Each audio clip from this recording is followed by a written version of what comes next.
दिव्य और सज्जनों, एमईडीसी की ओर से मैं निशिकांत धुमाल आप सभी का बहुत बहुत स्वागत करता हूं।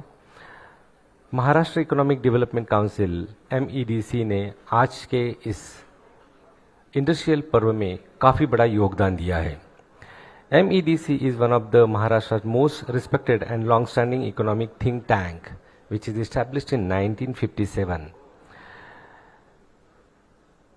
In 1957, there was a visionary who given a thought to start adding in some values for the Indian entrepreneurs, and with his vision, with his thought, we established this MEDC in 1957 by the leading Chamber of Commerce under the guidance of Dr. Dhananjay Rao Gadgil. He was an economist and former deputy chairman of the Planning Commission of India, and with his vision, over the last 6 decades, this MEDC is adding in values and contributing value-added things for the Indian entrepreneurs. I'm sure you all know that India is the face of entrepreneur. In our past, if you see, India was known as a country of an entrepreneur. Over a period, it got diluted, and nowadays, half of the people have shifted themselves in the job segment. But again, हमारे भारत की पहचान उद्योजक है, और हमारे उद्योजकों ने न केवल भारत में बल्कि भारत के बाहर इंटरनेशनल लेवल पे भी अपना स्थान प्राप्त किया है। आज भारत से निर्यात होने वाले कई उत्पादनों का नाम बाहरी देशों में बड़े गौरव से लिया जाता है, और हमें बेहद खुशी है कि हमारे इस एंटरप्रेन्योर समिट में आप सभी सक्सेसफुल पार्टिसिपेंट्स आज यहाँ पधारे। तो दिव्य और सज्जनों, हम इस प्रोग्राम की शुरुआत करने जा रहे हैं। मैं बाहर खड़े हुए सभी सम्मानीय अतिथि और सभी पार्टिसिपेंट्स को निवेदन करता हूँ कि कृपया वो आकर अपना स्थान ग्रहण करें ताकि हम इस प्रोग्राम की शुरुआत करें। आज के इस समिट में हम सभी बहुत भाग्यशाली हैं, क्योंकि आज हमारे पास जो स्पीकर्स, जो मॉडरेटर्स, जो चीफ गेस्ट और गेस्ट ऑफ ऑनर्स है, they are leading by example. They are the successful in this industry, and they will give their insights to help and nurture our talent to give our better for this Indian economy and to become a good and successful entrepreneur. आज अगर हम एक successful business entrepreneur है तो आज का इस summit आपको बिजनेस टाइकून बनाने के लिए बहुत ही मदद करेगा, बहुत ही हेल्पफुल रहेगा। इसलिए मैं सभी दिव्य और सज्जनों से निवेदन करता हूँ कि जब भी इस सेशन की शुरुआत होगी तो आप सभी दिव्य और सज्जनों को मैं निवेदन करूंगा कि कृपया अपनी नोटपैड और पेन का इस्तेमाल डिज़ाइन बनाने के लिए ना करें, बल्कि अच्छे नोट्स लिख लें, because this small short pencil will help you to shape up your career in future. I am sure you all brilliant and wonderful audience will use this pad and pen for the better notes. So next 5 minutes we are starting this event. Our guests are taking their breakfast and tea. So tab tak be ready, be cheerful, be happy and be excited for the new beginning or to start a new era of your life, because knowledge always shape the person. कहते हैं कि शिक्षा या ज्ञान इंसान को और सुंदर और बेहतर बनाने के लिए मदद करता है।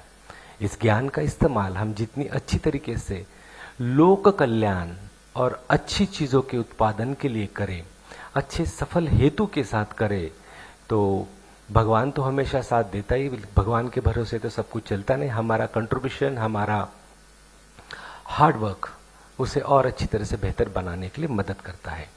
तो दिव्य और सज्जन, हर चीज़ किस्मत से या लक से नहीं होती है। आप सभी एंटरप्रेन्योर 0 to हीरो की स्टेज में अपने अपने जर्नी में आगे बढ़ रहे हो, आगे बढ़ने वाले हो, और मैं आशा करता हूँ और प्रार्थना करता हूँ और भी सक्सेसफुल हो जाए। किंतु ब्लेसिंग्स के साथ साथ जब तक आपके pass out of the box thought process ना हो, या फिर आपके पास वो कुछ कर गुजरने की चाह ना हो, तब तक आप एक अच्छे उत्पादक या अच्छे एंटरप्रेन्योर बनने के लिए रेडी नहीं हो। तो इसी आउट ऑफ द बॉक्स की थॉट प्रोसेस को बढ़ावा देने के लिए, आपके अंदर के छिपे हुए कलाकार को या एंटरप्रेन्योर को जगाने के लिए, to nurturing the talent, MEDC has organise such a wonderful summit call as a international summit. सो इस समिट में हम जिन भी स्पीकर्स को सुनने वाले हैं, जो भी स्पीकर्स हैं, उन्होंने इस इंडस्ट्री में काफ़ी बड़ा योगदान दिया हुआ है। उनका नॉलेज, उनका ज्ञान, उनके अनुभव हमें और बेहतर बनाने के लिए मदद करेंगे. So next 5 minutes will start this programme. Thank you.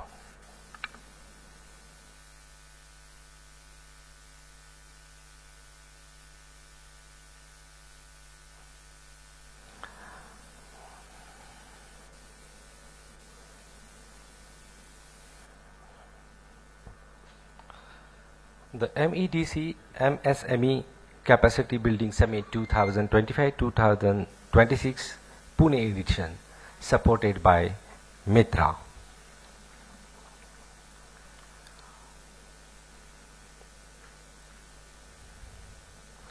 MITRA is an organization which is called as Maharashtra Institution for Transformation.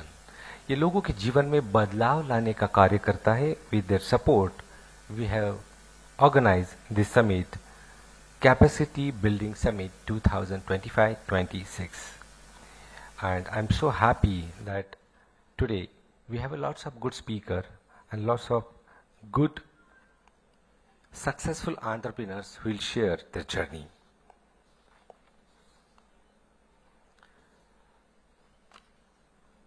Let me help you to understand the schedule of this today's summit. Next 5 minutes we are starting the inauguration ceremony. After the inauguration ceremony, we will start the note with our keynote speaker, and then the session will begin. This program is held for the day. Meanwhile, we do have a lunch break, but I request all the ladies and gentlemen, during the session, please don't disturb the crowd. Keep the cell phones on your silent mode. If you are expecting an emergency calls, then only keep it on vibration or put it on silent, because lots of people are coming from a long way to get this knowledge and to make them better. तो मैं सभी देवी और सज्जनों से निवेदन करूंगा कि session के दरमियान बाहर जाना, बार बार उठना, मोबाइल फोन का इस्तेमाल करना कृपया ना करें. आपकी वजह से अगर किसी को डिस्टर्बेंस हो रहा है तो that is not a good ethics. So I request all age and gentleman to please put your phones on silent. And again, if you are expecting an emergency call, please be seated near the door so you can attend the emergency call out of these premises. इस hall में शांतता बनाए रखना, speakers को support करना, इस summit को और इंटरेक्टिव बनाने के लिए मदद करना पार्टिसिपेंट्स का काम होता है. ऑर्गेनाइजर तो सिर्फ इस इवेंट को ऑर्गेनाइज करेंगे, बट इसे सक्सेसफुल और बेहतर बनाने का कार्य आप जैसे सुंदर, आप जैसे समझदार पार्टिसिपेंट ही कर सकते हैं. तो can we have big round of claps for all the gentleman, all the participants across the Pune industry from all the segments of Maharashtra. Thank you so much.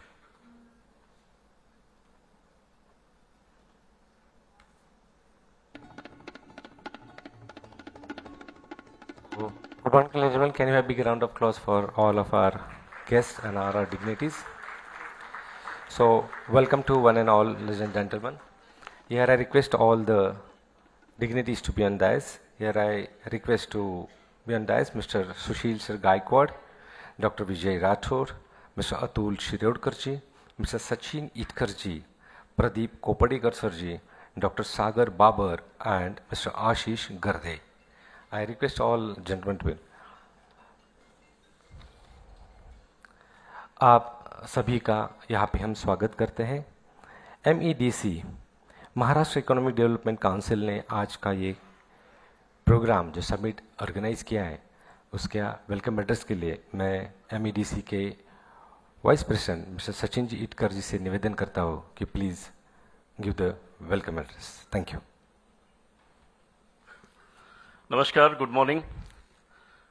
I thank all of you for being here in Hinjawadi at 9 o'clock sharp, because coming to Hinjawadi is a big challenge.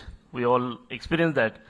And luckily we have today Vijay Rathod sir. He's a Joint Commissioner for Maharashtra Industrial Development Corporation, MIDC, who looks after the capacity buildings and the projects of MIDC. He's here as our guest of honor.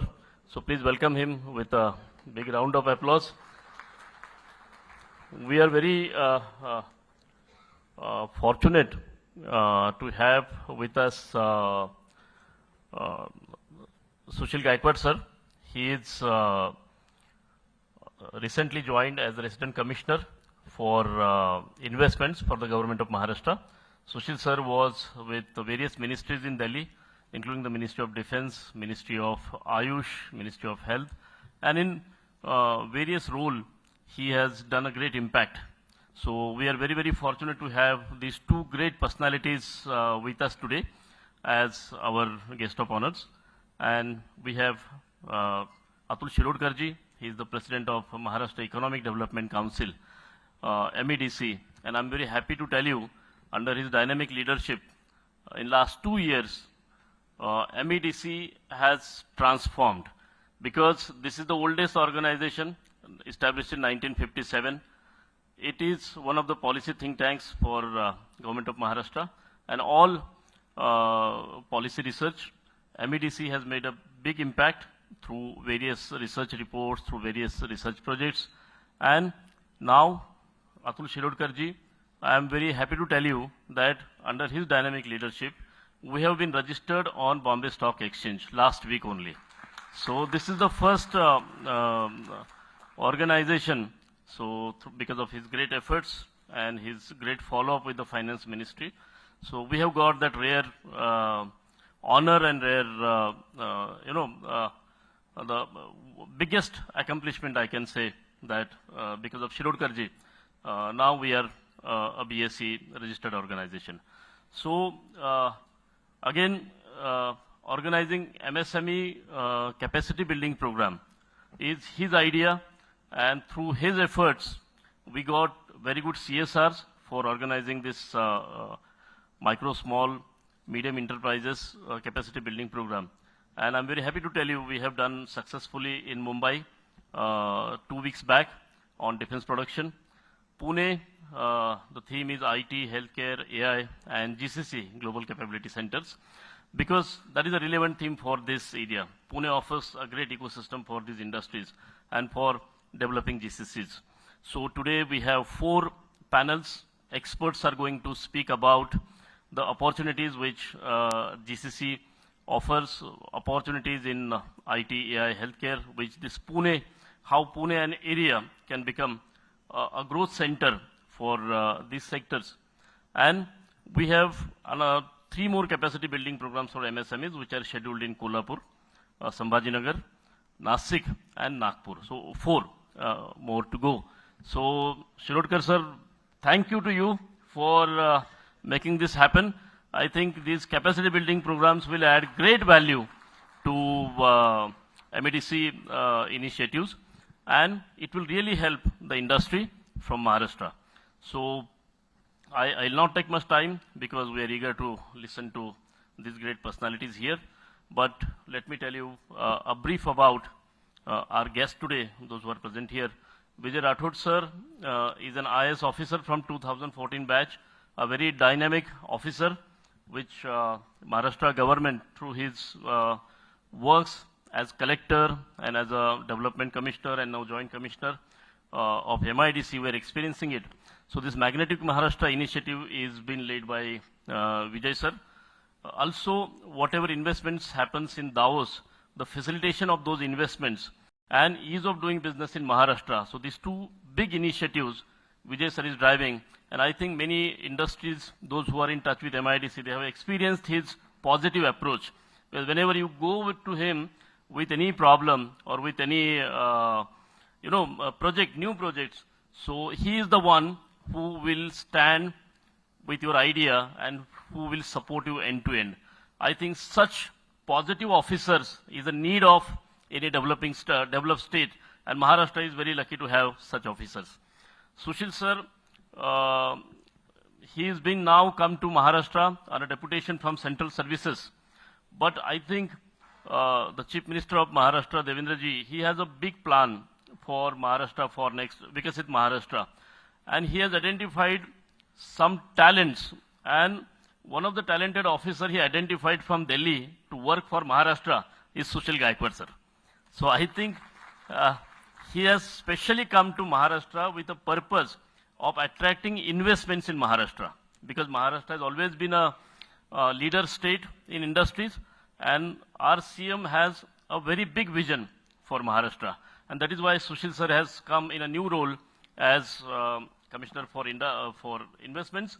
Sir, we welcome you. I think this is your first program in Maharashtra after resuming the new position, and MEDC really takes it as an honor to invite you here.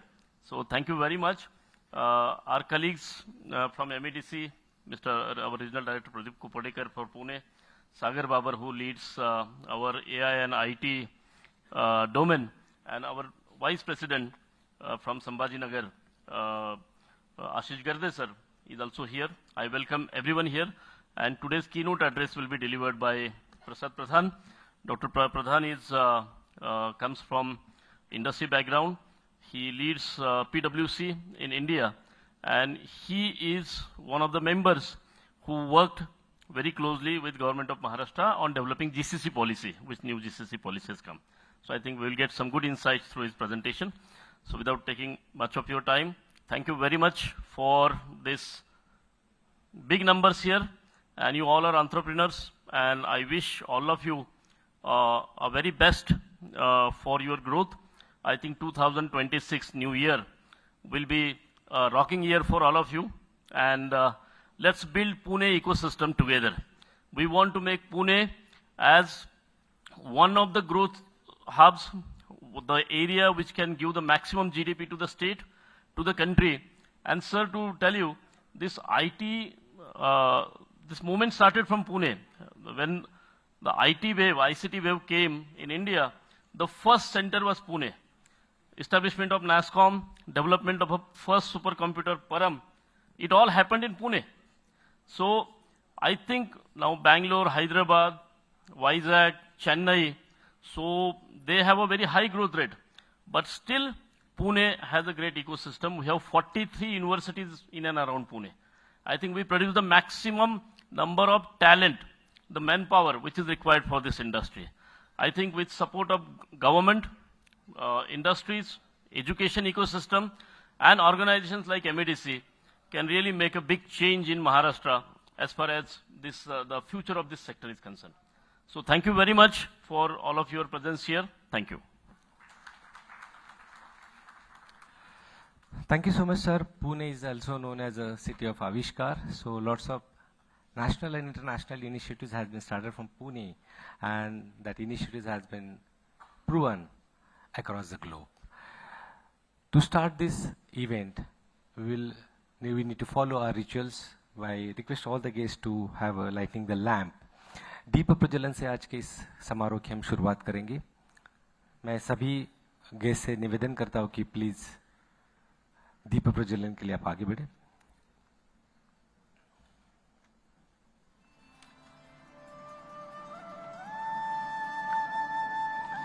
Lighting of lamp is one of the ritual of our संस्कृति. दीप प्रज्वलन के इस अवसर पर हम इस परिसर को, इस हॉल को एक नई ऊर्जा, नई दिशा, नई चेतना देने का प्रयास कर रहे हैं. इस दीपक के प्रकाश से आप सभी का जीवन प्रकाशमय हो, आपकी सोच, आपके हार्डवर्क और आपके व्यवसाय में वृद्धि हो, यही प्रार्थना के साथ आज के इस दीप प्रज्वलन को समारोह कर रहे हैं. मैं सभी दिव्य सज्जनों से निवेदन करता हूं, can you have big round of applause.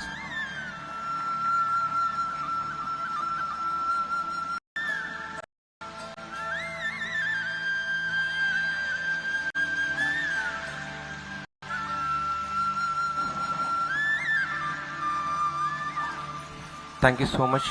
I'm sure the light of this lamp will spread a positive energy in all of us,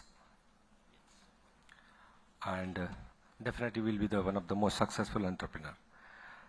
जैसे कि कोई भी समारोह की प्रथा होती है कि आए हुए सम्मानीय अतिथियों का सम्मान करें, तो आज के हमारे सम्मानीय अतिथियों को हम यहाँ पे फेलिसिटेशन करने जा रहे हैं. तो यहाँ पे मैं निवेदन करूँगा प्रेसिडेंट श्री अतुल शिरोडकर साहब से to please hand over the token of love and welcome to our guest, Mr. Sushil Gaikwad, sir.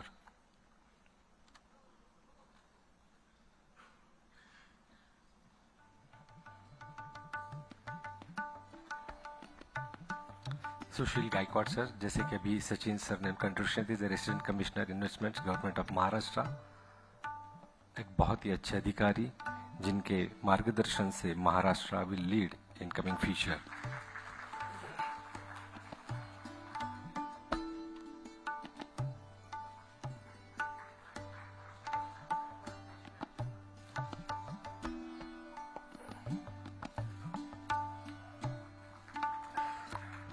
Thank you so much. Then I request Mr. Sachin Itkar, Vice President MEDC, to felicitate our another guest, Dr. Vijay Rathod, sir, Joint CEO, MIDC.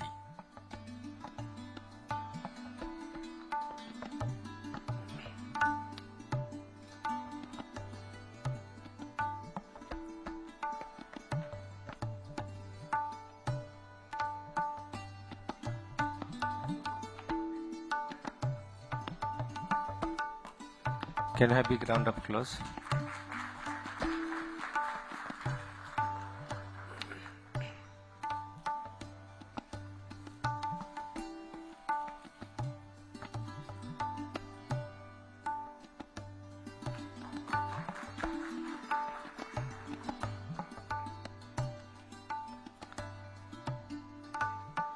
आज के इस capacity building summit 2025-26 के समारोह की आयोजक, please have a seat sir. I request all the gentlemen to please have a seat. So we'll have a small AV which will give a brief introduction about this organization who has organized this summit. So I request the system manager to please have a AV on MEDC, a brief idea and introduction. Maharashtra, India's powerhouse of innovation, enterprise and progress. At the heart of this journey stands an institution that has shaped the state's economic vision for nearly 7 decades. The Maharashtra Economic Development Council, MEDC, established in 1957 by the eminent economist Dr. Dhananjay R. Gadgil, MEDC was founded with a simple yet profound mission: to guide Maharashtra's economic development through research, policy leadership and collaborative action. Today, MEDC is an autonomous, respected knowledge institution working closely with the government, industry, academia and policymakers. Through 10 specialized committees and a statewide network of experts, MEDC addresses critical issues shaping Maharashtra's socio-economic future. Strengthening our impact, MEDC partnered with the Maharashtra Institution for Transformation, MITRA, to advance policy innovation in key sectors including forests, wildlife and mining, with a focused commitment to the Vidarbha region. MEDC is also empaneled under the 150-day program of Viksit Maharashtra at 2047, reaffirming our role in shaping long-term state development. MEDC's platforms have hosted some of the world's most influential thinkers, including Shri Nitin Gadkari, Shri Devendra Fadnavis, Shri Arun Jaitley, Dr. Raghuram Rajan, Professor Abhijit Banerjee, Dr. Vijay Kelkar, Dr. Avinash Dikshit, and many more who guide India's economic discourse. From the Global Entrepreneurs Conclave in Dubai and India to regional development initiatives such as Konkan Vikas Manthan and a statewide series of MSME capacity building summits, MEDC is empowering sectors from IT, AI and healthcare to agriculture, logistics, manufacturing, EV mobility and defense innovation. Each summit brings together leaders, innovators and entrepreneurs to unlock Maharashtra's next wave of growth. Driven by knowledge, guided by research and committed to inclusive development, MEDC continues its mission of building a stronger, more prosperous Maharashtra. From 1957 to today and into the future, we remain the strategic bridge between vision and transformation. Today, we are pleased to inform you, Maharashtra Economic Development Council has been registered with the Social Stock Exchange of the Bombay Stock Exchange. Maharashtra Economic Development Council, shaping the future, strengthening the state.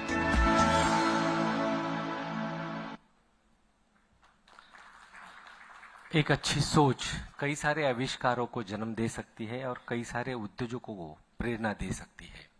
So can we have big round of applause for this MEDC once again.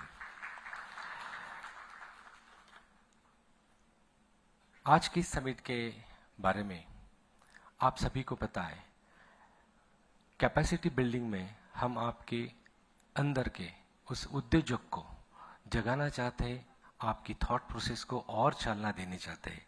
तो आज की summit के बारे में brief idea देने के लिए यहाँ पे मैं रिक्वेस्ट करता हूँ our President MEDC Shri Atul Shirodkar ji to brief about this initiative Capacity Building Summit 2025-26.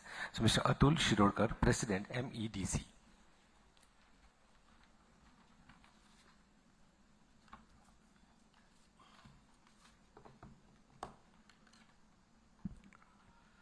Namaskar. I welcome all of you and I thank you for appearing in great numbers, and we could make out you are a serious MSME sector players.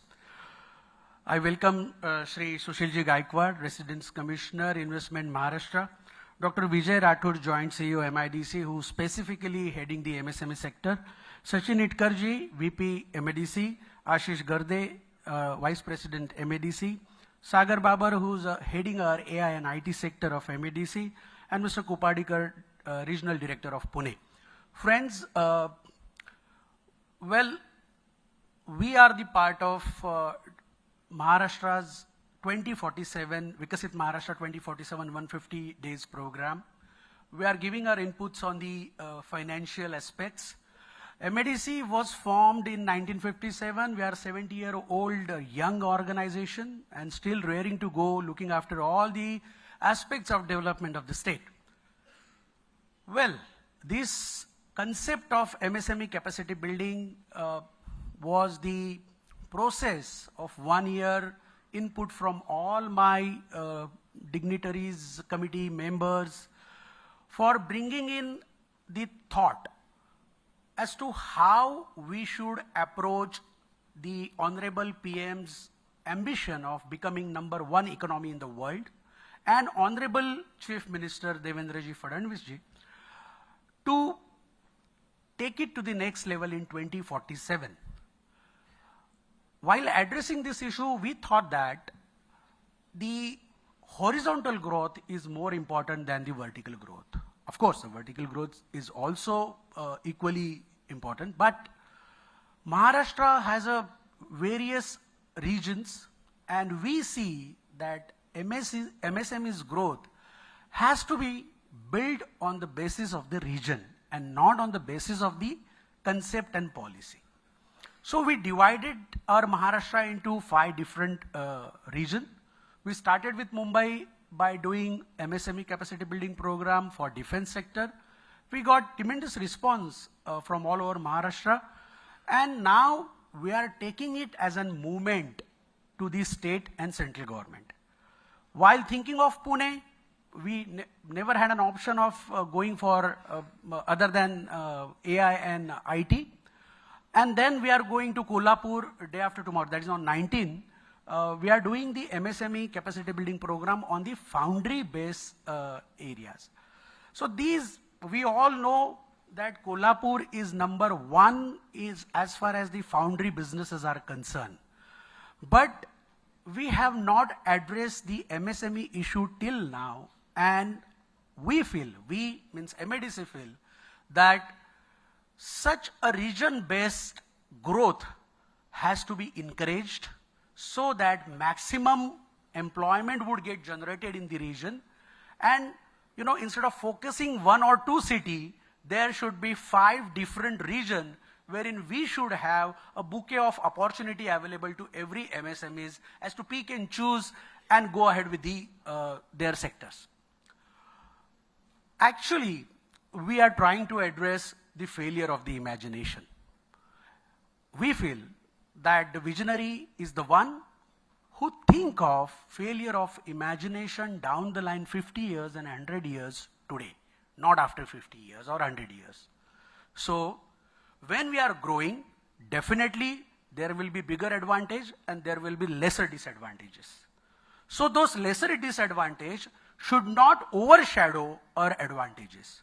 So we have to grow in a planned manner, in a proper manner, and that's what MEDC thinks is the appropriate, today is the appropriate time to address all those issues.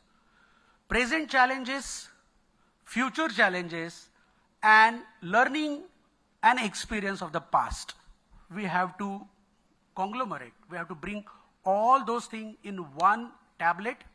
We have to swallow it if it's hard, no problem. But remember, my friends, today's hard work will definitely pay in future, not for you, not for your region, but for this state and ultimately for the country. So we are here not as an MSME, we are here as a proud नागरिक of Bharat. मी मुद्दामून नागरिक म्हणालो कारण हा आपल्या अतिशय जिव्हाळ्याचा विषय आहे. सो मित्रांनो, ही MSME ही फक्त एक कॉन्फरन्स नाही आहे. तुम्हा सगळ्यांना ह्या चळवळीशी जोडायचं आहे, जुळवून घ्यायचं आहे आणि त्याच्यानंतर तुमचे आलेले प्रत्येक प्रश्न इथे शासकीय अधिकारी आहेत त्यांच्यापर्यंत आपल्याला पोहोचवायचे आहेत. मला असं वाटतं की MEDCचा 70 वर्षाचा अनुभव सरकारबरोबर काम केल्यानंतर एवढा दांडगा आहे की तुमचे सगळे प्रश्न ह्या प्लॅटफॉर्मवर ना तिथपर्यंत पोहोचतील. As an individual definitely you have an direct access, but as an catalyst we will definitely speed up the rate of the reaction and not impact or have an adverse effect on the final product. So सगळ्यांचं मी मनापासून आभार मानतो. तुम्ही एवढ्या संख्येने इथे आलात, सगळ्या उपस्थितांचे आभार मानतो आणि ही कॉन्फरन्स आज ओपन झाली हे जाहीर करतो. सर्वांनी याचा खूप भरभरून लाभ घ्यावा and have a wonderful conference. Thank you.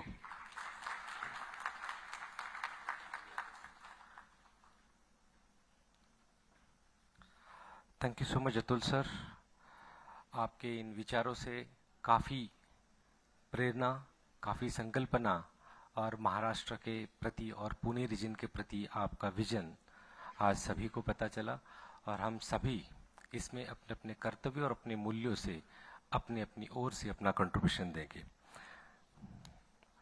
इसके बाद मैं सभी गेस्ट से रिक्वेस्ट करता हूँ कि प्लीज़ आप अपनी फ्रंट सीट पे आ जाए. So will start the session. So मैं सभी से निवेदन करता हूँ कृपया आप फ्रंट सीट पे आ जाए. So time to hear from the visionary. So today आज के इस सेशन के guest of honour Shri Sushil sir Gaikwad sir, मैं आपसे निवेदन करता हूं कि कृपया आप इस फोरम को एड्रेस करें, आपके इनसाइट्स, आपका विजन और आपकी थॉट प्रोसेस शेयर करें ताकि सभी उद्योजक प्रेरणा से अपने कार्य में उसका इस्तेमाल करें. So ladies and gentleman, give a round of claps to our first guest of honour mister Sushil sir Gaikwad. Thank you.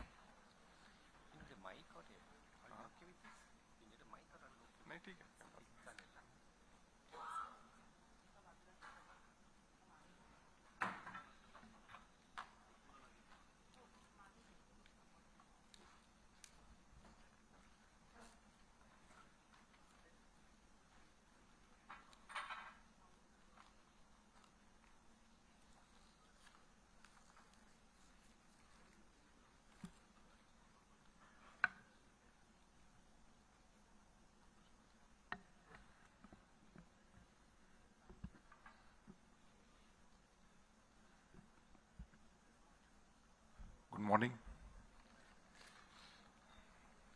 It's an honor to be here in this August gathering. Thank you, Mr. Sachin Itkar, Atul Shirodkar ji, for giving me opportunity to share my thoughts on this subject.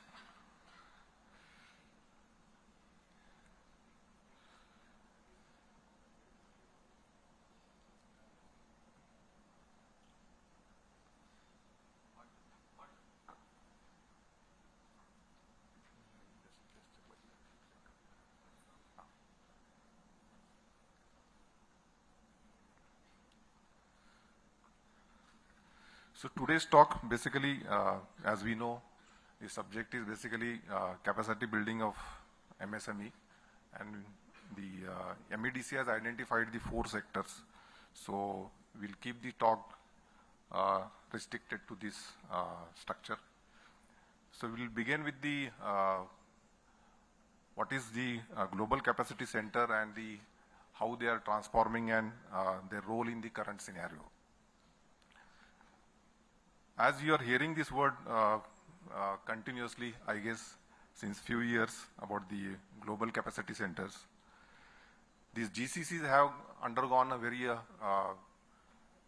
fundamental transformations, and they are not like earlier.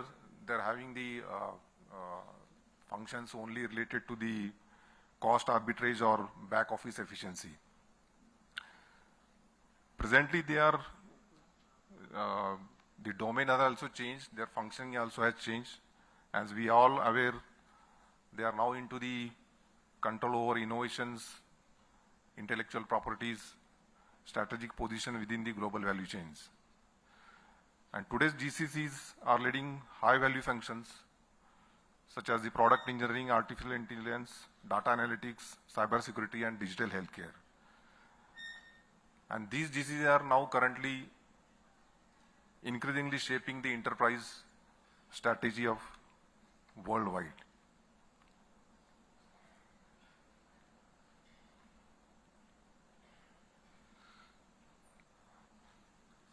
And when we talk about GCC and with respect to India, India has been a major beneficiary of this shift, and in particular our state is blessed. Maharashtra has strategically positioned itself as the forefront of these transformations. And in Maharashtra, as we know, the Mumbai-Pune corridor is the most vibrant and forefront to this transformation of GCCs. Anchored by Mumbai-Pune corridor, the state has emerged as one of the strongest GCC hubs. And if you see the last 5 years, Maharashtra has witnessed nearly 70% growth in the GCCs. And today it hosts over almost 700 GCCs, accounting for around 20% of total India's GCC footprints. And this scale reflects a solid presence of talent and infrastructure in our state.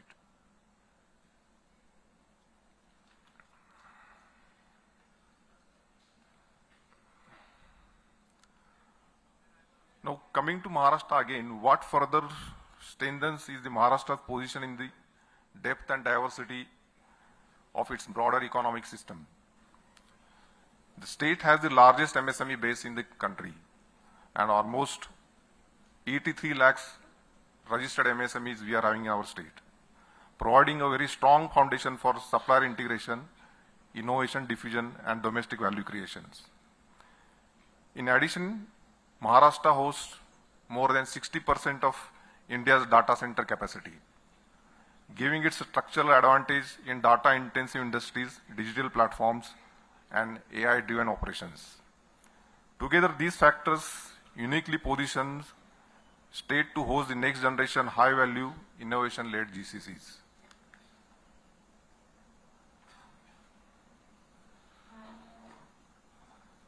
And in Maharashtra, as I mentioned in earlier my previous slides about Pune-Mumbai corridor,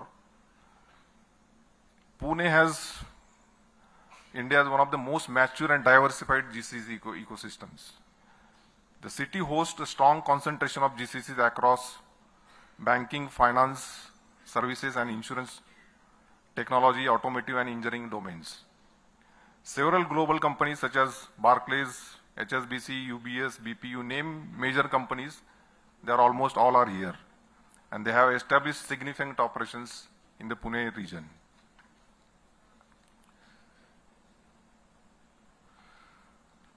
Why Pune is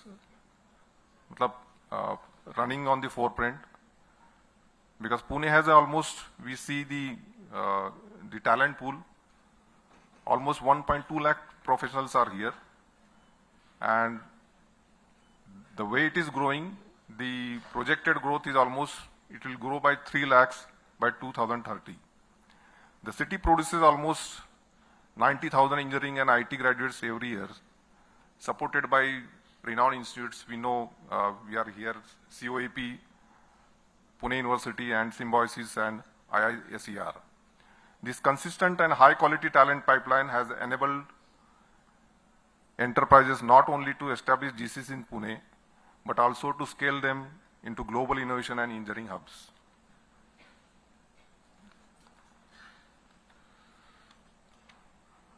Why Pune is important? Because it has some strategic advantages. From ecosystem perspective, Pune offers several advantages, such as it has a comparatively low cost of living other than tier 1 structures, lower attrition rates, well-established IT infrastructure. The city offers and it hosts almost 360 GCCs, more than 1,500 IT and technology service firms, and a vibrant startup ecosystem with almost 800 technology startups. It has established clusters, as we all know, in Hinjawadi, Kharadi, Magarpatta, and the upcoming in Wakad, Baner, Rathod, which provides scalable options for the enterprise expansions. Now, coming to before this, coming to Mumbai, in recently also we must have heard about the Niti Aayog's Growth Hub initiative. It was launched in 2023. Basically, Growth Hub was the concept to take the advantage of growing urbanization and to channelize the urbanization process for fueling the economic growth. And Niti Aayog has identified the 4 locations earlier: Mumbai, Varanasi, Vizag, and Surat. But during the current year, in the month of August, Maharashtra government with Niti Aayog and Pune International Center, they have started to work this growth hub concept for Pune region also. And PMRDA is working on the roadmap for this growth hub concept for the Pune region.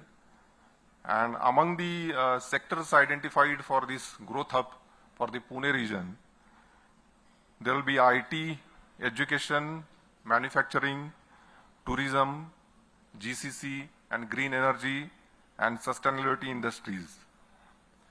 So the existing talent pool, existing government of Maharashtra's policies, and with this, the central government's also dovetailing its policies for the GCC and capacity building. I am sure the next 5 to 10 years for this Pune region will be a game-changing scenario for the every entrepreneurs. So coming to Mumbai, as we know, Mumbai is our financial capital, which has a strong concentration of high-value GCCs, particularly in the BFSI and global MNCs. The leading institutions, as like Pune, Mumbai also hosts a lot of MNCs and major GCCs in the region.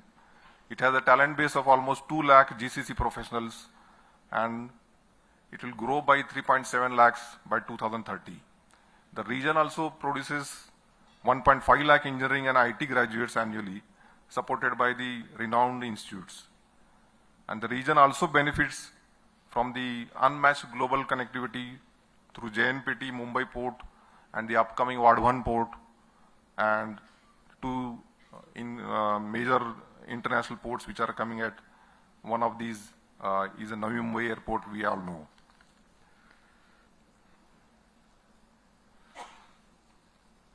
So this Pune-Mumbai corridor, which is forefront to these GCC transformations, together Pune and Mumbai form a powerful GCC and innovation corridor, and combining financial services, deep technology capability, innovation and global connectivity. What is particularly significant today is the cross-sectoral role of GCCs, and GCCs are no longer aligned to a single industries, as I mentioned as I earlier was mentioning in my previous slides. They are increasingly now function as the integration layers across IT, AI, healthcare, and industrial systems. In healthcare, GCCs are driving AI-enabled diagnostics, digital health platforms, clinical analytics, medical imaging, and smart hospital systems.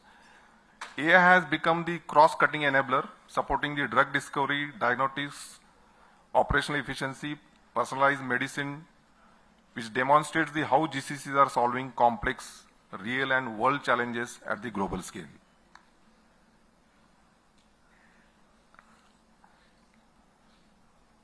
But while considering these advantages and opportunities, the same time Maharashtra recognized that scale is not sufficient. While the state has the largest startup base in India, with over 34,000 startups, key hubs such as Mumbai and Pune still lack the peers in the deep tech density and international startup ecosystems. If you see the global rankings for the startup ecosystems, the Bangalore ranks 14th, Delhi 29th, and Maharashtra, Mumbai particularly ranks 40th in the global startup ecosystem index. So there is a gap to catch up the top rankers, and this gap represents the opportunity for the enterprises, companies. The focus action on funding, talent, and infrastructure can elevate Maharashtra into a global competitive innovation hub.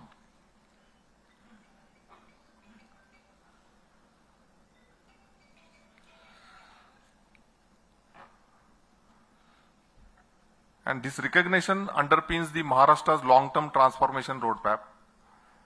The state aspires to expand its services GDP from approximately $312 billion to $3 trillion, and implying sustained high growth and cumulative investment of nearly $8.5 over the upcoming decades. GCCs are central to this vision, not as a cost centers, but as the innovation-led anchors of strategic value chains.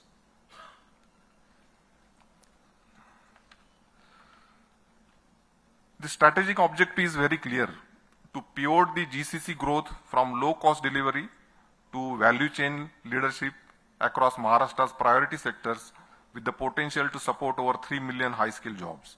And this will be achieved by the integrating GCCs within the sector-specific clusters aligned to state strength, particularly engineering in the automotive, drug discovery and clinical operations in pharma and biotechnology, advanced analytics and cybersecurity, and AI platforms in BFSI sectors.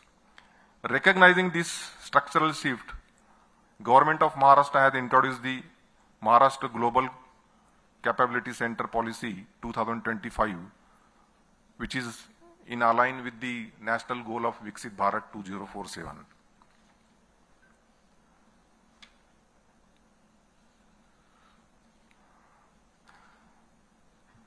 And this policy goes beyond the traditional incentives and adopt the cluster-led, ecosystem-driven approach, which actively promotes the GCCs in emerging frontier domains such as AI, data analytics, robotics, cybersecurity, digital health, and advanced manufacturing.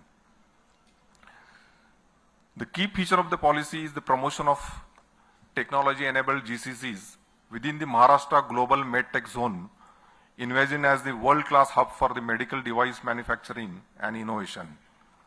And in parallel, the policy promotes GCCs in frontier sectors such as AI, quantum computing, blockchain, robotics within the innovation city by offering the access to the incubators, accelerators, technology labs, and university-driven innovation programs.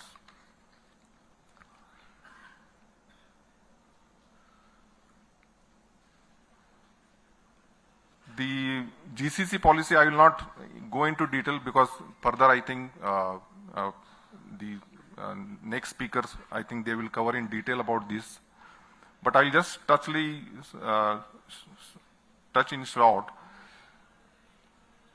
To support the enterprises, this policy offers a mix of fiscal and non-fiscal incentives, The fiscal support includes the capital subsidy, rental assistance, payroll subsidy, interest subsidy, power tariff subsidy, R&D grants, patent filing assistance, support for green certification, and exemption from stamp duty and electricity duty, and additional floor space index. And the non-fiscal measures includes access to power through open access, property tax levied at par with the residential rates, a critical infrastructure fund for essential utilities, and zoning relaxations for the development of GCCs.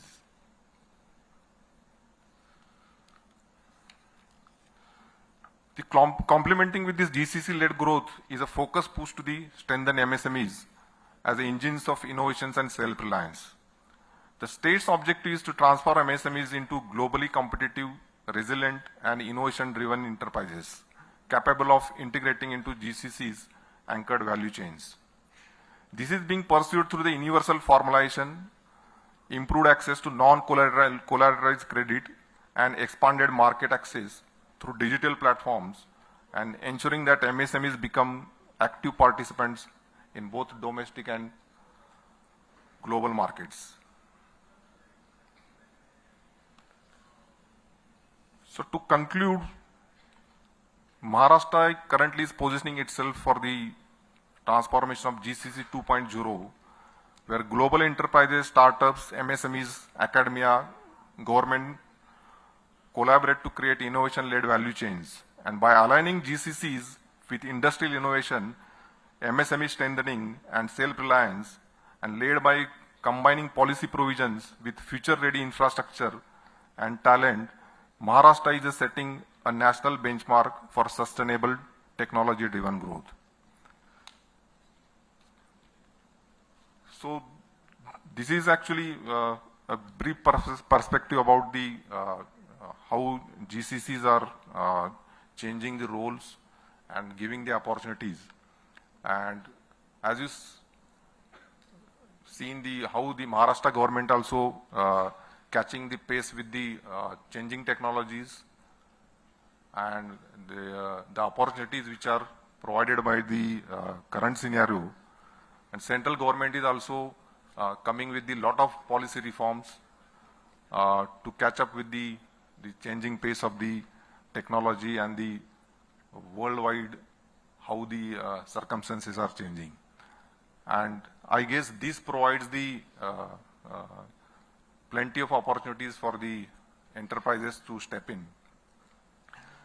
And we are actually currently at the crossroads of this transformation. And next 5-10 years, I'm sure it will change the pace and change the scenario of this sector, especially with the entry of the AI in almost every sector. I conclude my speech here, and thank you once again for patiently hearing my speech, and also thank you to the MEDC for giving me opportunity here. Thank you.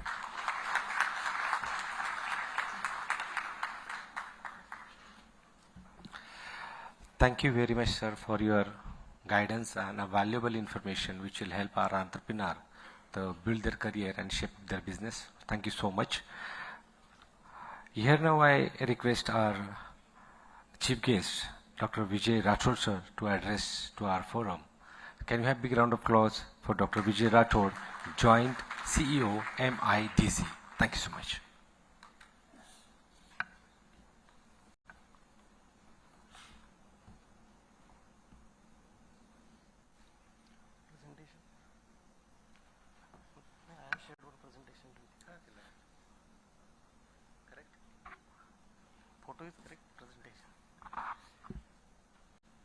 So thank you MEDC to having us. Good morning to all distinguished guests and participants.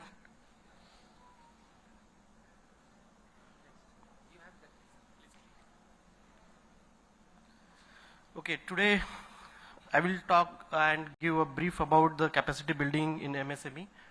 I really congratulate the MEDC organization, their honorable president and vice president, to have such kind of capacity building for the MSME. Today we are having capacity building for the IT and related services, but they are having all the different sectors and different regions. They are going to have a good MSME capacity building programs. This is a very good initiative by them, and state is totally supporting their initiative.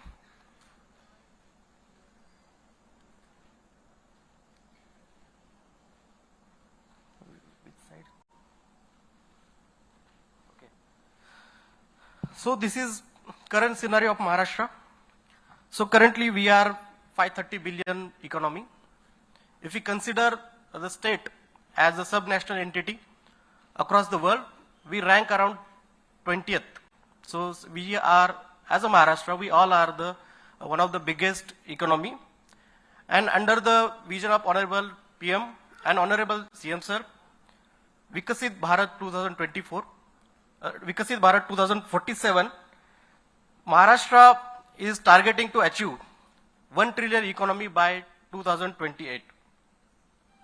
Maharashtra being the highest investment destination within the India, and also we are able to attract a major FDI investment in the Maharashtra. Maharashtra gets at least 31% of FDI investment in the India. The major reason being that this state is a progressive state, ecosystem is well developed, highly employable manpower is available. Our 80% population or the working population is highly employable. And I just want to mention that MSME plays very, very important role in this scenario, because they contribute about 35% of gross value added. And MSME is one of the largest employment provider sector. So for government, the MSME is very important sector. That's why we are taking major initiative to help this sector to grow. So in Maharashtra, Maharashtra is basically infrastructure-led development.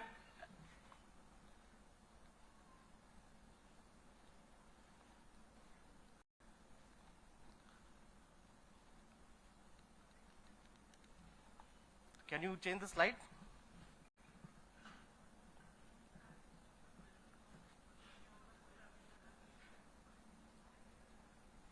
Wait. Next. So you can see the major development project or infrastructure-led project are going already completed or they are under consideration. I just want to highlight that the major Samruddhi highway is already completed. 90% work is already done. We are coming up with the major port, Vadhavan port, then Delhi-Mumbai industrial corridor, the two nodes, one in Chhatrapati Sambhajinagar and another in Raigad, Man. These all are already developed. So Maharashtra basically talks about the providing better infrastructure for the better industrial development. The MMR region is equipped with the modern roads and infrastructure, and as already sir mentioned, that we are coming up with Pune and PMR as a growth hub for the Maharashtra after the Mumbai. So just brief about my organization. MIDC is India's largest state nodal industrial development authority. We have more than 300 industrial estate. We have more than 300 acres of land with us. And as a MIDC, we are the special planning authority. We have a very good network of authority till the districts. And we act as a not only the infrastructure provider, but act as a investment promoter, facilitator for the Maharashtra. We have strong capacity with respect to the water, then electricity. We have common facility center with respect to the CETP, then chemical hazard treatment facility centers. We have a lot of infrastructure with us. And also we have dedicated parks, including IT parks. At least 4 to 5 IT parks are in Pune, like Hinjawadi phase 1, 2, 3, Kharadi, Tarode IT parks are handled by the MIDC.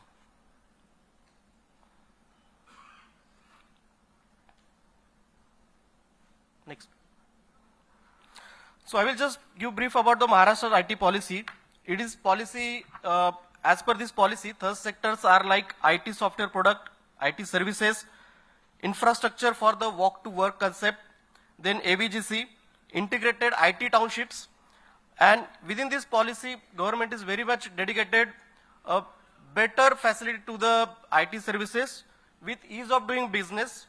MITRA portal is like single window clearance system for the Maharashtra. Any industry can apply for the any type of services in MITRA portal. We have declared IT as a essential services so that you can run 24/7 for a year. So there is no issue. Government of Maharashtra is coming up with M-Hub.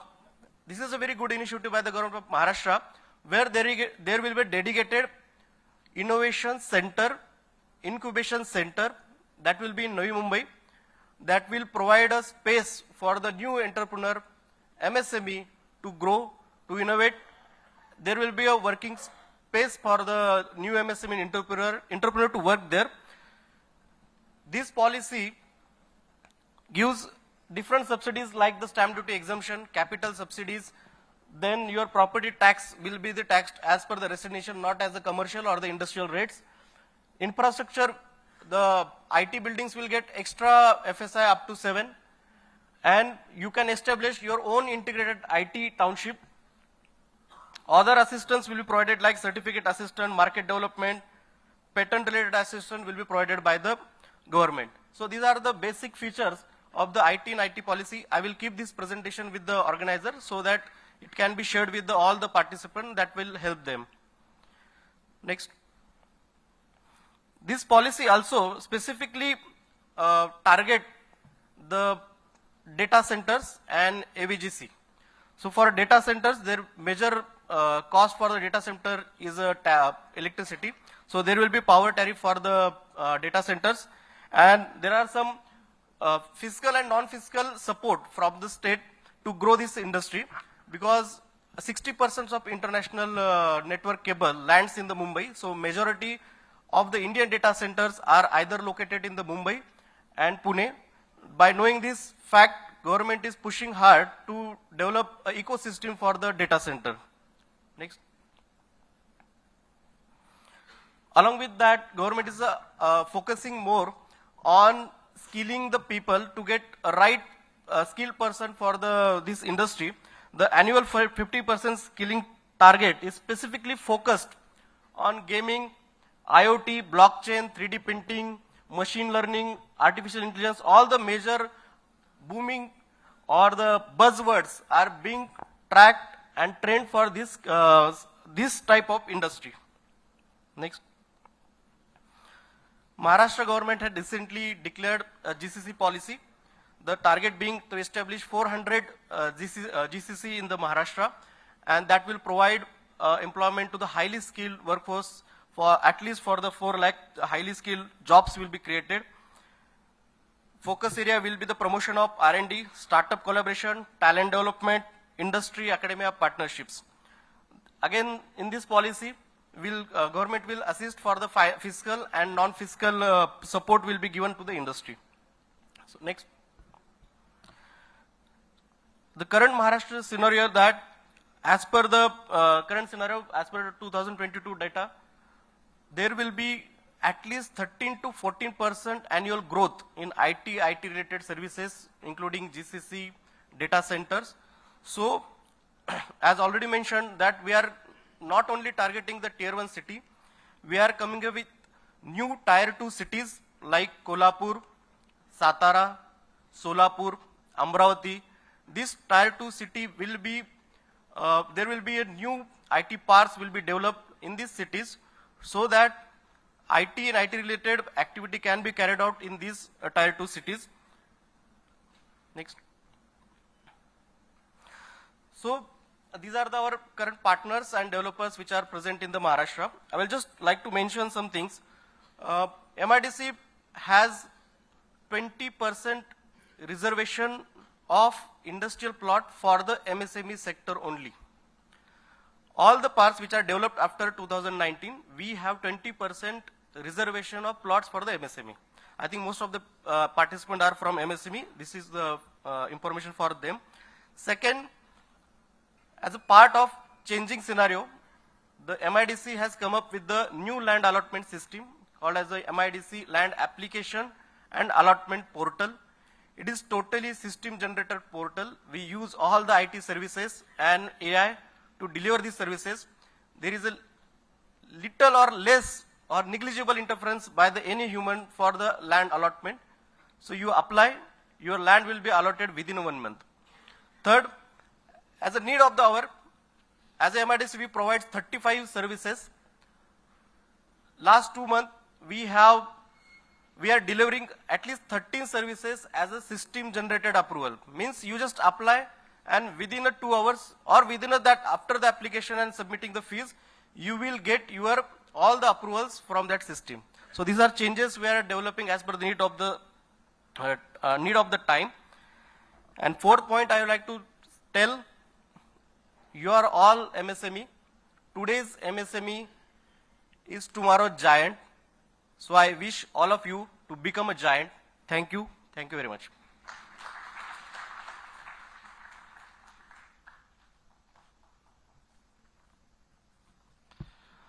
Thank you very much, sir, for your valuable guidance and benefits and facilities provided by the government for the entrepreneurs.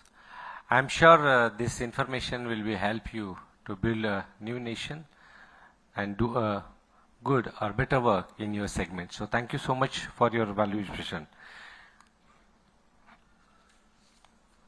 Here now I request our next keynote speaker,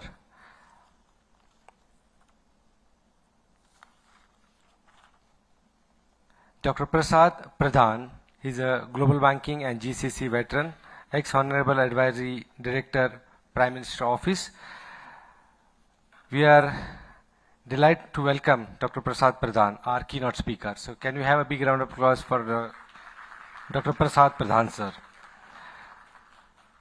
He is a speaker, globally respected leader in banking, risk governance, and global capability center ecosystems. So with his guidance and his knowledge will definitely help you to build your business. So ladies and gentlemen, please help me to welcome our keynote speaker, Dr. Prasad Pradhan.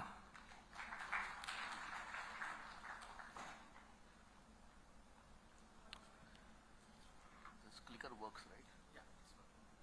It works, right? This works. And I have to do the reverse here.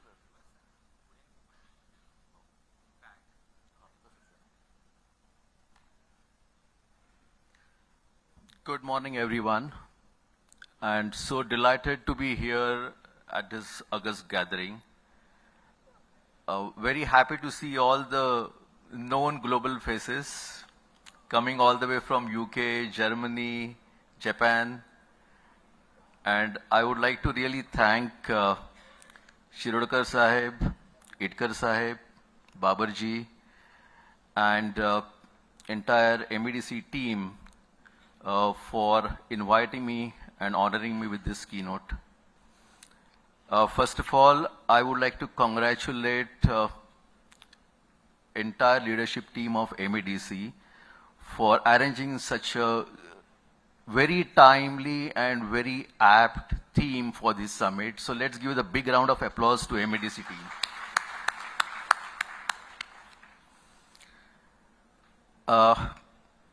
To be honest, when Sachinji reached out to me, and always I love to respect his request for this keynote, and when theme was mentioned to me as IT, AI, healthcare, and GCC, you know, it was like, say, Christmas jingles to my ears, because this is so interconnected.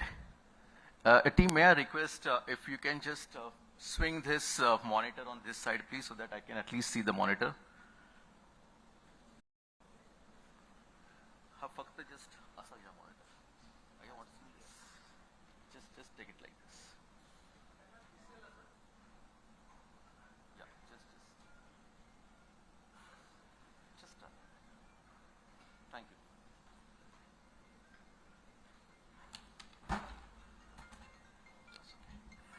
That's fine. So the theme was so unique, and if we all see prima facie on the textual value, they look all the sectors. But if you see in the genesis, These all are the ecosystem. And what does that mean? Let's start with IT, what we think about. In the current day and age, and during Modi ji's Namo 3.0, the IT is the one which is touching across all our domains, right from we get up in the morning and sleep back. AI, again, the same, right from the handset which we are holding, all the social media apps, the WhatsApp, जे आपल्या सध्या जीवनाचं अतिशय, it's like a pulse of our life, right? That again covered with AI. Healthcare, of course, there were days in India where getting yourself insurance medically covered was something, oh, should I do it or not? But with the whole awareness, the schemes coming from government of India and even the state of Maharashtra, the healthcare is becoming of paramount importance. And what a timing now.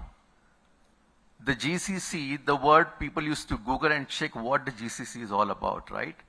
But today now the GCC is a no more any Greek and Latin, but it is today, it's a day and age today. And I really again compliment MEDC to select this theme of GCC, where just last month on the 3rd of November, our Maharashtra state announced the new GCC policy. And I'm thankful to the dignitaries from the state of Maharashtra, Gaikwad Sahib and Rathod Sahib, who has given their vision and their views from the state side, what the state vision is for GCC and in turn with the MSME. Not repeating what they have already mentioned, I thought let me just connect the thoughts, because I had something scripted in my mind, but then I heard these senior officials, I thought let me just change my a keynote in a slightly different way. I'm just trying to check whether this sticker is working or not. Should I face it on the screen or where?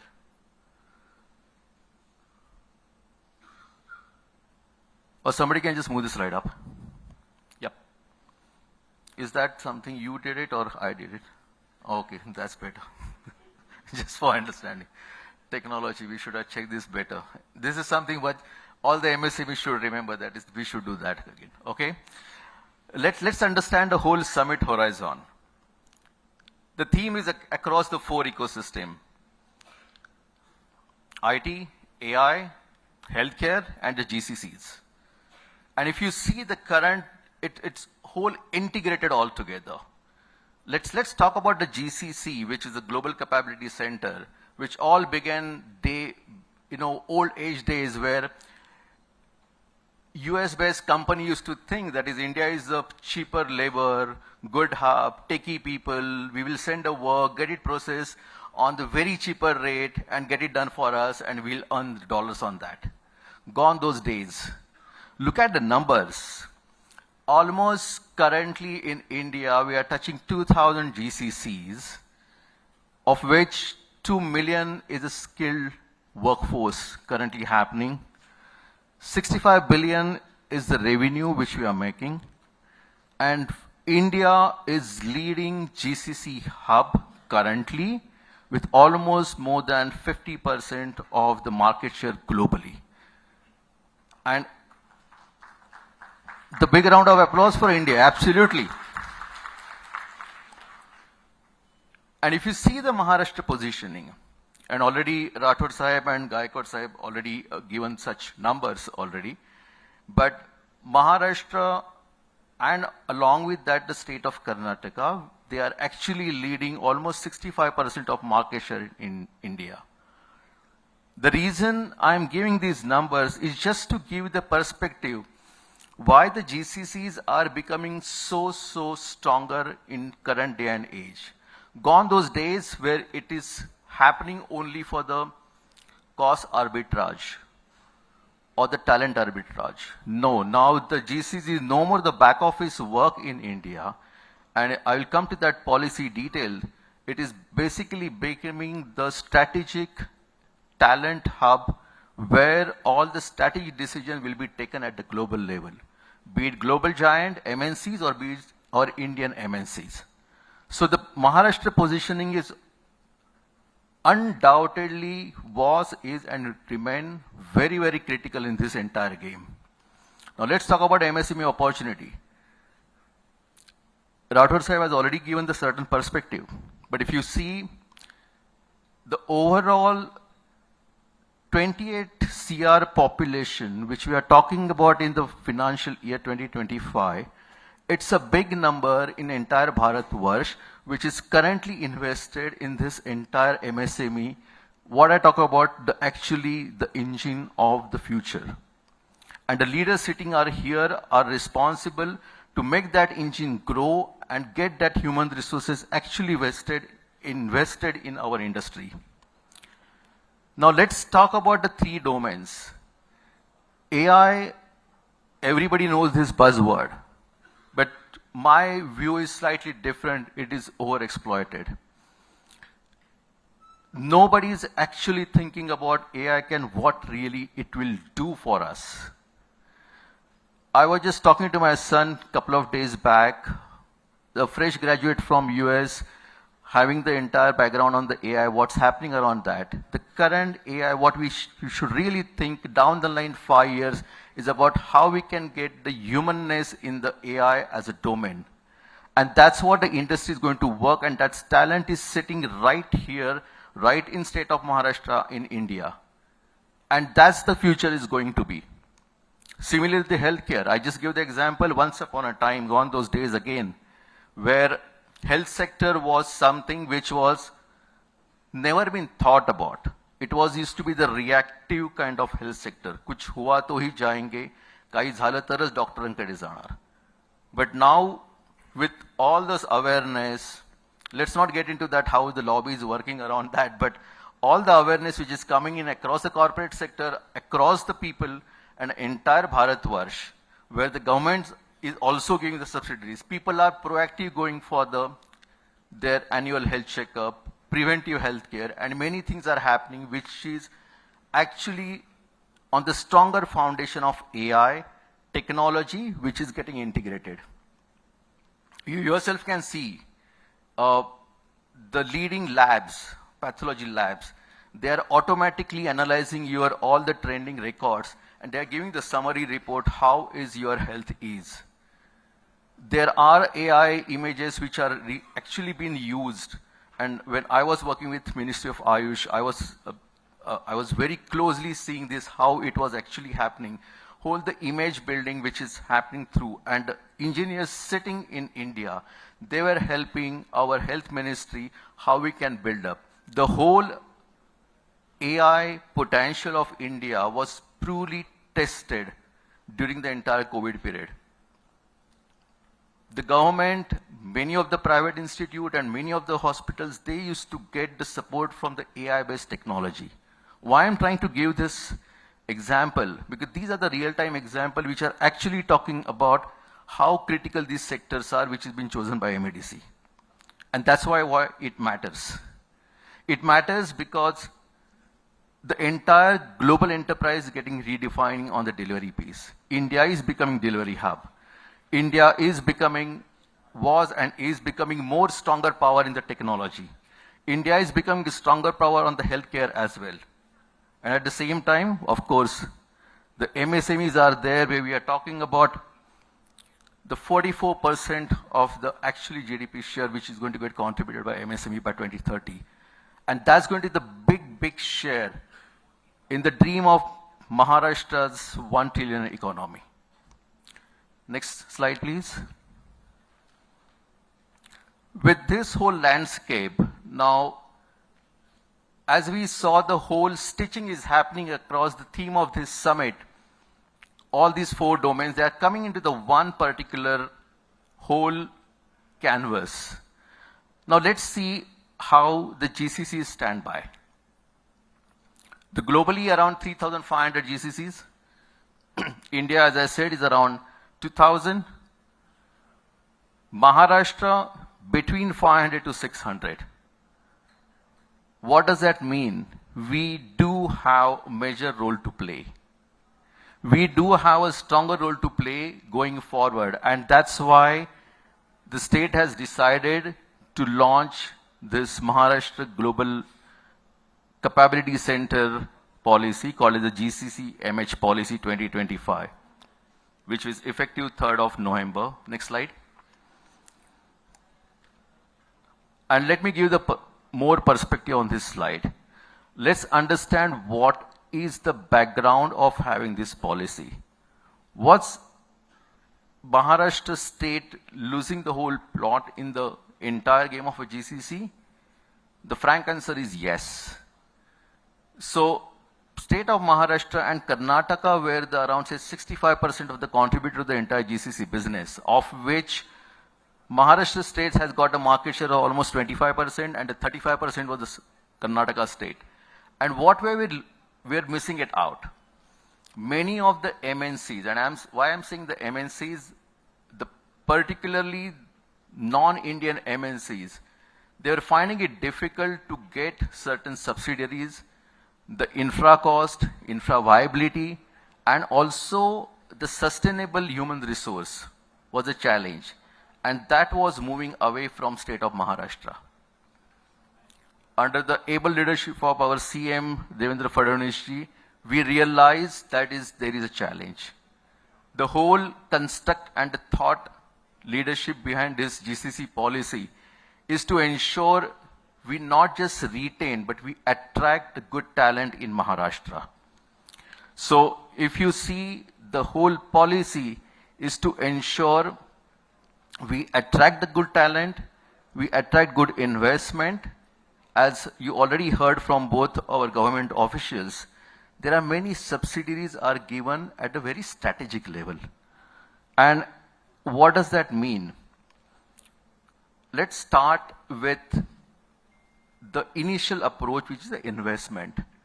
When the investment is coming in a certain sectors, of course, the cost arbitrage becomes very difficult. And any industry, they want to ensure that the entire ROI gets really rightfully cracked in the first 3 years. If you see, the policy is for the given landscape of 5 years. What does that mean? After 5 years, of course, there will be a renewal. There can be the amendment in the policies, but it's subject to many other things. Currently, there is clear guidelines. There are 2 zones which are coming up. The existing zone, which is the state of Maharashtra, in the state of Maharashtra, Mumbai and Pune, they will continue in the zone 1. They will continue to have those benefits. We can just move on to the next slide. In the state of Maharashtra, Mumbai, which is the MMR region, and the Pune, entire Pune region are in this zone 1 and other are in zone 2. What does that mean? The tier 2 and tier 3 cities, we are going to encourage the more investment there as well. Just for the information, in next month, there will be a formal inauguration which will be happening in Nagpur on government. This GCC is formally been initiated by our Honorable the Chief Minister Devendra Fadnavis. The idea is that we reach more number of people. So what is going to be the eligibility criteria? Anyone who wants to form the GCC, it can be MNC, Indian MNC or the outside MNC. So there is a role to play for everyone. The only exclusion here is that gone those days intentionally where we are not going to encourage the typical BPO function, like say call center or something. And why it's so? Because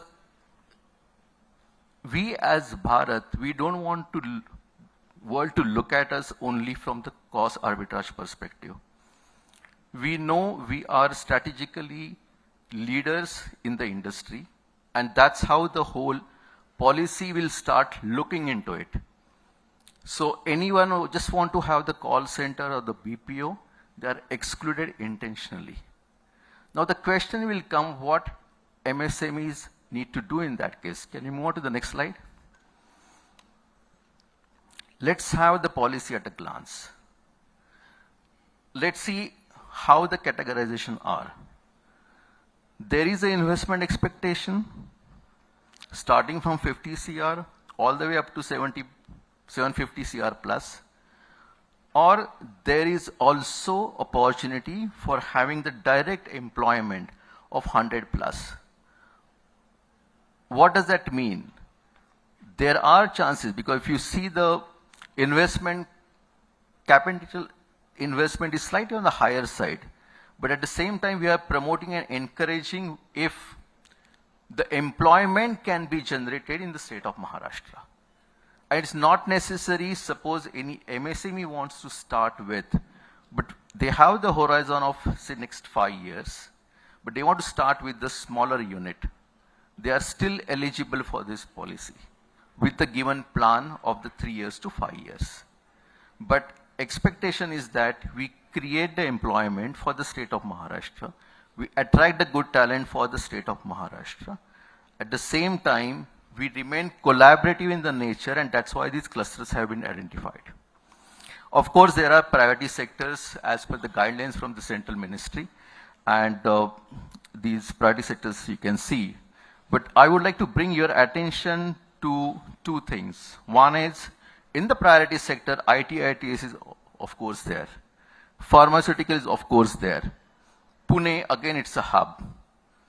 We are talking about, in this theme of the summit, about IRTS. There is a huge role for every MSME and MSME leader sitting over here to think on these lines. Think right now, not just about the state of Maharashtra or Bharat, think globally. GCCs are going to open the doors for all of you when not just the foreign companies are coming over here, but even the existing India-based MNCs who has operation cross-border, they all will be part of this particular policy and the entire engagement. And that's where everyone will have the role to play. Next slide, please. A quick synopsis about the policy criteria and conditions. So of course, there is a fixed cap investment which you need to do. There are eligibility criteria on the certain investments, but which I just covered in the earlier slide. Of course, there will be a cap given by the government basis on your investment, and it depends on which zone you are going to invest. And of course, there are conditions how these subsidiaries will be given. I don't want to get into the technicals of that. I want to be more relevant on this particular forum from the MSME perspective. We can go to the next slide. Fiscal incentives, Gaikwad Sahab has already covered that, but I'll just give a small difference on that. And the more attention is on the payroll subsidy. The question might come, that is, are we late in the race? Not necessarily. Of course, in entire Bharatvarsh, there are many other states are equally releasing effective policies. These are definitely competition, but competition is all for the healthy Bharatvarsh which is coming up in this entire Amrit Kal. And we could clearly see, be it payroll subsidiary, be it rental assistance which is coming in, or the capital subsidiary, this is all in comparison with other states, it is absolutely competitive. And why can I say this is absolutely competitive? Because do understand one thing, Mumbai was, is and shall always remain the financial capital of India. And now the way Mumbai is expanding, Pune is so close to Mumbai. Now with all the connectivity happening around, the new roads which are getting connected with the new Navi Mumbai airport to Mumbai also, the connectivity is super fast. So this is all going to get bundled, and the Pune is going to be the critical part of this whole cluster. And that's only the reason the policy also, if you see, it's in the zone 1 combined together with the Mumbai and Pune. We can move on. These are the other fiscal incentives, but I just want you to have the eyeball on this, but which is self-explanatory, but I wanted to give the more perspective on this. Rathod Sahab just touched based on that.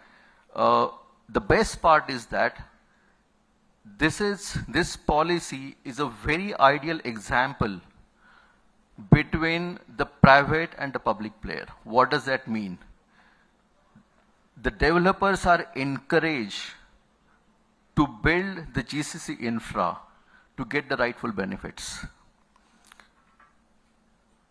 The FSI, the way the indexes are being given, it as good as it's a land cost.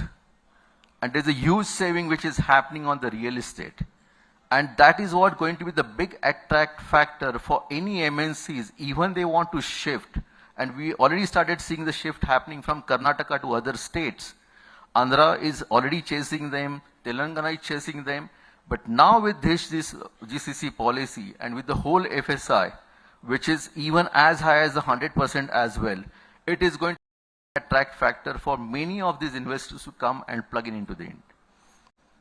So that's number one. Secondly, the green certification, which is going to be the lead factor going forward. We can just move to the next slide. Yeah, these are the non-fiscal incentives, just on the two parameters I wanted to convey. One is on the left-hand side, if you see, there is a flexible employment. What does that mean? GCCs are more sensitive towards the follow the sun model. Any GCCs who are working on the global platform, they need to have the follow the sun model. So there will be the employment which is a flexible. There will be the site resiliency, the full infrastructure will be provided.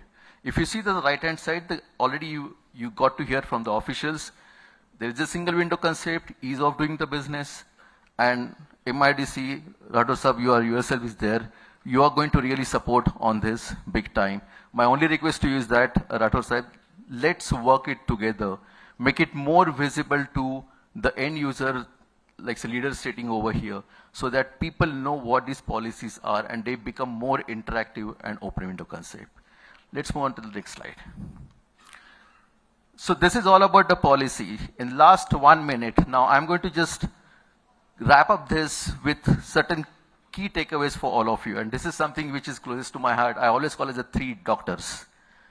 And what does that mean? So let's go with the 3 Ds first. So the first D, can you click? One by one. First is digital. If you see, the whole world is becoming digital. So D stands for digital.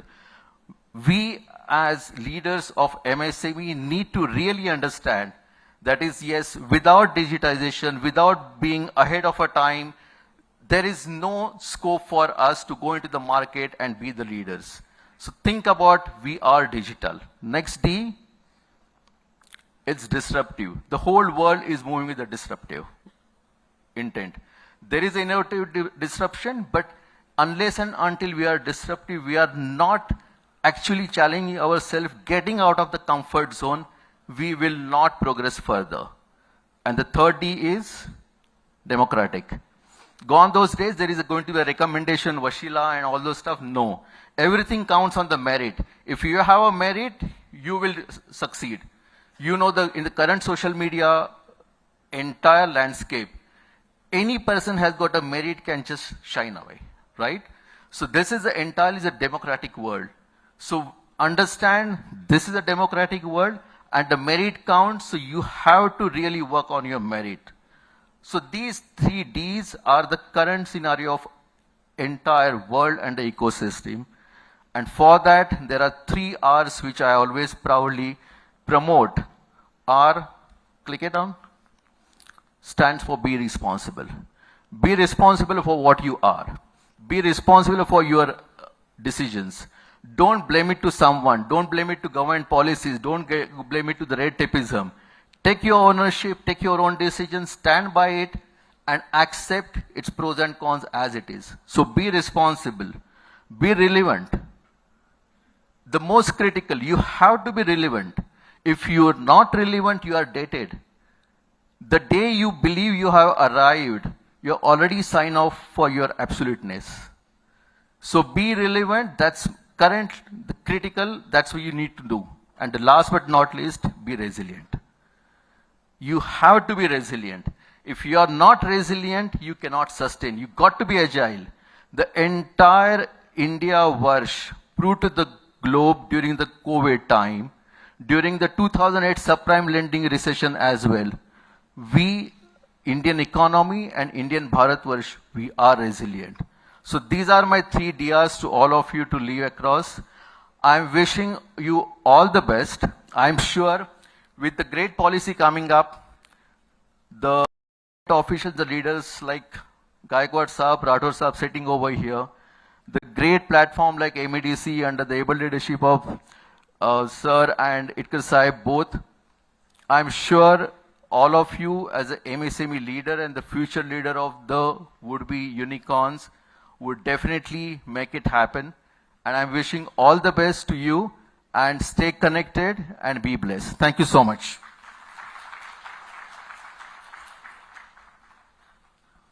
Thank you, sir. It's really a very exciting last 1 hour. We experienced 3 addresses from Vijay Rathod sir, from Sushil Gaikwad sir and Prasad Pradhan sir. I think all 3 topics which they covered, so they have really given us a roadmap that how Maharashtra can be a powerhouse for MSMEs and especially in the areas of IT, healthcare, GCC and AI. So thank you very much all. Please give them a big round of applause for all our 3 distinguished guests, Gaikwad sir, Rathod sir and Prasad Pradhan sir. I request our regional director, Kopadekar sir, to please come on stage for a minute and felicitate our keynote speaker, Prasad Pradhan sir. And please don't go away. We have a very exciting session now. We are going to witness. This is going to be really a global session because we have speakers from 4 different countries who are going to talk about the MSME opportunities in those 4 countries. We have 1 speaker from UK, we have 1 speaker from Japan, 1 speaker from Germany, and 1 speaker from UAE. So I think it is going to be a very exciting session. So Sagar Babar, I request you to please come on the stage because we are not going to, lose this momentum. This is really a great momentum. Thank you very much. Please give big round of applause for all of you, those who are sitting here, because Pune has never experienced people coming at 9 o'clock. So it always has, when we say 9, people come at 10, 10:30. But today is a very exceptional day. I think at 9 o'clock it was full house. So thank you very much, Sagar. I hand it over to you and I request our anchor to just give a brief about the session. Thank you so much, sir. Before moving to the session, I would like to acknowledge the presence of Mr. Sanjay Chordia as a founder of Surya Group, a good inspirational entrepreneur. Along with him, Archana Pathare ma'am and Gauli sir, regional officer from MIDC Pune. So, welcome to you. And ladies and gentlemen, now here our first moderator, Mr. Sagar sir, is here. Sagar Babar sir is a president and chief AI officer. And I'll request now the panelists to be on dais. Ladies and gentlemen, I request you to please be seated. The session is started now and lots of good energy and lots of good knowledge will get shared because as recently Sachin sir has acknowledged, 4 different speakers from different countries are here. So here I request the panelists, Mr. Shrikant Patil, CEO and Managing Director of DJLI, Singapore. Mr. Anand Shiralkar, CEO, DG Future Tech India Private Limited, Japan. Mr. Ravindra Gadgil, Enterprise System Architect and Applied AI Researcher from UK. Mr. Ajit Ranade, Founder, Maharashtra Europe Business Forum, Germany. And hand over to Mr. Sagar Babar sir. Our moderator Sagar Babar is a President and Chief AI Officer, Comsense. He is a social media influencer with billions of followers and is a co-founder of RACI Rural Entrepreneur Connect initiative. And his experience will definitely help us to build. I would like to mention that he is also a chairman of AI committee of MEDC. So ladies and gentlemen, can we have big round of applause for all these 4 gentlemen and to our moderator, Mr. Sagar Babar. Hand it over to Sagar sir. Thank you so much.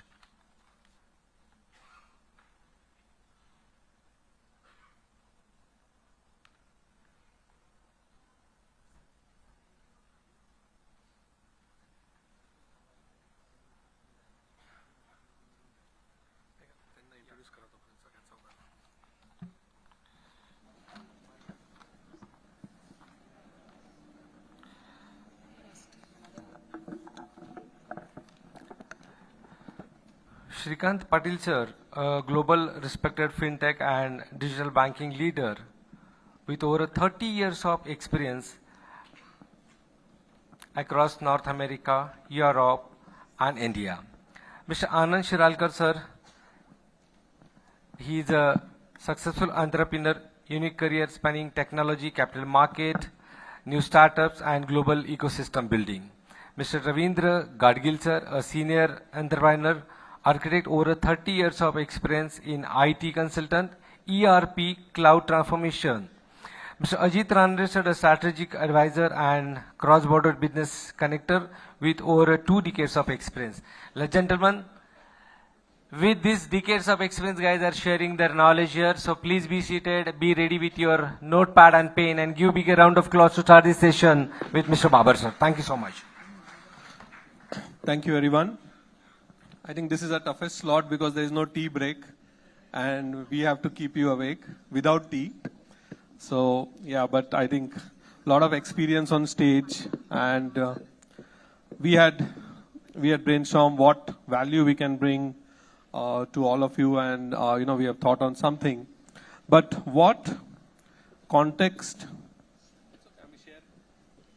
So what context I want to share here is like, with all these 4 countries, and they are strong in building MSMEs, in startups, what we can learn, what are MSMEs of India, those who are here and those who are watching online, should learn few things by which they can go global. What are some of the habits? What are some of the policies? What is AI bringing to MSMEs? How AI is disrupting? So all those things we will discuss today. So one line. So let's start with just one line from each of you. So I would say, Shrikant, you will represent Singapore ecosystem. You will represent Japan, UK, and Germany, Europe. So in this perspective, what is the one reason, everyone should give one reason, that in your country, MSMEs are scaling? We start with you.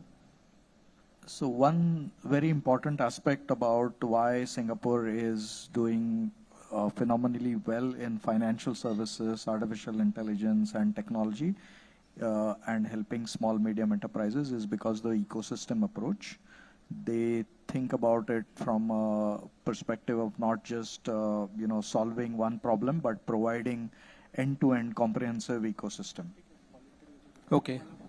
Yeah, so for Japan, I think one of the things, and everyone knows this word Kaizen, so they are completely obsessed with the quality, and then once they achieve that quality, they look for the scaling.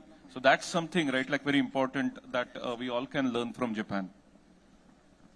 Ecosystem, Kaizen. Are you able to? Yeah. So from UCAS perspective, we have a historical tie, and English is our second language, which we speak fluently, most of the population. Recent CETA, which is free trade agreement, comprehensive economic trade agreement between UK and India, is facilitating MSMEs in big way. And last but the most important point is UK is at a crossroad. They don't want to deviate or lean much towards US, neither towards China. India is in a sweet spot right now to make this happening and take this opportunity to go really full force and stamp their authority, because as I said, they are not leaning towards, and they want some good partners, and they are looking towards India. So please be on the watch, go all out and make it happen. India-UK ties are prospering. Hello. First of all, thanks to MEDC, and I would say the MSMEs in Germany is called as Mittelstand. The Mittelstands are successful because they have a mindset that we are the backbone of the economy. We are the reed ki haddi, Patisa Kana, and that is the pride and heritage they carry, and that's why even a small MSME or small Mittelstand company or MSME company in Germany feels that we are a leader It's not just Bosch or Mercedes-Benz or BMW, but we are leaders, and they live it to it. Wow, I think, so we spoke about ecosystem, process, belief, mindset, and opportunity. To start with this, now let's start with Germany. You have started a forum, Maharashtra Europe Business Forum, and you work with Indo-German countries, diasporas closely. What do you see, right? What is the growth engine for Maharashtra's MSME? Thank you for this question. So Sagarji, like unlike these two gentlemen who are already AI entrepreneurs, I would say I'm a more social entrepreneur than a business entrepreneur. So I've been living in Germany since last 14 years and not founded Maharashtra Business Forum, but before that I founded Marathi Katta Germany, which connects about 6,000 Maharashtrians in Germany. And that, but how I see up to it, like, let's say currently there are 350,000 Indians living in Germany. And I would say, even if I consider 160 professionals, just leave aside the non-working spouses, children, and the students, but these 160,000 Indian professionals are working with more than 5,000 German Mittelstand, German MSMEs. So I treat every individual working for a MSME as an ambassador of Maharashtra, or let's say India. And these people, they give the, I would say, the valid leads, which may convert into the real-time business opportunities. And that's why we founded this thing. And I don't treat just as a foreign direct investment coming from Germany to India, but I feel our Maharashtrian entrepreneurs, small business owners, they are more aspired to export, to go to Europe or other countries. And the German Mittelstand or German MSMEs comprises of 70% of the businesses, maybe same percentage in Maharashtra also. So this is the right fit where, and second thing, unlike China, which has more than 4,500 German companies in China, we have just 2,000 companies. The Mittelstand or mid-sized German companies are yet to come to India. So this is a big opportunity to join hands with MSMEs in Maharashtra and MSMEs in Germany. So continue question to this. Based on your experience and you meet thousands of people there in Germany, what are the top 2 reasons that Germans say no to Indian MSMEs? Interesting question. So I would say sometimes, I'm talking about in the perspective of MSME right now. Yeah. So German says sometimes no to the MSMEs, and I would say Maharashtra or India, because they don't know about them. Because they don't know about the MSMEs? They don't know about them. Because so we are less in marketing? Or what? It's not marketing, because in Germany, engineering or innovation comes first and then marketing. Okay. And that is where we are lacking. Okay. So this is my honest opinion. And I would say, like, the second, marketing is also important after engineering and innovation for Germans. And there are some countries, our neighboring countries like China, they have invested since the last 40 years because they try to understand the German mentality, the German way of working, and they have invested rightly maybe few decades before. But so this is one reason I would say they don't know us. It's not about the quality or the thing. And second thing is the industry which knows that the Indian graduates who are just passed out from the colleges, they are not immediately job ready and employable. This is completely reverse what Germany sees, because Germany has a dual education system. Forget about after graduation or engineering, right from the 7th standard, people spend more time on the shop floor or actually hands-on working than in the classroom. So these are the 2 reasons, like I would say in my perspective, because of which sometimes Germans, for example, I can cite the example of the lot of German captives here, and they have experienced it because the fresh graduates which they have recruited, they felt like I have to tell them everything, because a person who has designed something on, let's say, Solid Edge or SolidWorks or whichever tool, he cannot manufacture the product which he has designed himself. So this is not acceptable in Germany. Wow. Anand, coming to Japan, you spoke about Kaizen. But here for, the audience here, what do you suggest without hiring a consultant? What are the quick tips by which they can implement Kaizen or practice? Yeah. No, that's a very good and important question. We have been using Kaizen word, right, like very lightly. But Kaizen is very important, like where it has got this discipline also embedded in it. So if you see Kaizen, the meaning of Kaizen is continuous improvement. And again, just to give additional context, there is this book by James Clear, Atomic Habits, where he actually goes very deep, right, like on that part. And I would highly recommend everyone to read that. And what continuous improvement or Kaizen means is you have a recurring, right, like ways of setting up something. So for example, right, like, without hiring, right, like any consultant, what you can do is you can just start, right, like, for example, daily or weekly meetings, a cadence, right, like a simple, and ask simple questions, what went well, what, things, right, like we can learn from, and what is one improvement area that we can bring in the system. Simple questions like these, right, like asking in regular meetings, and keeping the log of all those meetings and reflecting on that, right, like it's something very important. It sounds really simple, but these are, right, like in Japan, if you see, right, like most of the MSMEs, and this is something that I've seen, that they start with the chore. Okay, and what is chore? Like in the morning, everyone gathers, they have, right, like some discussion, they do some exercises depending on the type of the industry. They do some light exercises also together. And that's actually, right, like that way they connect with others. At the same time, they create a cadence, right, like a regular, meetings. And these regular meetings along with reflection, and then that reflection into action, right, like can create Kaizen. So it's very, even if it sounds simple, you just need to do it consistently, and that is something very important. And what I've also seen, and this is something very interesting, a lot of companies in Japan, they keep a dashboard which is visible to everyone.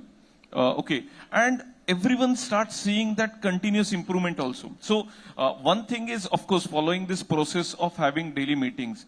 But on top of that, right, like especially if you go in manufacturing industries, there are dashboards, right, like where they have like real everyday, right, like everyday information is over there. These are, right, like handwritten dashboards, but everyone is connected to like what's happening in the company, and everyone is connected to the growth or continuous improvement that they are actually seeking for. Now, in Toyota, companies like big companies like Toyota, they give incentives also. So, for example, there is a Kaizen box. We have also tried to implement in our office. So what they do is they ask everyone to just put, right, like if they think of any additional improvement, right, like within the company, it doesn't have to come from senior management. It should come from anyone. And that's how, you can put, right, like your suggestion in Kaizen box. And companies, big companies like Toyota and like others, they give incentives for the implementation or any suggestion that is implemented, they get, right, like rewards also. So, all these things, right, like again, you cannot just go with just one word, right, like Kaizen of continuous improvement, but it has to be connected with a lot of other activities and processes also. And that's something that I have seen in Japan, right, like, this is something that they consistently do. I think very well said. Daily meetings bring a different perspective and different momentum to any problem. And I think if we all follow that daily meeting, and dashboard concept is great. Another question, you work with Japan a lot, but you also run an AI company, and you also invest in AI companies. So you have great experience in AI. For our MSMEs or startups, or there are some IT companies here, what do you suggest with a small amount of maybe 2 lakhs or 50,000 to 2 lakhs, where they should invest in AI so that they get ROI? No, this is a very good question. And, of course, like tactically, you have to solve this tactically as well as, strategically. But one of the things, right, like that I've seen is, in Japan, be it in Japan or in India, right, like as we say, gharogari maticha chuli, right, like it's something similar to that, right? Like in Japan also, it's not that like everyone is using AI and like, we can learn from them. But what I think, right, like, if you have, if you're comparing and like learning from Japan in the AI perspective, what I think is, if I have 50,000 to 2 lakh rupees with me, first thing as a promoter that I will do is I will spend that amount on learning by myself. You know, I'll put that amount and learn, right, like what's happening. Because what has happened, right, like, I mean, if you see, if you don't have a clarity, if you don't know, and if you are trying to scale, it will just increase the chaos. So I think the first very important part that we need to look into is to learn, like learn by yourself, right? Like take some, and there are a lot of free resources also, right? Like available. So try to, right, like learn and then implement it like in a way where it will, you know, amplify your presence or amplify your expertise. So for example, for contracts, for reaching out to the clients, for right, like drafting emails. I mean, very simple steps, right? Like don't start, right, like with something big.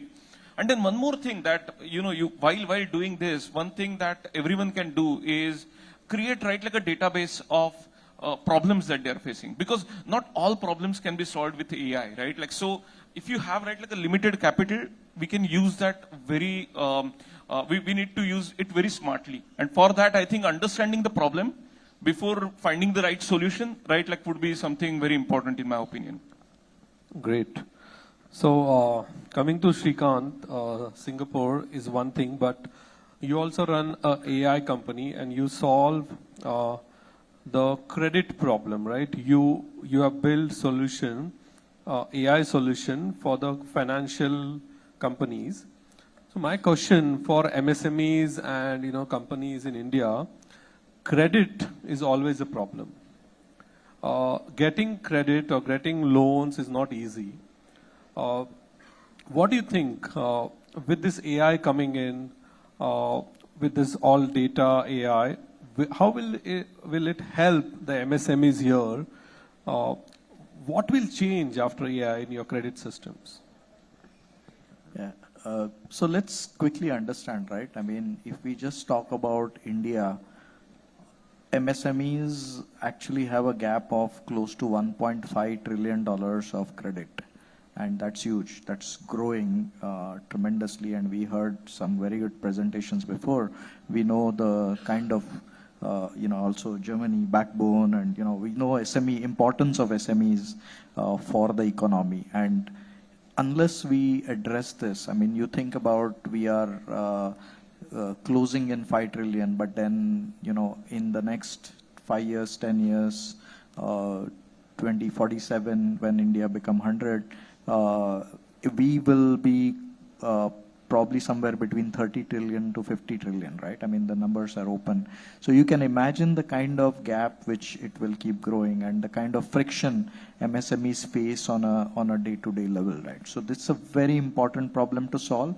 It's not just a problem for Pune, Maharashtra, India, and globally this gap is close to $10 trillion, right? Now, one of the main things is, you know, I like to share this example is that when people would have gone and asked, you know, Henry Ford was asked this question that, you know, if you go and ask people, what do they want? At that point in time, before the automobile came into picture, people would have only thought about faster horses, right? But bringing that automobile is very important. So AI does something very similar. It has a transformative nature. And one of the challenges is, like, you know, we always face that the credit, if you go to a bank or a financial institution for loan, it takes you months together, right? And then by the time the SME has to manage, and, you know, it's just impossible to kind of run through that process. So what we do is we help the banks and financial institutions or companies who give credit to make use of AI. And when I say AI, we do more on the machine learning and deep learning rather than just generative AI, because generative AI is yet to evolve on that, to make these better decisions, faster decisions at a lower cost, so that the credit is given to companies, MSMEs, more on SMEs, not so much on micro for our side, in the way they deserve.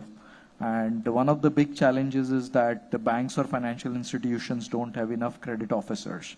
So what we do is we create in simplified terms, we create a humanized version of companies, which are like, talked about, Anand talked about the atomic habits. We track the habits of companies, their behavior, and it gave me a good idea. Now I'm actually going to, think about it a little bit further.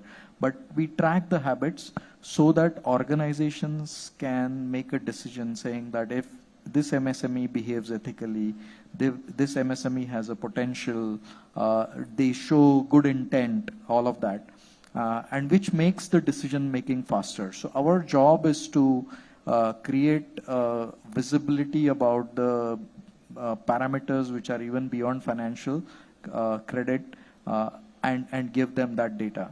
And we so see you work with SMEs or you work with the financial institutions? We work with financial institutions to support the decision making, but we bring out the real picture of SMEs in front of them, because otherwise they would not get the loan. So now tell me, for all these SMEs, what all things they should be careful of in future to have a clean company to get loan overnight?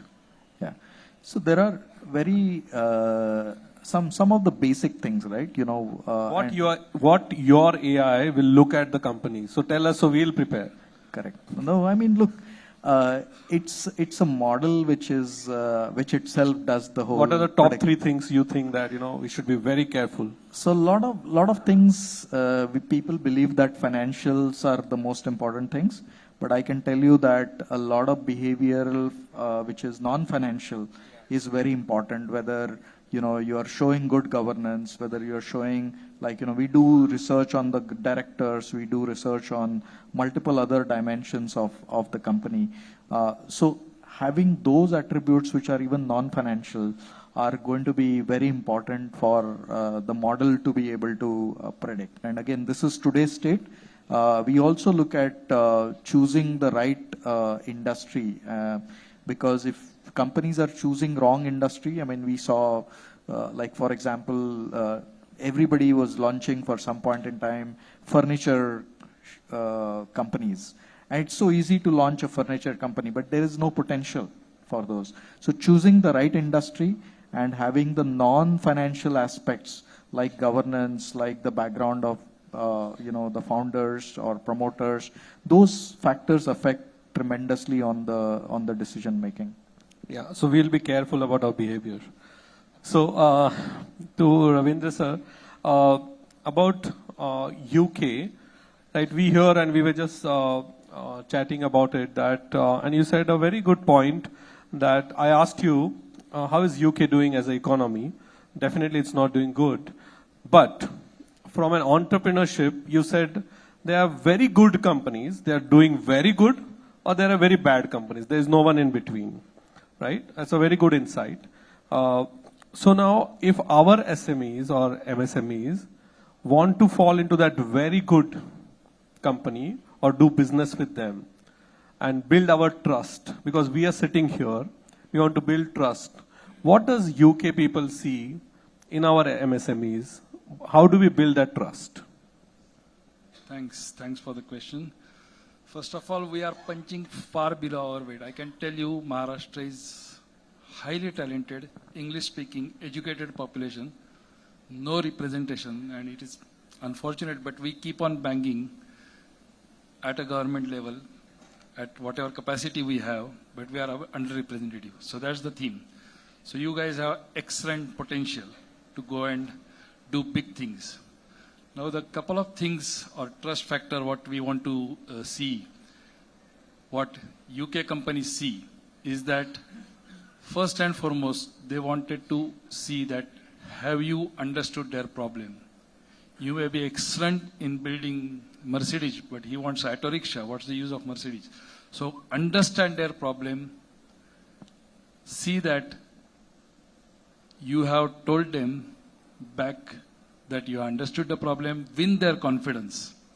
Second important part is naturally everything is based on AI, whether it is GCC or AI or anything, based on data. It is spread all over the organization, the enterprise. So how you are going to use that data do you understand their data? Do you understand the model? Can you model that data which can be made use to build AI models? Also, you have to tell them the limitations, what can be done, and just saying yes to everything will definitely, you will lose the trust of the buyer or the organization, because they know that just to win business, sometimes people do say yes. If you are upfront, open and focused towards the solution, why organizations exist? Either they want to add value or they want to cut the cost. If you direct your solution and tell them that this solution, whether it is AI, non-AI, digital, transformation, simple solutions, cost center, where does it add value to their business, or where does it cut the cost in their business? That's what they are looking for. As I said, the economy is doing very bad right now. It will improve definitely. But you guys have to pitch in, go all out, make your presence felt. It is easier said than done. But unless you go knock the doors, knock 200 doors, 2 will open, knock 500 doors, 10 will open. But with these value propositions that understand their problem, tell them where you are going to. I have seen many companies, and I will include myself also, that I go with the solution. No, that's the wrong approach. What they want is, they will present the problem and you come up with the solution. You going with the solution is not going to help. It does not help me. It will not help.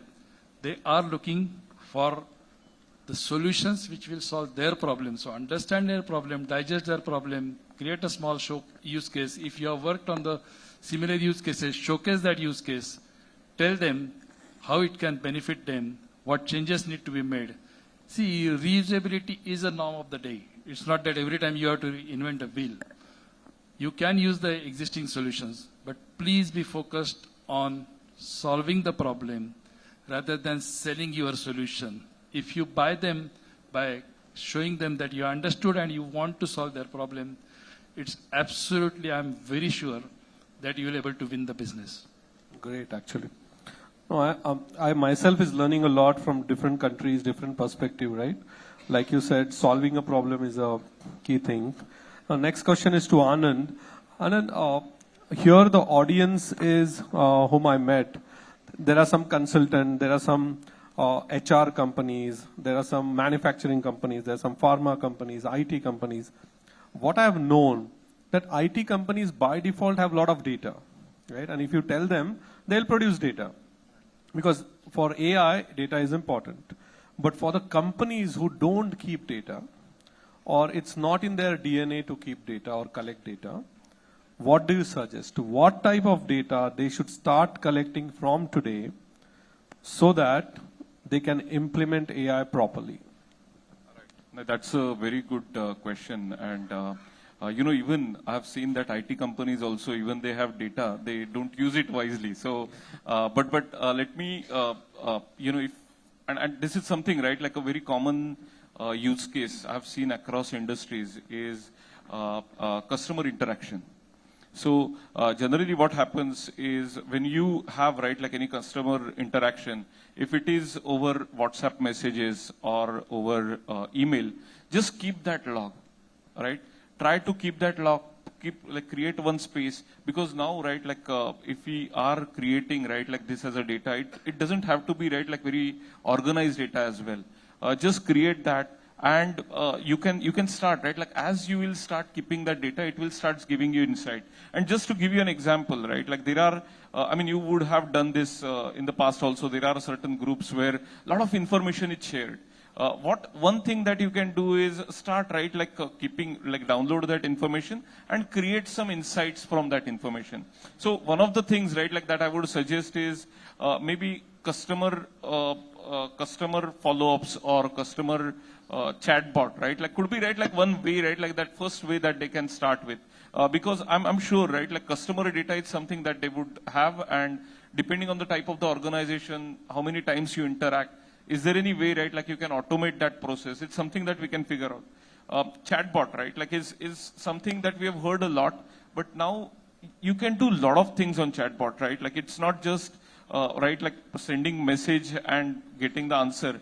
What you can do is you can get the first level inquiries, right, done through the through this process itself. So where and you can use your voice, right? Like for example, if you have right like a real human voice, synthetic voices are getting so better right now. So you can then once you start accumulating the data, then you can create right like an inference from this. But consumer data is something that I would suggest to go for. Great.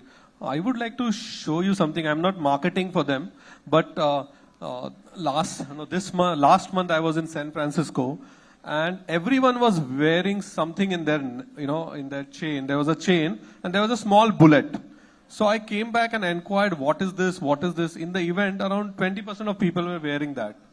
And then I found out they were wearing a recorder, and it was an AI recorder, right? So whatever sessions they were attending, it was recording, and it was summarizing and giving it to them. So I found that's very good, and I ordered, and I got this one. So this is called Plod. It records. So I've started it in the morning. So I'm sitting in all the sessions. It will record everything. It will give me summary. End of it, I will ask him questions also. Like what did Atul, our chairman, Atul sir said in his keynote, it will tell me. Now, this is what you said, right? So if we can do something like this, then unless you have data, AI cannot work for you. So like you said, very well said, we need data, and this could be one of the, one of the problem in the events, what I used to face, I meet many people and I commit them something. Okay, I'll call you back, or I will email you, or I'll WhatsApp you, but I never do that because I used to forget it. But now this will give me actions also, right? You told them that you will send them something and all. So this is what AI could do and ease your life. So yeah. No, this is great, and this I mean you can use similar tools like this while having meetings also. So there is this tool called Fireflies. Okay, you can just like include that in your meeting, and it records, it creates summary, it sends you the follow-ups. So yes, these things like can be used even with the less data. Yeah. So let's come back to manufacturing from AI. So in Germany, right? Ajit sir, what do you pick? If you have to pick one industry in India, or let's say specifically in Maharashtra, Pune, which is that industry now produces German quality products? Or what is your wish? Which you think that there is a lot of scope in Germany? I would say the industry which is related to the healthcare, pharma, life sciences. So this industry definitely, of course, there are conglomerates and big companies. There are less MSMEs maybe. They are manufacturing or designing and developing some products. But this is the area. This is the sunrise. Definitely, this has been a sunrise industry, and this will remain a sunrise industry. So any new trends, new innovations, new technologies will certainly help. So those who are in this area have, I think, definitely good prospects. So pharma industry, healthcare, pharma industry in Germany for Europe region. You're saying? Although I'm automobile. I'm saying deliberately this because although Germany, or let's say the DACH region, Germanic region, has been traditionally a leader in this industry, despite of that, I would say there is still a demand, still a scope for this industry. I can maybe cite a small example. So maybe you guys can Google about a small village or town in Germany. It's called as Tuttlingen. Tuttlingen. The population is hardly 40,000, but this has 2,000 companies which are into medical equipment, healthcare, surgical equipments, and this number is growing. Okay, so why? Because definitely there is a need. Wow, I will also search on that. Coming to Shrikant, on the AI, what do you think? What are the top 3 things, right, for Maharashtra MSMEs they should do to become credit friendly in the world of AI? So one is, I think you asked a question to Anand earlier. Let me just give the perspective of a company which is thriving purely on the data, and that's in DGLI. We've been collecting a lot of data for companies, and over the last 3 years, I mean, since we kind of started acknowledging that the data revolution is in place, we are seeing tremendous growth in the data availability, right, for small, medium enterprises. So you see a lot of data which is financial data. There's a lot of social media data. There are scenarios where you go to places like India Mart or multiple other marketplaces where they have put their products. You get a lot of websites which are describing experience of how their employees are facing, from HR perspective and all that. So it's not that the data is not available. Data is growing very fast, right? What is important for organizations is to, and I will mention this very specifically about the fintech sector in Singapore, right? Why today fintech is, Singapore is so prominent. I mean, there was this Singapore Fintech Festival a couple of weeks ago. I was part of that. And you see a lot of, positivity. The word actually comes down to Singapore for Singapore Fintech Festival. It was the 10th edition. And I'm also the ambassador for Singapore Fintech Festival. So I'm not an ambassador here, but, we got a very special experience. And when we talk about even promoting and, marketing or putting together, your value proposition to the global world, I think companies can do a lot on proper projection. In terms of, they need to have a proper way of how do they position themselves. A lot of that is, I would say that many companies which are not found by German companies or Japanese companies in India, they find it very hard to find the companies in India, and that's where we also help, is because these companies have not created a proper presentation to them. So creating that is one very important aspect. And the second aspect, I think another aspect I would also go back to what you asked, Anand, was, I spend around $500 a month on just AI tools personally, plus the organization tools. There has to be, you need to think about a future organization where AI is embedded in the organization, and not that you are thinking about. So you probably would not need 70% of the people in the company, right? And these are the type of organizations, the reimagination, the SMEs in Maharashtra need to do, India need to do to leverage AI. Wow, it's a very bold statement. Lot of a session could be scheduled on that, on 70% reduction, but I somehow agree, not 70%, but we should enable our organizations with AI, definitely. As we just have 7 more minutes. So what we'll do is, we'll do a rapid fire. I will ask you a few questions, and each one of you has to answer in maximum 1 line or 1 word. It could be your perspective. So let's start with Germany. I'm saying Germany, but you can answer in any ways, Ajit. So one tool every MSME must use. It's not option. They should use. What is that one tool? I would say one tool, or rather one quality, is global mindset. Global mindset with local roots. Wow. Okay. Collaborate and network. Collaborate and network. Wow. Focus on quality. Yeah, Japan, so you should say that. Yeah, constantly learning new AI and technology. Absolutely. No, I completely agree with all of you. Anand, we start with Shrikant. What is the one KPI that every MSME founder should track weekly? Anand will say daily, but weekly. I was going to go for revenue, but then weekly tracking would be difficult. But you can track the input success. So you should also celebrate that even small projects, the sprints which you come out, like, and these successes also should be tracked. So you should celebrate and celebrate the releases, the kind of work which you are doing in-house.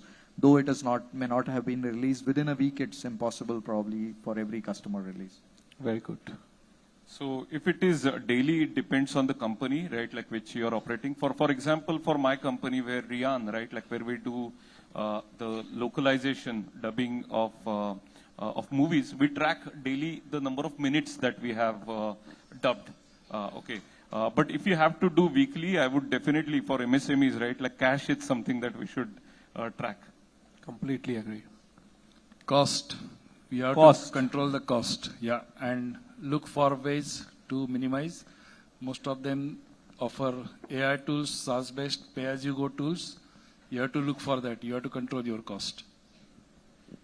Sagar, I would say one has to track on a weekly basis the vision map, okay, and where I am today. Okay, so vision map of, let's say, 10 years, 5 years, 10, 20 years down the line, and where I am today, what I've done in last 6 working days, whatever, in Japan maybe 6 working days, in Europe 5 working days. So no, it's great actually. You four gave very good perspective. You said vision is important. For vision, there's revenue, cash is important, but you have to control the cost as well. But without delivery or celebration of delivery, you cannot achieve the vision. So it's a great answer. We start with you. What is the one mistake that kills growth silently? असंसदीय शब्दाचा प्रयोग केला तर please काढून टाका कुठला? पण unparliamentary, non-parliamentary. But I would say successor planning is very important, considering that everyone will succeed. Successor planning is very important because Germans have failed in one thing, producing enough Germans. And that's why a lot of businesses are getting killed. So successor planning, in my way, considering everyone will succeed. I heard that first time. Huh? Germans have done good thing, producing Germans. Yeah. It's a good one. Not believing in yourself. You have to believe in yourself. You are doing fantastic work. You have to showcase it. So if you don't believe, you will not grow. That's what you want to say. Anand? Scaling without clarity, right? Like, I mean, you have to avoid, I mean, you should start scaling only after the clarity, having clarity. So that is something, and focus on the quality, right? Like it's something that... Okay. Quality. One of the biggest challenges we see today is in terms of the mediocrity and celebrating mediocrity. If you are not pursuing excellence, if you are not pursuing the world's best, let's not even have the conversation. So that mindset needs to be... That is exactly what we need. Perfect. One last question. Sachin sir is looking at me. So one last question, and because this is an MEDC event and we are proud members of MEDC, I want from each one of you, from your country's background, what MEDC should do in future for MSMEs in Maharashtra. What is the one thing we should do? We should do events, we should do networking events, we should do one-on-one, we should have investment forums. Whatever you think we should do to support MSMEs, because that's the vision of our current chairman, Atul sir. You know, we speak a lot about how do we help startups. What do you think? What do you think we should do? We can start with you. So I think this is the last question. As I mentioned, projecting the MSME in the positive light would really create a tremendous impact, because you would be able to get the amount of investment we need, the growth we need, and that's what we do. We do actually assessment of companies. So creating that entire spectrum, focusing on those specific industrial units, those are the things, that projection outside. Maybe we are doing a lot here, but we need to project it properly. we have amazing ambassadors, right? Like in there's all different countries, and Garze Marathi Global has like over 15,000, connections to such individuals. I think leveraging on, the existing people who are staying there, right? Like leveraging their strength, their trust. It's something very important, and we should do this strategically and systemically as well. And that's something, earlier Ajit also mentioned that there are a lot of, right, like Indians who are working, right, like in Germany, and they are in like they are working in good companies as well. So something that if we can leverage, right, like their existing trust that they have already No need built. to reinvent. There are already a lot of things to leverage. Very good point. Yeah, so again, collaborate, network. As I said, I am part of a overseas Maharashtrian professionals and entrepreneurs group formed 10 years back with like-minded people. You have to make I'm telling you, it's a juggernaut. You have to make so big that UK should not think there is any other country exists who can do this work. You have to do it yourself. And you have to make and MEDC can go together with entrepreneurs. There will be subtle competition between you. That's fair and fine. Without competition, you will not succeed. So please, collectively go to these countries, make your presence felt. As I said, they should think, oh, India and Maharashtra is the destination. Everything happens here. Every capacity, every talent is available here. You have to make your road shows, seminars, summits, collaborating with of OMPEG, which is the organization I talked about. You have to go, meet them, collaborate, and work together. I'm sure that 1 trillion dream by 2028 is achievable.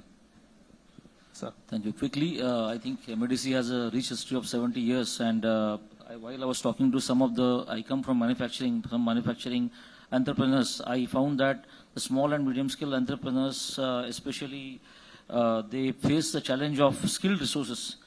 As I earlier said, the skilled resources is a big challenge or problem. Although we say 90,000 students are created every year, whatever exactly numbers I don't know, but how many of them are job ready and industry ready? That is a big concern. So if MEDC can collaborate with some of the top global institutes, because in the outside world, the dual education system and working on shop floor and working in classroom, this model exists. So Garze Marathi and MEDC or other things can come together so that we can form a big world-class institute to train such people on different areas. Absolutely. Skill is most important. What you said, collaboration, network is already there. So I completely agree. Before I conclude, Atul sir wants to say something, or you want to conclude? No, I don't want to conclude. Sorry to, encroaching in your session, but Sagar just asked one question. What kills the profit? Means, what is the required thing which can keep the profit growing? My personal experience is across any verticals of MSME, recording and documentation of failure is must. That we miss, and then we land up into doing repetitive mistake, and then that takes out. So there has to be and must be a session every quarter or twice a year, so that we focus on our mistakes and learn from our mistakes. Yeah. So that Completely is also agree. a very important thing. Completely agree. Completely. So, and I also have a say, right? What is the one thing? And I take it, I don't think if you remember, but Prasad Pradhan, sir gave a presentation. And in this entire presentation, one thing stuck to me, because I work globally, I worked in various countries. One thing stuck, which is very important, that our MSMEs should not be looked at as a cost arbitrage. It should not be that, they are giving us work because we are cheap. We should produce some good products, some good quality, and we should be proud of our products. So that's what I end up with. Thank you so much for a very powerful session. Thank you so much for guests. Thanks a lot. Thank you so much for listeners. And we have one more session and then the lunch. So thank you for this. Just thank you so much. I can only say, oh my God, it was a powerful session. Your international experience and guidance will definitely help our entrepreneur for the global exposure. So can you have big round of applause for this, all gentlemen? So we'll have a small felicitation. I request you to be here, sir. Here I request Mr. Umesh Nalge, sir, Regional Director, to be on the dais to felicitate Mr. Sagar Babar, sir. And also I request Abhijit Kelkar, sir, Vice President, to be here to felicitate the panelists.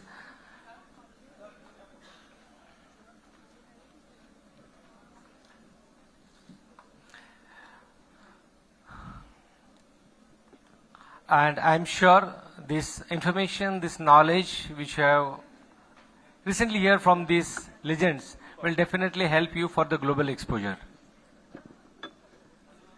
Yeah.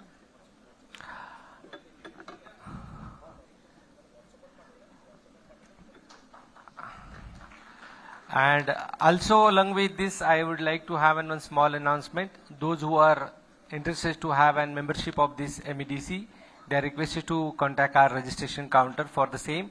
And I request all the legend gentlemen standing outside of this hall to be inside, because यहाँ ज्ञान का भंडार खुला पड़ा है जो आपके जीवन को प्रकाशमान करने जा रहा है, और आप बाहर किसी और बातों में व्यस्त हो.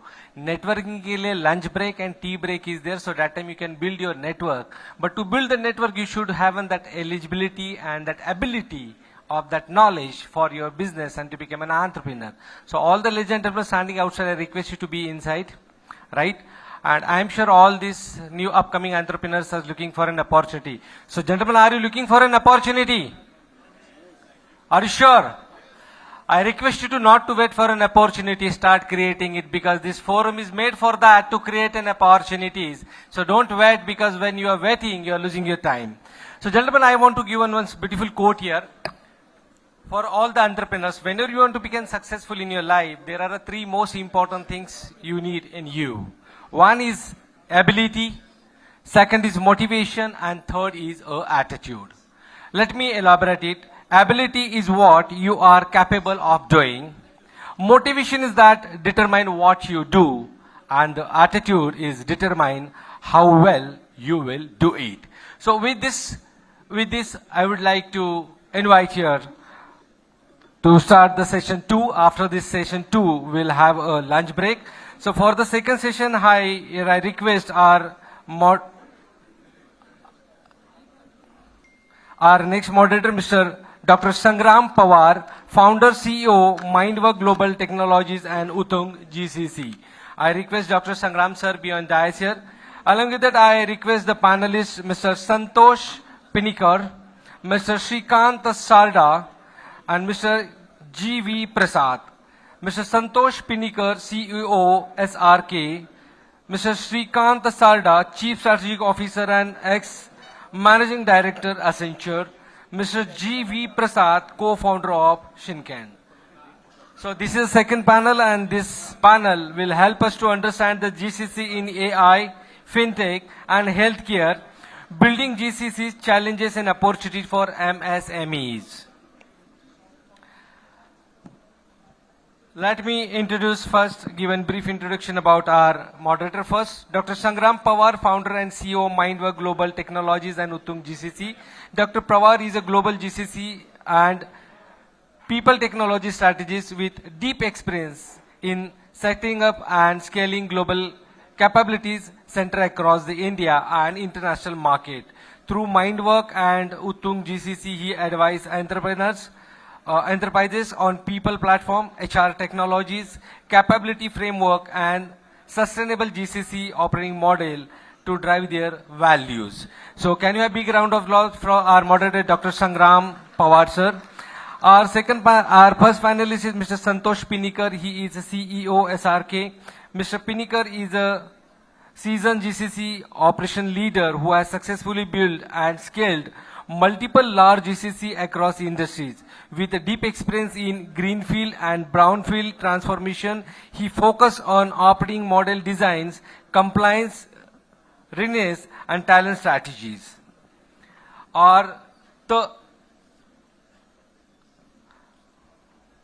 Then our second panelist is Mr. Shrikant Sarda, Chief Strategic Officer and ex-Managing Director Accenture, a veteran enterprise leader with decades of global consulting experience. Mr. Sarda has guided large organizations through strategic execution, digital transformation, and leadership alignment. Then Mr. Prasad, G.V. Prasad, co-founder Shinken, an entrepreneur with over 2 decades of experience in GCCs, outsourcing and global delivery model across USA, Europe and Asia. All are multitasking and brilliant leaders are here. So all handed over to Mr. Sangram sir to start this second discussion. Ladies and gentlemen, please be seated and be ready with your notepad and pen for the notes. Can I have a big round of applause to start this second session? All handed over to you, Sangram sir. Thank you. Thanks a lot. And it's my pleasure to come over and moderate this panel discussion. Is going to be very interesting because we have stalwarts with us here, the industry stalwarts, and like to, and already he has introduced each and everyone. So I'd like to start with common questions first. As to, we have heard Pradhanji talking about, we have heard Atulji talking about India 15 years back. It was cost arbitrage every time we used to speak, right? But now we are moving to a value add, right? Where we are going to be value creators for our GCCs. So on that, I'd like to ask Santoshji how GCCs have moved up to be a value creators, and in the age of, especially while we're moving from automation to an autonomy journey with agentic AI. How would you like to talk about it? First and foremost, good afternoon, and thank you, MEDC, for giving me this opportunity to be on the panel. Sangram, if you look at the GCC journey, it started in 1985 with Texas Instrument setting up their GCC in Bangalore. And then for last 40 years, things have evolved. When we talk about GCC, the GCC industry has changed dynamically. So, because today we have 2,000 odd GCCs, because what we know is the number that is registered with various institutes like NASSCOM, GC, or CII, or FICCI. But there are many unregistered GCCs, which is a potential opportunity for the MSMEs to tap into. So, given that we have 2,000 GCCs, but if you look at bulk of these GCCs, it started with the BFSI, because those are the sectors which have deep pockets. Then it evolved to, the retail sector. Then we have engineering. But if you look at predominantly Pune as this thing, it has been GCC hub for quite long, because there were a lot of Swedish companies that were already there, which were catering to global parent companies. Like I personally started, Whirlpool G-Tech Center, what we call, 25 years back. But that time the nomenclature was different. I think what has evolved over a period of time, because I was also part of the NASSCOM GCC founding member, we used to call it initially Global Captive Center. But then the European guys didn't like the word captive, because they said it gives a very different meaning to it. And that's how the word Global Capability Center has evolved. So coming back to this thing, what is important is the 2,000 GCCs that are there are at a very different matured level. Most of the GCCs, as I said, BFSI, they started with Gurgaon. Gurgaon and Bangalore were the two major hubs. But now over a period of time, Hyderabad is catching up. Chennai, due to its infrastructure issues in 2015-16, because, we also talked about we should learn from other cities. Chennai had a lot of GCCs which were there, but due to the water logging problems during the rainfall, many GCCs suffered. Because when you are in a GCC, we need to keep in mind that we are supporting the global operation. So any impact here has a direct impact on the business or the outcome. So those are few things that we need to keep in mind. So when it comes to the BFSI sector, they have evolved. From a single city, they have gone to multiple city. Retail sector, we are seeing strong presence in Bangalore. Again, Hyderabad is picking up. Pune, of the late, at least I know 2 GCCs that we had brought in, Southwest Airlines and McDonald's. We lost Pune setting up their GCC here just because of the airport. Because people, when we are setting up GCC, it's, where you see headquarter people traveling to this location frequently. So connectivity becomes very critical for us. And at least this is one input to our government, how we can really try to relook at the airport. That is important. And I know in one of your posts also recently you had talked about it. So, in the GCC journey, everybody wants to ride the wave of AI. But you know, we also heard a few minutes back, for AI, you need to have a structured data in place. But unfortunately, most of the organizations do not have structured data. So to answer your question, it depends upon the maturity of the GCC, the capability of the GCC to really use that data effectively.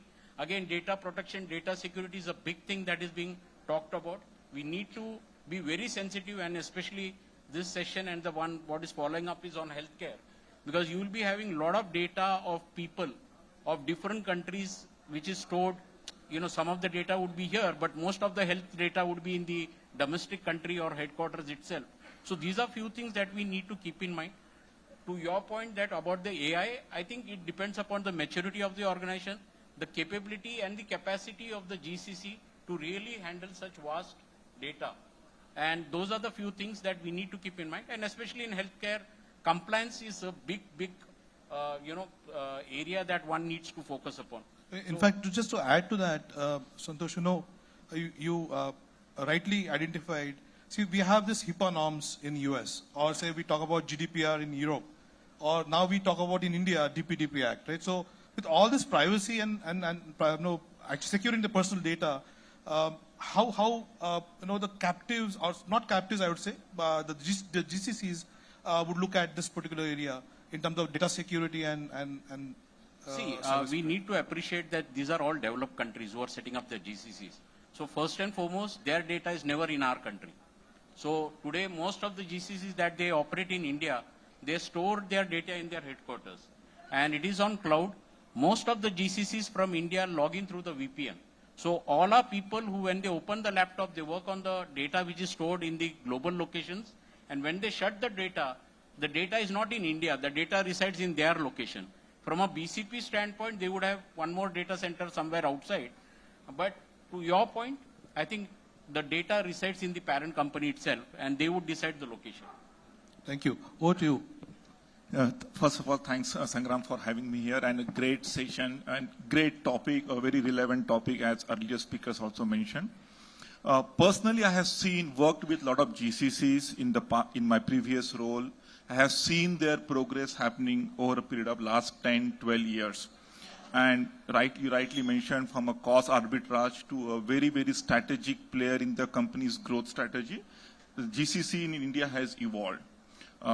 Earlier it was cost arbitrage. I'm not going to say that it is still relevant, but we have evolved, and it became a very integral part of any company's growth strategy, be it an AI strategy, technology strategy, or their innovation strategy. So that's where the currently GCCs are heading. As Santosh mentioned, some GCCs started maybe 20 years back. They started with cost arbitrage, and they have evolved to make GCC in India as their central for their strategy. The new GCCs that are coming up for smaller companies, SME companies from a Western world also, about a sub-billion-dollar revenue, they can leverage the jump instead of kind of going to the same model, same journey. They can directly go make India as the innovation partner, the team in India, the GCC in India as their innovation partner, their strategic IT partner, and kind of leapfrog that journey from a cost arbitrage to directly jumping into the AI. And that's where I believe the GCC growth will happen in India, specifically in Maharashtra. So how do you look at the overall reducing of the cycle time of build, operate, transfer for a GCC like which are smaller in nature, but how they can quickly ramp up, and with one window clearances, what our government is doing, but what are your views on that? So we have seen the progress or learned from the previous mistakes of when the GCC came 15 years back. We have seen what kind of things did work, did not work, and incrementally we are done. So that all knowledge is there with us in India, and we can learn from that so that we don't do the same mistake and directly jump to if I give an example of data in India, like about 12, 15 years back, India was not even top 10. But whatever happened in telecom sector in last 10 years, 12 years, we have become the largest consumer of data and very cheap data. So we don't have to do incremental learning. We can learn from all the mistakes and apply that and leapfrog to be directly the innovation partner instead of trying to become cost arbitrage, and then gradually grow. Sure, thank you. Hello, good afternoon, everyone. Good afternoon, everyone, and thank you, Dr. Sangram, for the question. I personally feel that GCCs undoubtedly have covered a great journey. I completely agree with what Santosh said, right from being called a captive and a low-cost service provider. I think where we stand today is a huge, huge progress in itself. But I don't think it's happened by chance. It's happened by very, very dedicated efforts by a lot of organizations. So just to give an example, in the BFSI segment, AXA, one of the companies that I used to work for, invariably developed a lot of capabilities over a period of time. I think we as a country developed capabilities on the analytics front. We went back and could show to the parent companies that we could use analytics to do predictive modeling, which can really make a big difference when it comes to insurance companies, when it comes to claims processing and stuff like that. We could build capabilities on the actuarial front, wherein we could again demonstrate that we could actually improve the speed to market when it comes to new product launches and stuff like that. So I think there are a lot of these examples out there which talk about how GCCs have covered the journey from being just a cost arbitrage thing, and not that that's a bad thing, that has to be there. That's, I would say, the building block in itself, but has moved up the value chain. But having said that, I don't think all the GCCs have ridden that wave. It has happened with GCCs which, number one, have made sure that they are moved to take on complete ownership. So many GCCs still operate, I feel at times, thinking that somebody sitting in US and Europe will tell us what to do and we'll just follow their instructions, and that's where the life ends. I think GCCs which have exhibited the ability to take ownership, to align themselves to the global goals and objectives of the parent companies, have really covered that distance. GCCs which have invested in the right type of talent and actually kept, I would say, some parts of their money and profits aside to ensure that they keep reskilling their people and upskilling the type of work they do, have profited. Similarly, I think the HR policies, which have moved from being just a very operational oriented SLAs and operation to something which is much more business oriented. So I think organizations or GCCs which have followed that path or which continue to follow that path, I think are continuing on that journey, and it's a journey, and I think we'll continue to grow on that particular front. Just to have a lead question on that, how important is change management when it comes to different cultures coming to India? Because their expectations are very different. Their know-how of the systems are very different. And when they expect, in terms of talent, it's more difficult in terms of the cultural differences what we have. And the expectation of talent here in terms of Gen Z and millennial generations here. Absolutely. I think change management plays a critical role, and I think the best way to address it is by virtue of communication. I think it's important, just again going back to one of the GCCs that I used to lead, we used to support geographies ranging from US to Europe to Japan and stuff like that. And each one of them have very, very different cultural expectations.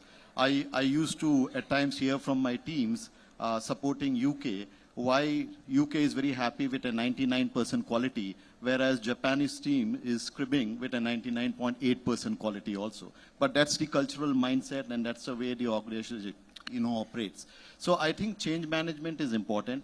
What is critical is the leadership completely aligns with different geographies, understands what their requirements are, and does enough of efforts to communicate them. What is also critical is the role of activities like town halls, being part of the leadership team. So when, say, AXA in Japan used to hold a leadership team, the team supporting them in India have to be part and parcel of that. It's not that one person is hearing and trying to communicate, because you at times tend to lose in transfers and everything. Now I understand that there are better technologies. But I think it's important that people feel completely aligned, and that's where the difference comes in. So a lot of communication, a lot of explanation as to why change is required and how change is progressive. I think that sort of cracks the code in a way. Just add on that, and this is very important, and GV covered a lot of aspects of the cultural part of it. And I think for a GCC to succeed in India, cultural part of the organization plays very, very important role. And I have seen organizations setting the GCC trying to implement the same culture that worked outside, trying to impose on GCC, the employees in India. And there has been always some pushback, some did not work, because there is a different culture that we follow. And as we are done with English, we call Hinglish now. We need to have culture which is sensitive to Indian ways of working as well, to make it more inclusive and not think that someone is implementing the culture of Germany, Japan, or US, or not any other Western countries. I'm not talking about a quality point of view, I'm talking about a people aspect point of view. To have that culture which is kind of tweaked to Indian ways of working, so that it becomes a better for, more inclusive for Indian workforce as well. So you mean to say that the change management has to start even before the GCC starts exploring yes. This land, right? Change management has to happen more from the setup, that is the companies sitting outside India, for how they would like to see the structure work or the culture work in India, and then implement it. Yeah, adding to what you just brought about, because change management is critical, and in the morning we saw 3 Ds and 3 Rs. But I think I'd like to add 3 Cs here, because one thing when we are setting up a GCC, we need to create, we should ensure that we are co-creating. So that comes from the change management itself, because when we say co-create, it is somebody in head office who's deciding to set up the GCC. So it's not going to be the offshore team alone, it is the headquarters as well. So we need to ensure they are part of the co-creation phase, number one. Number two is they come to you because you are a subject matter expert here. And so, not that you should know everything, but you should know to collaborate with the stakeholders around you. That's very critical. So the first C is co-create, the second C is collaborate, and finally very important is you need to coexist. Because you might not have all the subject matter expertise within your organization, but you should tap the network that you have, and you should collaborate with the stakeholders to ensure that you are bringing in value to the table. Because cost arbitrage is given, talent now, India is being recognized for the talent. But I think the third piece is now when people are looking at value and innovations coming from this place. Very true. And, I was listening to a rhetoric and a formula. What GCCs are looking forward is, and they also look for profitability at the end of the day, right? From business standpoints, profitability is equal to velocity into margins into value add. So that's what the new formula is picking up, and that is where I asked the velocity in terms of reducing the cycle time.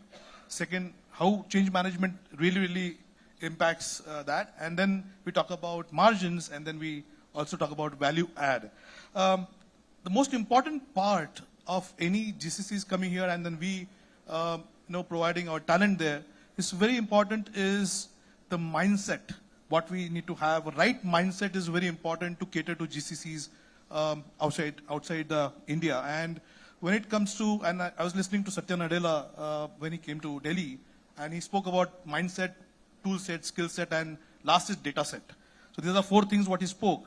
But how important is mindset, right mindset for GCCs to be catered in India? No, so again, it starts from somebody, I think we should appreciate that the entire trigger happens from head office.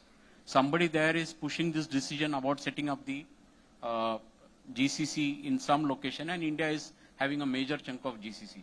Then it is all about change management, which needs to be driven in the headquarters, followed by the team that is being set here, because the change management also need to be driven here. Cultural sensitivity programs in both the locations is very key. Where the headquarters is, where the offshore center or the GCC is being set up. So these are very critical paths. Naturally, change management and communication is the foundation of all of this, what we are speaking about. And so it's very, very critical from that standpoint is what I would like to say. You can add. Yeah, just a couple of more points on what Santosh has mentioned. One, when you talk about mindset, it is about how do I kind of let the control go away from the headquarters to the GCCs, which are thousands and thousands of miles away from the headquarters. And in my journey, I have seen GCCs succeed who are able to successfully transition that power or that control to the GCCs, and someone who tried to control from remotely have failed miserably because the talent gets frustrated here because they don't see any growth trajectory for themselves. So how do you have that mindset of letting the control sit in the GCCs, because that can give a lot of value to the parent company. I think I would say that is one important aspect. I think mindset is everything. if the mindset is lacking, then no matter what type of practices you put in place, they're going to fall short. Very interestingly, again, one of the GCCs that I used to be part of, we decided to cover this journey. We said we need to become centers of excellence. And we started initially going on the wrong track by trying to see, okay, what type of processes you need to put in, what type of subject matter expertise we need to gain. We invested quite a bit on that, only to realize that we were not covering enough journey.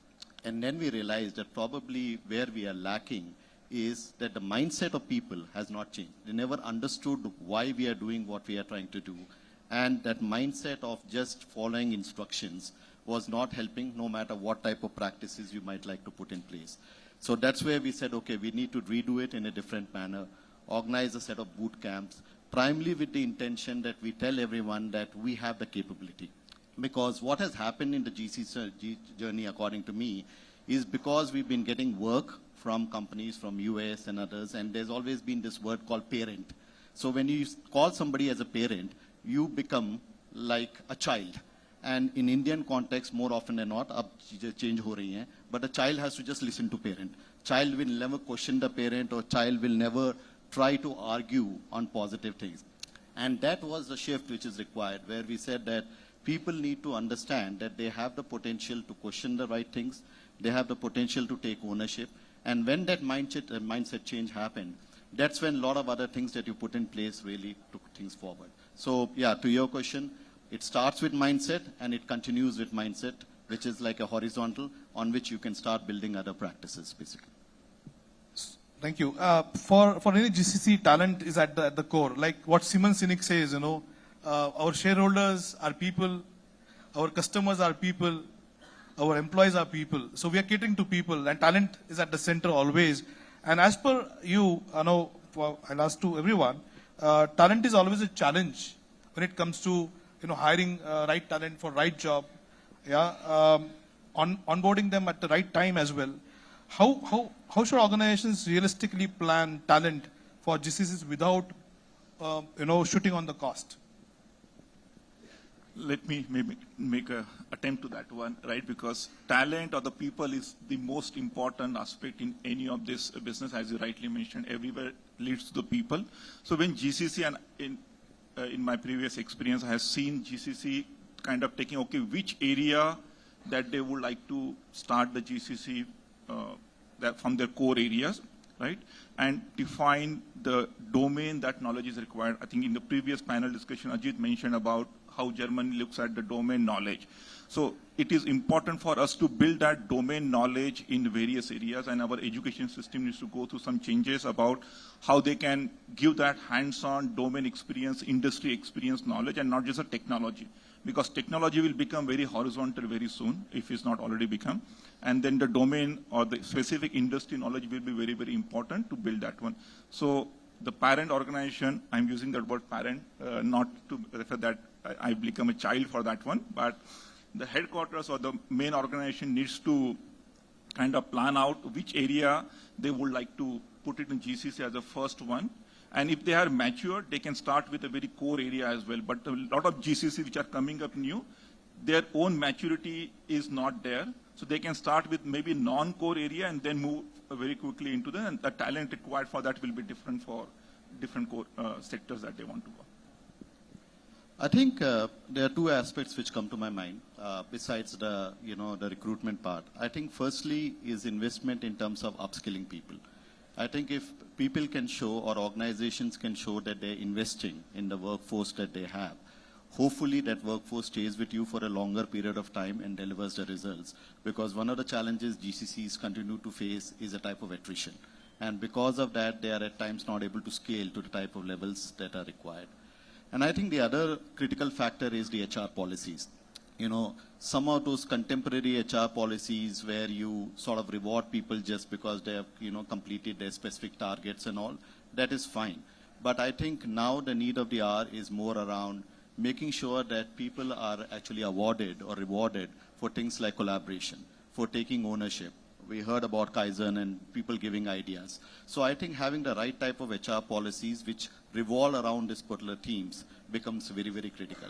And many a times, to the surprise of many people, they don't require huge investment. It requires a good thinking, and I think a very structured way of executing. If you do that, I think you can balance out the talent management piece. I'll just add to what the co-panelists have said. So typically, first and foremost, I think when we look at GCC, we need to ensure that the talent strategy is aligned to the business objectives. Very key.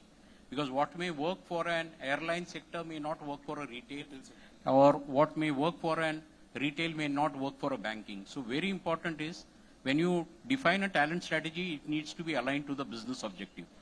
Then very important piece is how do you attract the talent, how do you source the talent, how do you retain the talent, and how do you develop. These are very key where the HR core domain expertise come into play.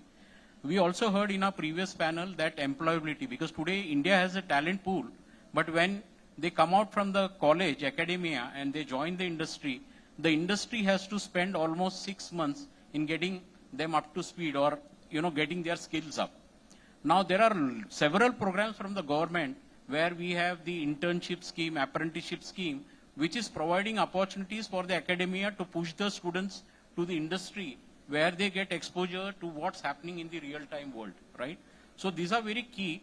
But having said that, from a GCC perspective, and we heard in the previous panel also, accountability is something that we need to keep in mind, because talent, again, globally, India has got the youngest workforce.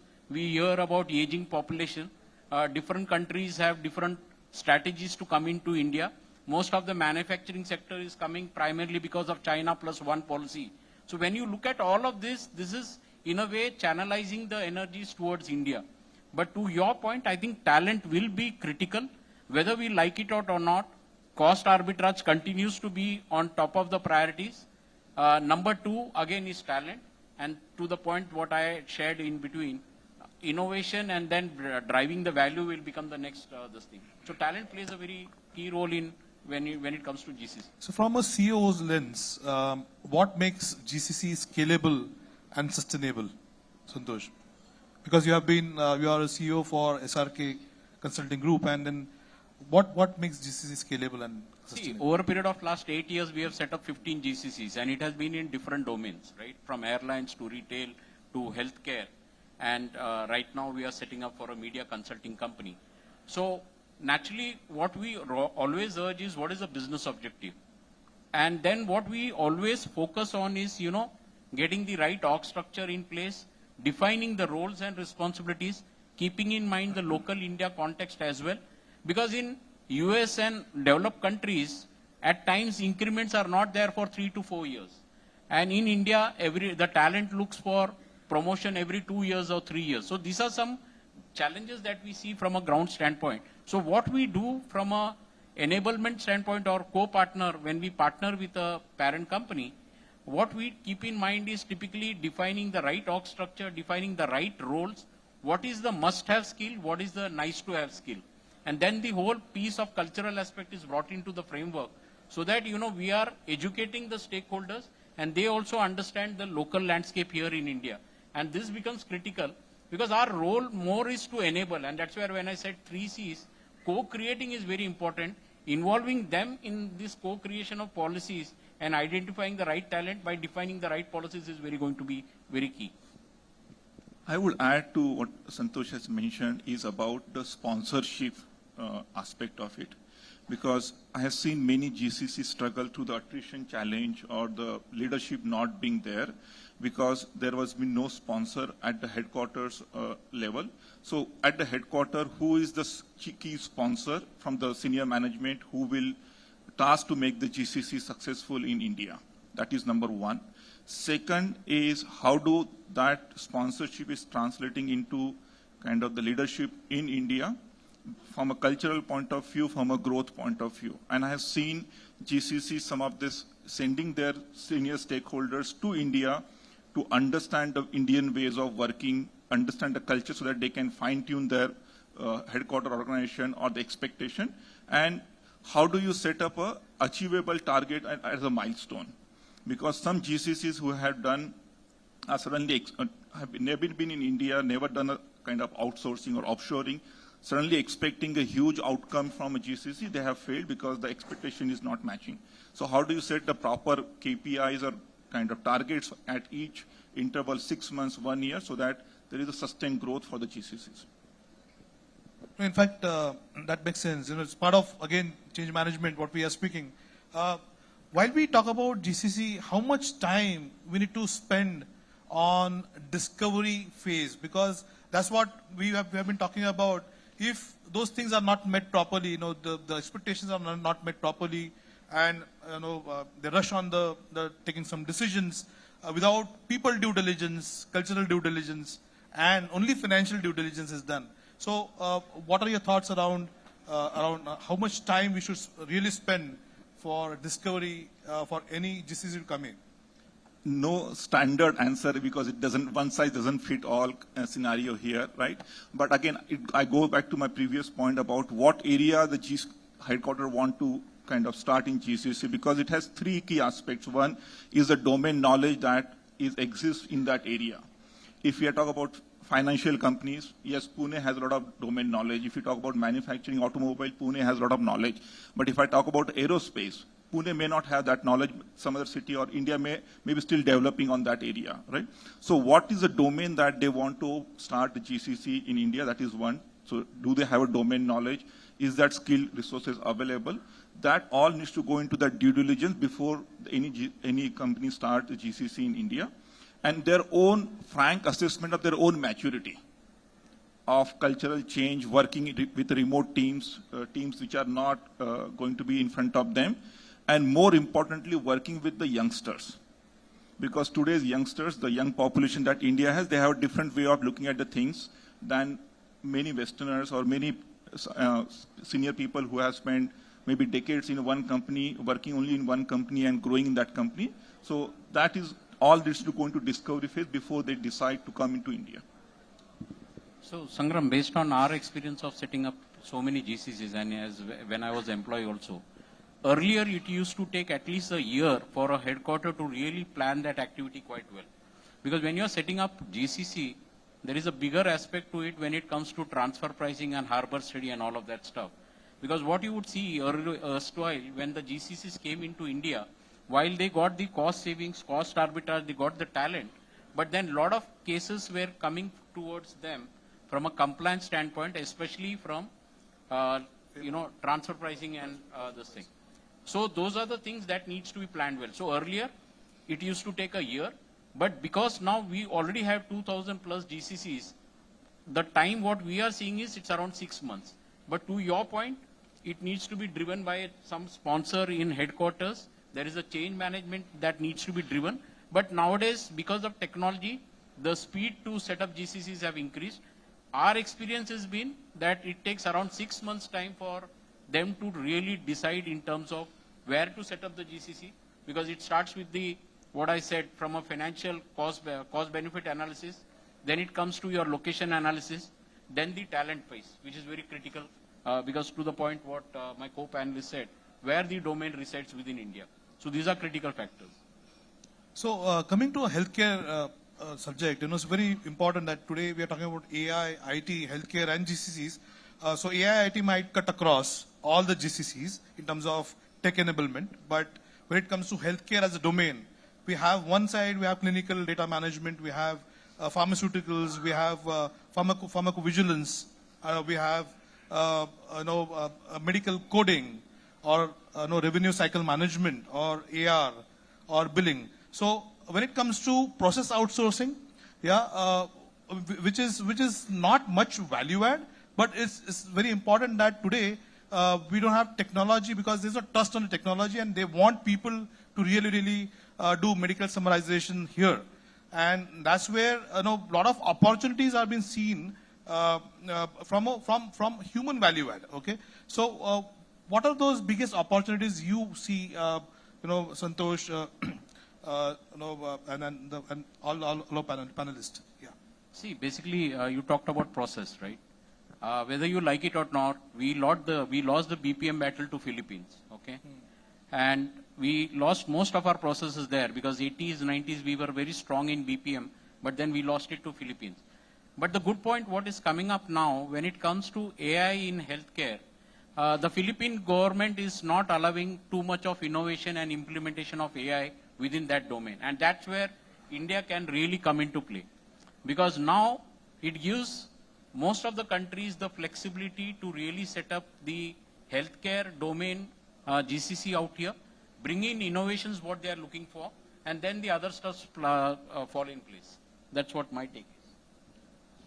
I think pretty similar. I think I completely agree. I think we lost out to Philippines a lot on the healthcare because of the fact that courses like nursing courses are very prevalent in a country like Philippines, whereas it's not so much prevalent.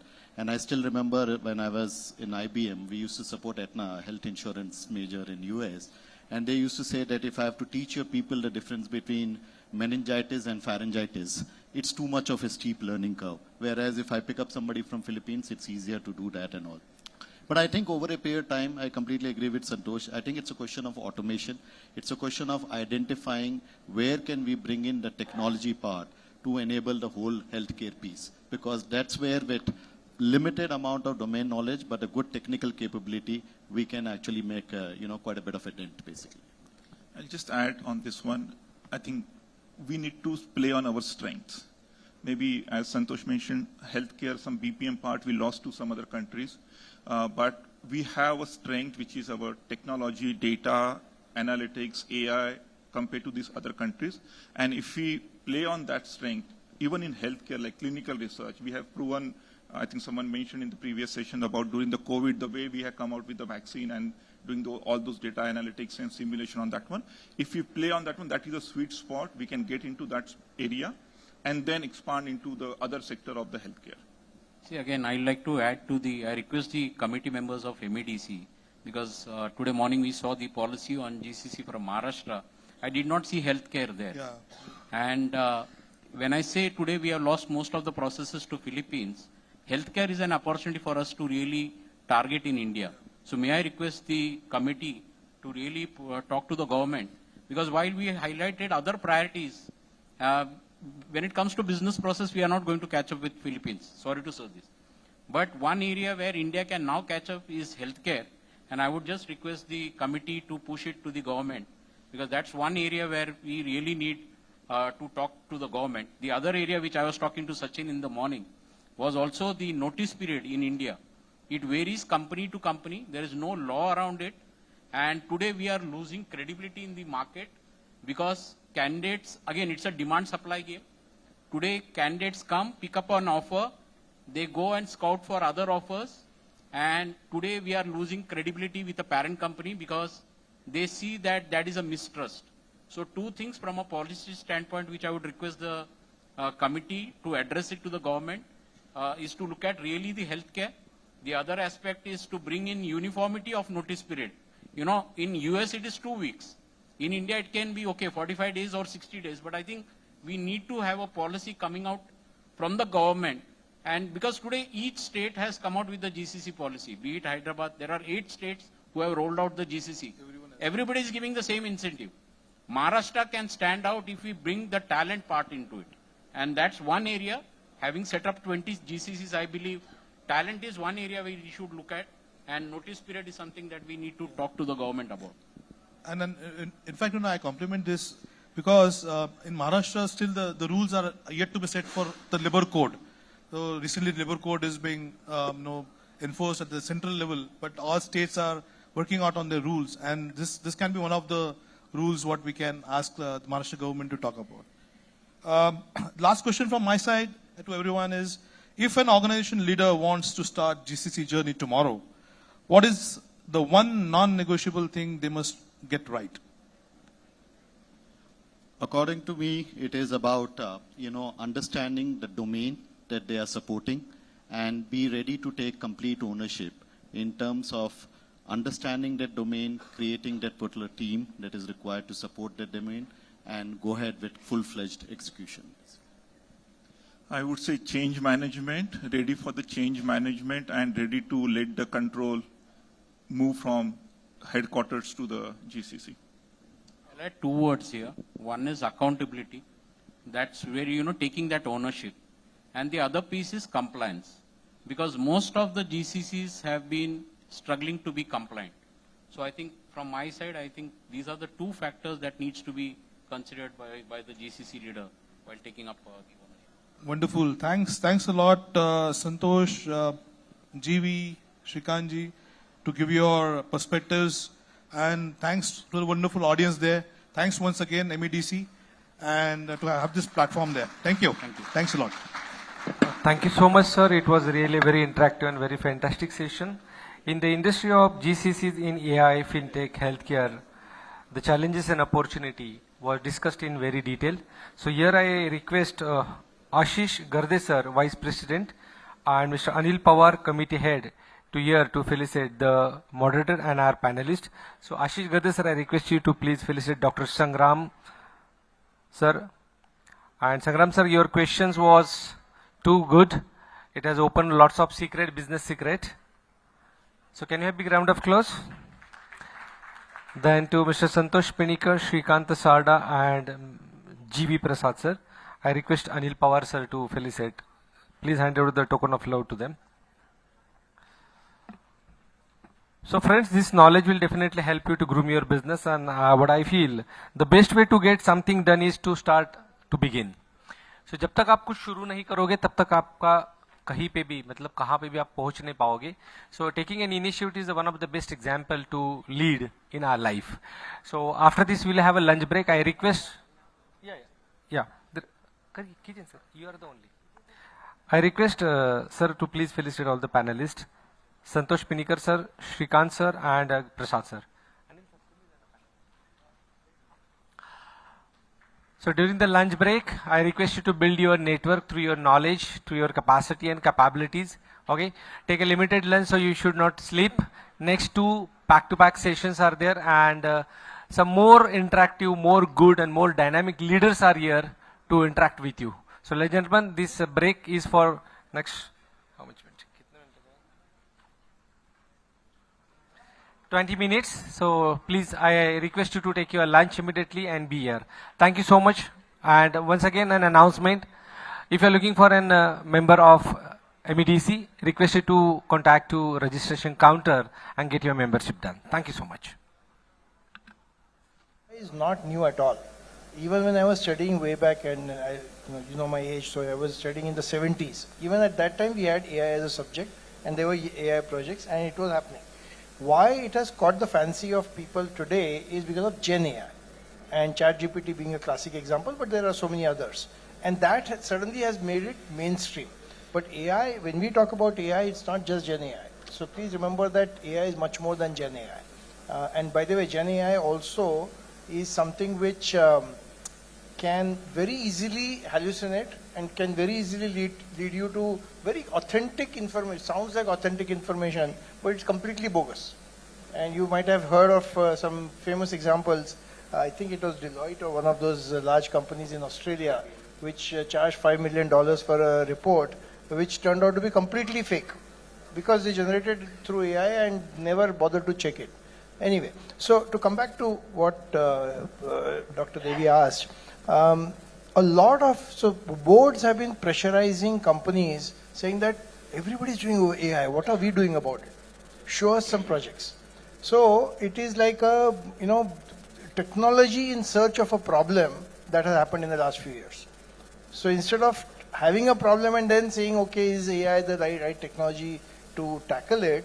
It has been that, okay, I have to use AI so that I can tell the board that I'm using AI. And therefore, a lot of projects have been done, a lot of pilots have been done, which some of them have also succeeded in pilot form.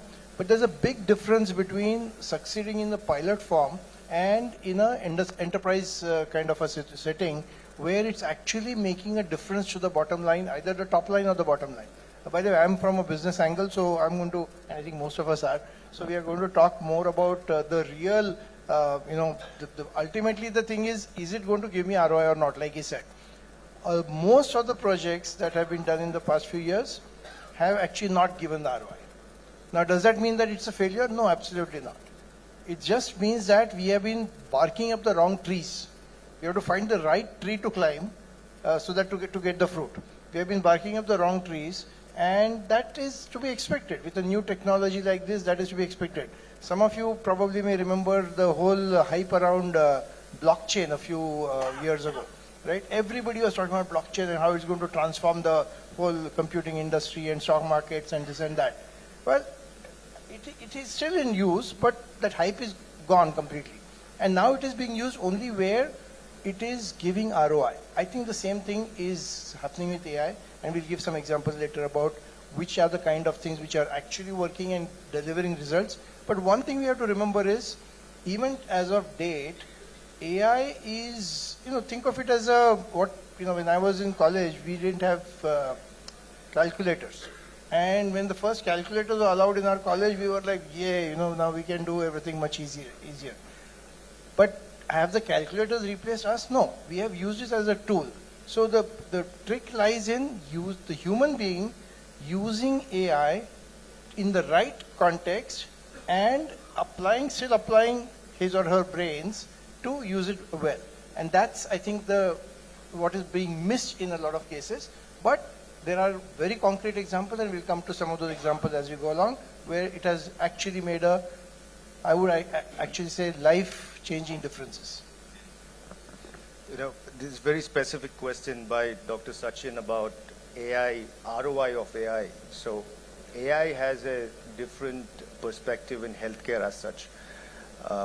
We look at ROI in a business aspect. But what I want to tell you, and as a practicing dentist, so I practice dentist 2 or 3 days in a week. And as a practicing dentist, I've seen a lot of changes in technology, in how we incorporate our treatment plans, in how we do our diagnosis, how we can incorporate AI and technology into our diagnosis and treatment planning. So specifically, if you ask me about ROI for AI and technology in healthcare, it is very good ROI, because if you miss out a diagnosis or if you miss out a procedure, that is loss not only for the patient but even financially. So specific question about ROI in healthcare, it is great when we utilize it with the human touch, because without human intervention in healthcare, AI and technology may not work the way that we want our systems to work in a healthcare setup. And if I want to go in detail about how AI helps in dentistry from what I studied 2 decades back and what it is right now, it has come a very long way. And I'm a laser dentist, so many of us will not even know what is laser dentistry. What does laser do in a tooth or in an oral cavity? But then that technology has come in where we don't use the scalpel anymore. We don't use the handpiece anymore, but we use the laser technology to eradicate caries, treat snoring as well. I've done thesis on treatment of snoring with lasers when I did my master thesis in Germany. So technology and innovation has come a long way. To specifically say ROI, it is a boon for healthcare, not only for the patients and the doctors, but even financial models. Well, when it comes to AI as a HR professional, let me ask myself a question as to what is AI exactly. It is really relying on a data to give you some of the answers. Now, how does all this gets built up? There's a cloud, there's a data centers, and seems there's a huge cost involved in maintaining the data centers with the power and water. Now, this has become one of the issues when it comes to a scalability. And the ROI is going to be based on how great we are able to manage, optimize our data centers to see that we are able to get the right information. So one part is that which is a back end. The front end is typically information which you're getting today. And definitely there's a huge potential in each of the area, be it banking, financial, be it healthcare, knowing, person's details, or, even, kind of having a lot of treatments which could be done through information available and the methods available through AI. But the question comes in on ROI. Possible, potentials are very high. How and, when you're going to use it in the right way is going to decide the ROI. Today, it is an expensive proposition, but the right models of the business, because, I think we have Sangrams and experts on these lines who talk about not only the Gen AI, but they talk about agentic AI, robotic AI, other AIs which are going to help us to develop some of the solutions. As of now, if I talk about the IT organizations, many IT organizations have taken a forefront in experimenting in this area. And I'm sure they are working for majority of the clients which are out of US, UK, and they would definitely come up with a model where they are able to have the ROI being set. Being said that, it is very essential to understand what's going to be the scenario with the biggies. The technologies have come in from US. There are 3 or 4 or 5 main players into it who are going to drive this, and there are a lot of discussions which are happening on to how they are going to sustain it further when it comes to semiconductor chips or even managing the data centers and power. So yes, we are in a transition. There's a huge potential, but you need the right people and the right experiments to happen to prove the ROIs. That would be my take. So there was a study probably a few months ago from MIT. 95% of the AI projects actually don't show ROI. But to me, it comes down to common sense. I work in the US market, so show me the money or otherwise I'm not interested. So the easiest way to get ROI is go use AI in your sales and marketing. And for example, ComSense from Mr. Sagar Babar, they use Salesforce. Salesforce is huge in using AI. You are going to see very quick ROI. But if you are going to use AI in, let's say, clinical decision making, where doctors have the major role, then probably you are not going to see huge ROI. So end of the day, as a decision maker, what is the problem you choose is more important. Don't use AI for the sake of using AI. And that's the hype part comes into the picture. Otherwise, it's like in 2000, .com bubble came, went, but internet stayed. AI bubble is there. It will pop up one day, but AI is here to stay. And that's where my question to the panel is, and then we will open it to you guys. As a couple of you guys said, there is a lot of misconception about AI. How do you actually define AI? Especially for the people who don't have a technology background, but smart enough to understand the technology and hire the people who know the technology. See, from a healthcare perspective, if I look at AI, it is becoming more preventive than reactive, right? So if we can diagnose anything that on the first visit, that sometimes say you do an X-ray and then the doctor misses out something, the AI will prompt and say, you've missed this diagnosis. So for me, it is never a hype, but of course, if you ask me wherein surgery is done earlier or whether it was not done before, yes, it was done. But if you have something to assist you to not miss out something credible on the first visit of the patient while diagnosing or charting a treatment plan out, why not? And this is only giving you more precision, more flexibility to give the best possible patient care without missing out on anything. And especially in diagnostics, for example, projects that we are doing in Africa where we have a lot of undeserving population in Africa, they don't have access to basic health care.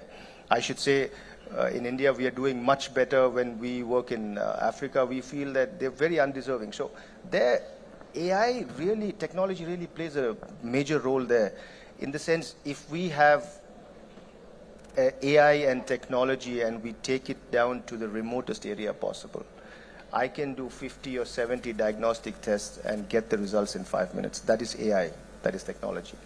So why not? If we can use AI and technology to matter to people who don't deserve, or they deserve but they are not having access to any healthcare, why not? It is surely for healthcare. I feel it is a big boon, and we should incorporate AI the right way, where there is human touch, but there should only be particular AI intervention in helping the doctor or the healthcare professional diagnose and get to the treatment plan there.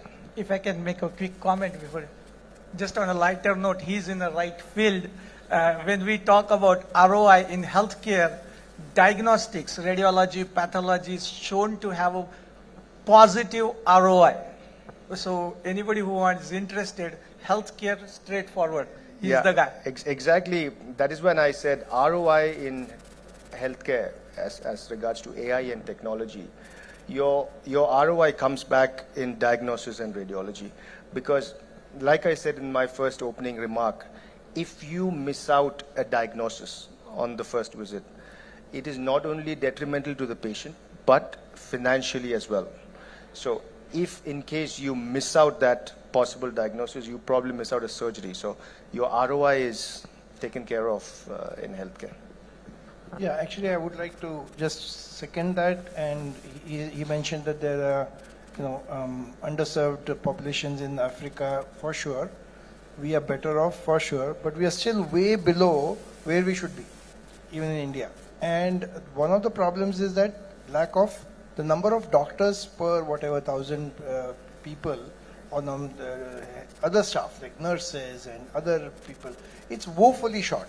And by the way, even if we go to Western world, the US or UK or whatever, even there, they are much better than us, but they are also underserved.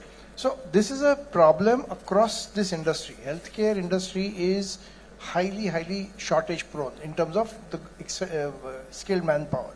And that's exactly where, like Dr. Prashant said, that's where AI is going to be a game changer. So diagnostics, and I think Dr. Devi also mentioned diagnostics. So one simple example I'll give you, which is absolutely mainstream now. So diabetic retinopathy. You all know that India is considered the diabetic capital of the world, right? I mean, almost every other person is on some medicine or the other. And one unfortunate consequence of that is diabetic retinopathy, where you, if you detect it early, you can at least, prolong your sight. Otherwise, it's very easy to go blind. And we have now AI-based software which will detect it without any ophthalmologist being present, in a mainstream way, meaning not an experimental way. In helping the doctor or the healthcare professional diagnose and get to the treatment plan then. If I can make a quick comment before, just on a lighter note, he's in the right field. When we talk about ROI in healthcare, diagnostics, radiology, pathology is shown to have a positive ROI. So anybody who is interested, healthcare straightforward. He's the guy. Exactly. That is when I said ROI in healthcare as regards to AI and technology. Your ROI comes back in diagnosis and radiology. Because, like I said in my first opening remark, if you miss out a diagnosis on the first visit, it is not only detrimental to the patient, but financially as well. So if in case you miss out that possible diagnosis, you probably miss out a surgery. So your ROI is taken care of in healthcare. Yeah, actually, I would like to just second that. And he mentioned that there are, underserved populations in Africa for sure. We are better off for sure, but we are still way below where we should be, even in India. And one of the problems is that lack of the number of doctors per whatever 1,000 people, or other staff like nurses and other people. It's woefully short. And by the way, even if we go to Western world, the US or UK or whatever, even there, they are much better than us, but they are also underserved.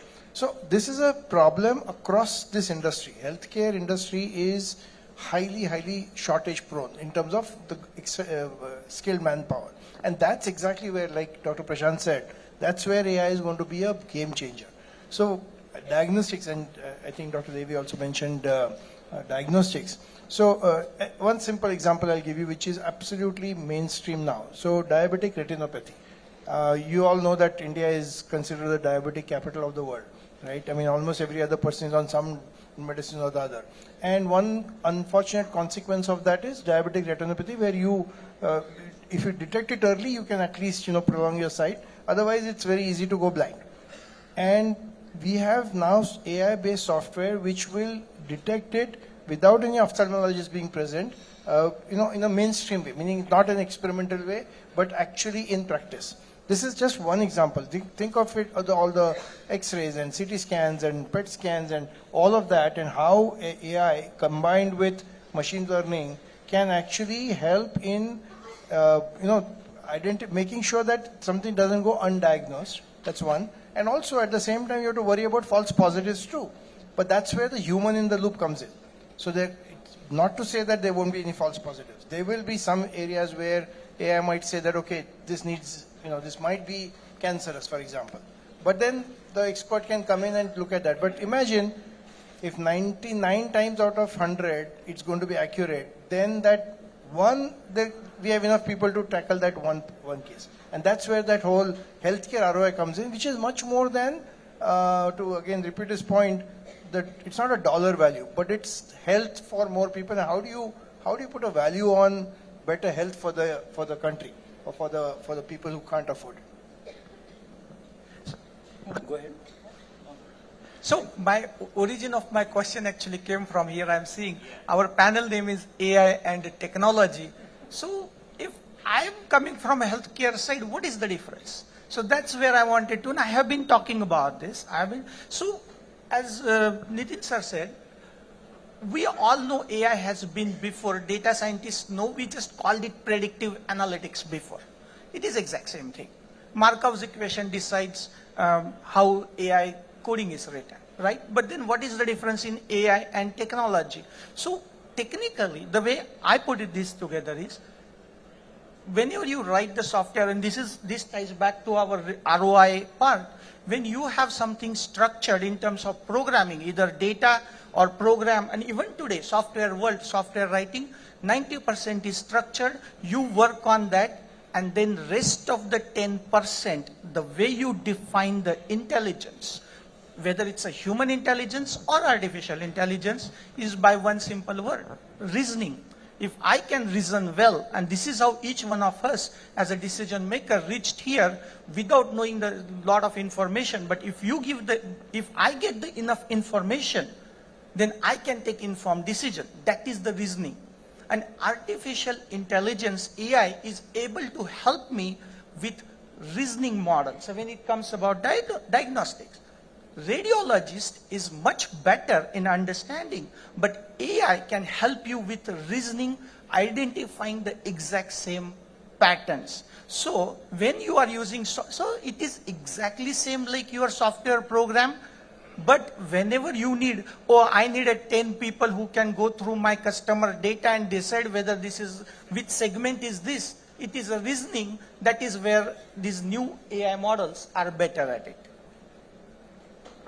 All right, so I think people have talked about AI, technology. Let me talk about healthcare, especially in terms of India. All of us are well aware what is India's population, 146 crores. The value of healthcare industry today in India is about 600 billion.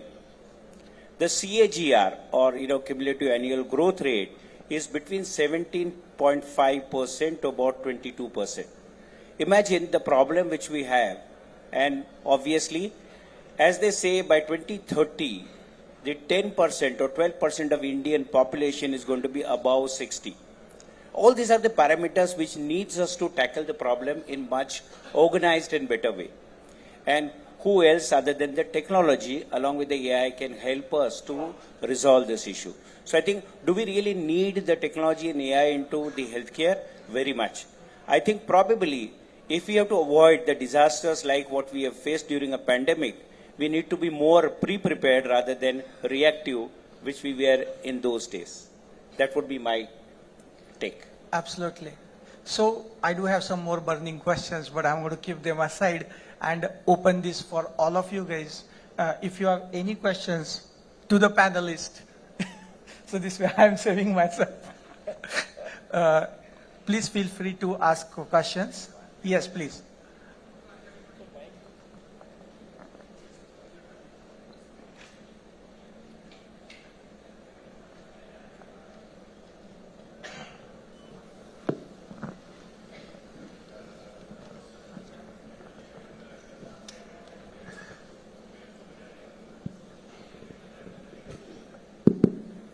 Hello, esteemed panel. I am Naresh Gupta, coming from Pharma Commercial World. And a question that I have is, we are talking about ROI. From your experience, what are the biggest barriers in terms of the adoption, of the AI solutions that pharma commercial teams are essentially facing? Is it the data complexity? Is it the trust in the models? Is it, learning and development, or sometimes change management? believing the gut feeling versus something the model is, giving a recommendation. So from experience, what is working well and what is not? Well, for me, when you look at adoption of an AI model, the board or the company looks at the first remark. What he said is, what is the ROI, right? And if the ROI is not impressive on the paper, and if the company is already doing well with comrades like you on the ground, then they start thinking as to why should we adopt this, why should we invest on this, unless otherwise there is a proven model where they see other companies doing it and then they come into the competition for. So adoption, even for hospitals or medical centers to adopt AI, they come in and ask, is this really necessary? But if you ask me, it is very necessary to adopt AI in healthcare. But in pharmaceutical companies, adoption of AI is again a question of ROI as to what is going to benefit for them financially. So that is my take on your question. Yeah, just to add to that, I know, I'm not in the pharma industry, but I know from reading that AI is now being used in defining the molecules and cutting short the period by which the drug can come to the market. And that, I think, can be a game changer again, because today, for a drug to get into the market, all the regulatory hurdles, particularly in the Western world, where it's a very rigorous process, as you know, before a drug can be approved. So that whole cycle of, designing that molecule and then getting it tested, various clinical trials, etc., AI is definitely being used to expedite that. It's not replacing it, obviously. It's still, there's a human in the loop and all those things have to be done. But the speed at which it is being done is much faster. And that's where the ROI will come in. I'm sorry. So I heard about replacement of personnel. This is something that has been in the discussion forum as to whether you will replace 50% or 70% of the workforce. No, you cannot replace. And in healthcare, you cannot replace any staff. May it be nurse, may it be doctors or anybody. But where they will be replaced is like how Mr. Nitin mentioned, that we have shortage of nurses or paramedical staff to go into remote areas. Or yes, there you can have AI and technology aid you in the healthcare process. But you can't replace any healthcare professionals with AI and technology, or rather, not only healthcare, but you just can't replace human intervention in any form of execution. So we work with pharma industry, wholesalers to manufacturers. And I'll tell you three barriers that you talked about. Number one, mindset problem.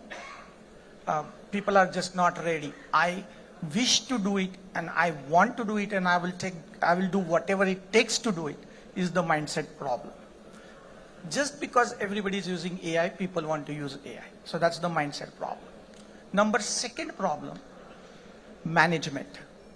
You may or may not like it, and I don't say this only in terms of top management. I'm talking about team leads. Because the real third problem, which is the ground level problem for AI, if you want to solve, which is the data quality or all the data is not there. If you want to generate RAG, you need to have the documentation in place. You need to have structured data in place, which requires humans, which requires their right mindset. And all of this comes together, and then AI is probably 5% of the problem. 95% of the problem is this whole mindset and management who really want to do it. So I think that's the structure. But data quality is a big issue here. Any other question? Yeah, go ahead.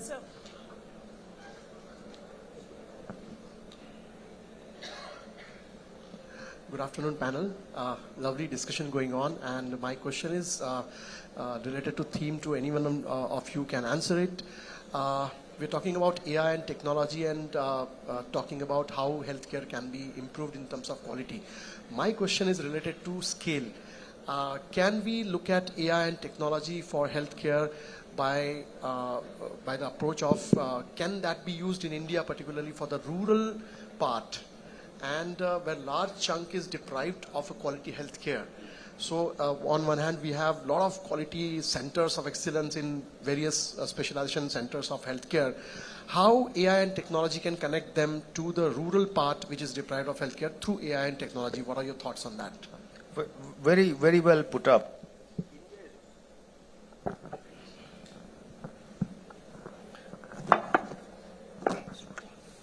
So India is already adopting this model of AI and technology in rural areas. I know of particular programs where there are programs where they go into rural areas with the technology that I'm talking to you about, with a doctor doing 60, 70 tests, which we are trying to replicate in Africa as well, wherein they go into rural areas, they do telemedicine, they connect that rural area into specialty hospitals and get referrals into specialty hospitals. So India is already on it.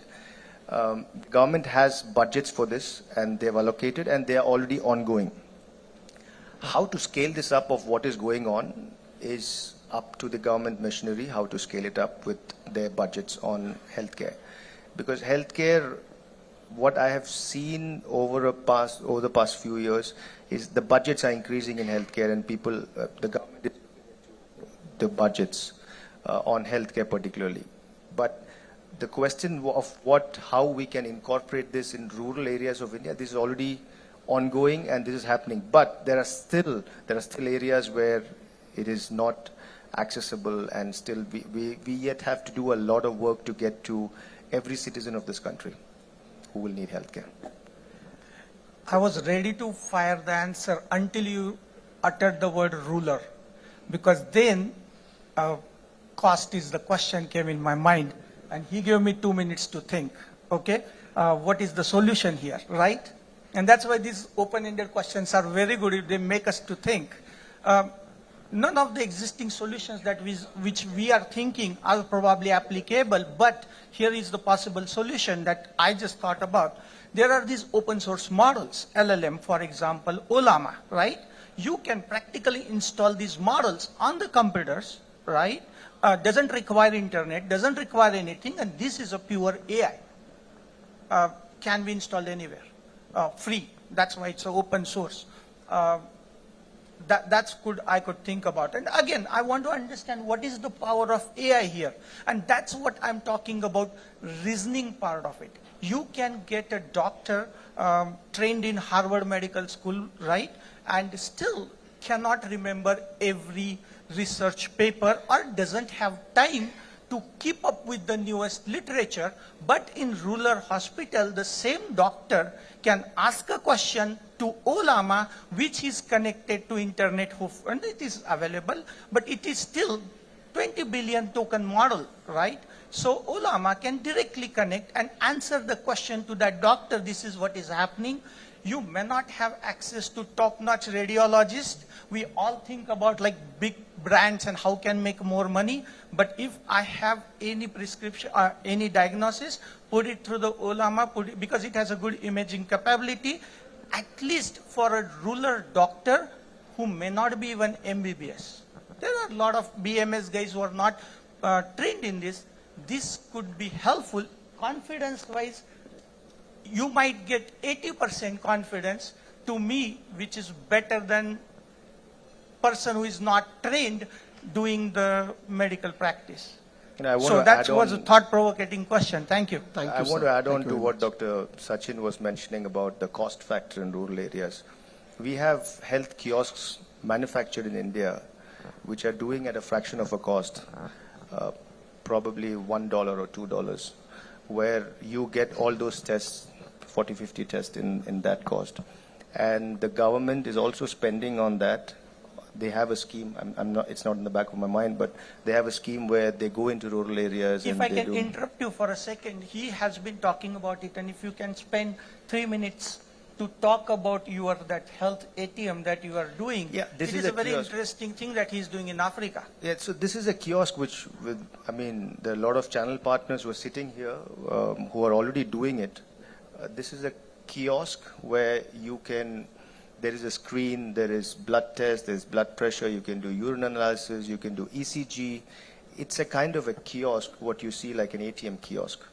So you take this, we have our channel partners here who have that kiosk on a mobile van where they go access into rural areas and get these tests done, and then they have that data now. Again, coming into data, data is power. Data, if you have the data, you can always submit it to the government and give it to the government and then talk to them that, you know, this is where your healthcare lacks. And that's where technology and AI comes into picture. So that's why I always say AI and technology is a big boon for healthcare especially.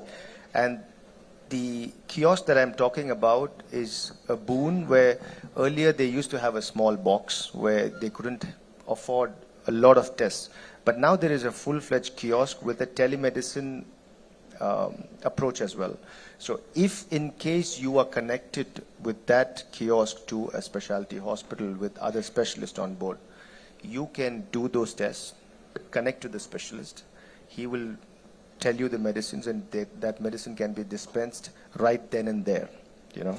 So when you have such a process in place where you can do your test, connect to the doctor remote, and then dispense medicine, this is a big game changer. That's where technology comes into play. We can't afford this, say, 20 years back, wherein we go into rural areas and then we talk to a specialist who is 7 seas across. Okay, let me add up.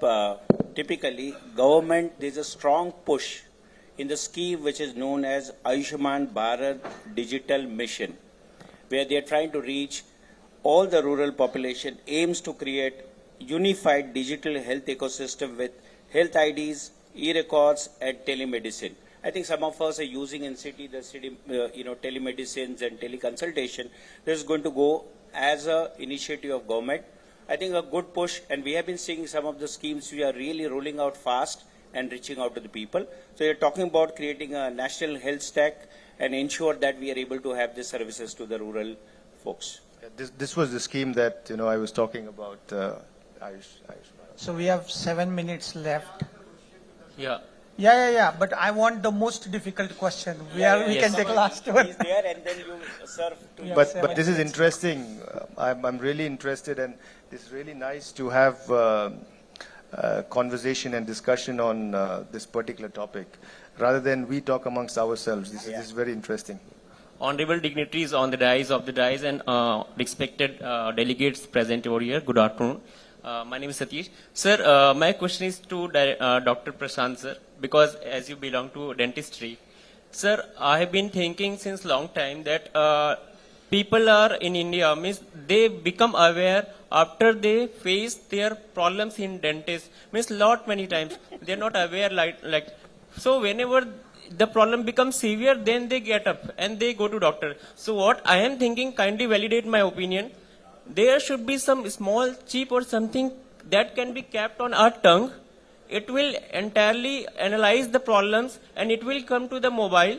It will tell you what problem you are facing so that you can go to doctor and you can tell something that I am feeling like that and this is the problem. And that report can be shown to doctor. Kindly validate and review that. Please, thank you, sir. I was not expecting this much difficult question.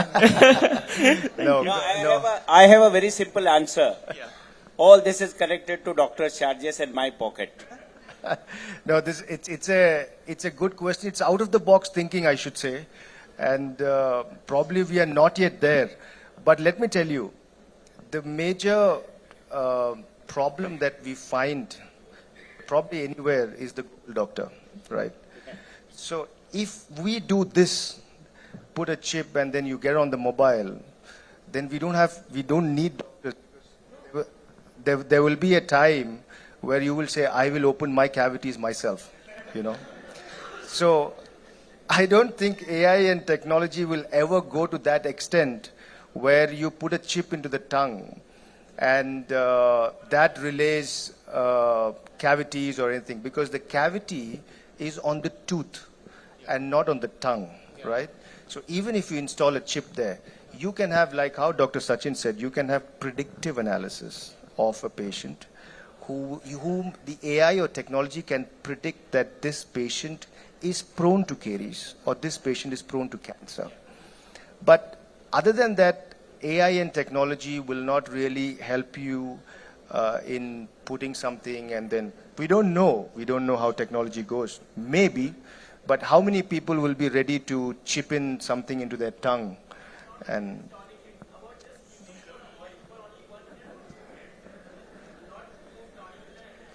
for that, we have other tests from saliva. No, we have other tests that you can retrieve your saliva and then get some tests done.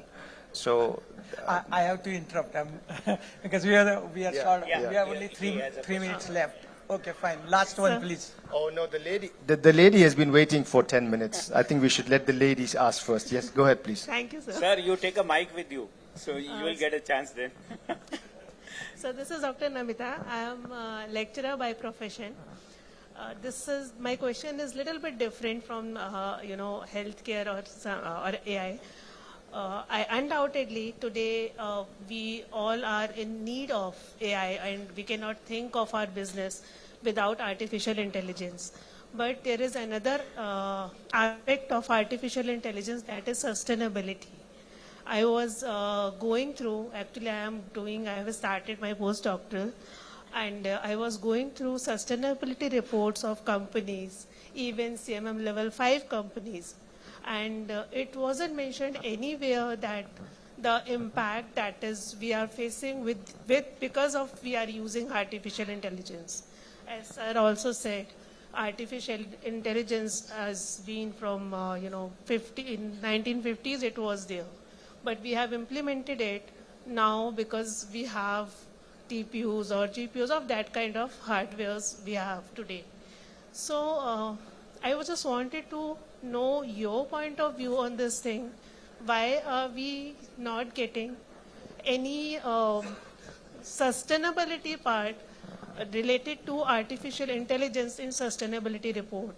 Like, is this about, I don't think it's about awareness, because right now I guess I'm talking to founders or the stakeholders of the companies. So is it that much difficult or what? I just wanted to know your point of view, please, sir. So let me take that. Direct impact and indirect impact, those are two different things in the sustainability report. Now, I'll give you an example. I drive an electric vehicle, okay? I don't have any petrol vehicles left. And my friend said, वो सब ठीक है, लेकिन power जिसे charge करते हो वो तो thermal से ही बनता है.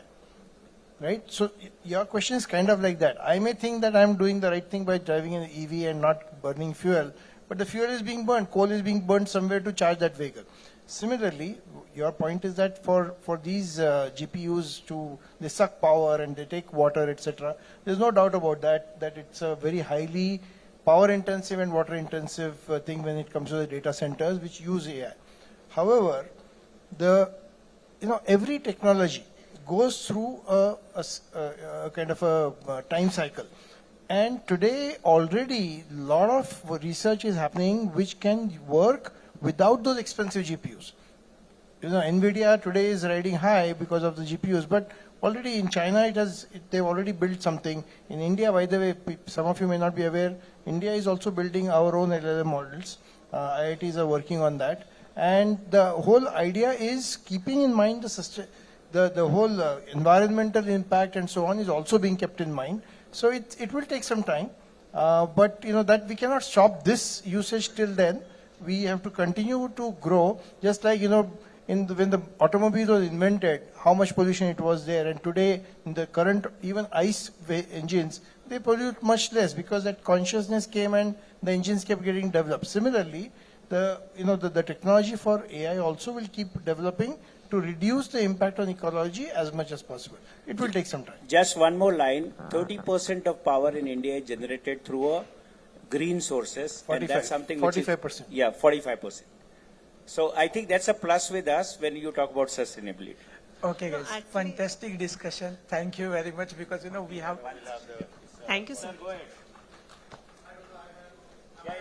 Please brief. Yeah, please continue.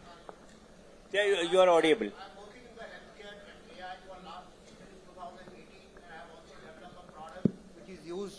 across India in many hospitals, diagnostic centers.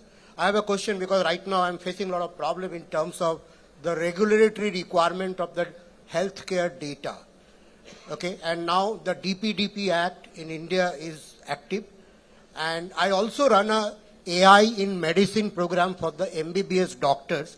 So far, 80 doctors has already completed the program, and this is the biggest challenge that we are now facing, the DPDP Act. So can you throw some light considering the global requirement? I'm not talking about any regulatory requirements. No, I'll tell you simple databases. A lot of these databases are already SOC 2 compliant, HIPAA compliant. You already get built-in systems for healthcare.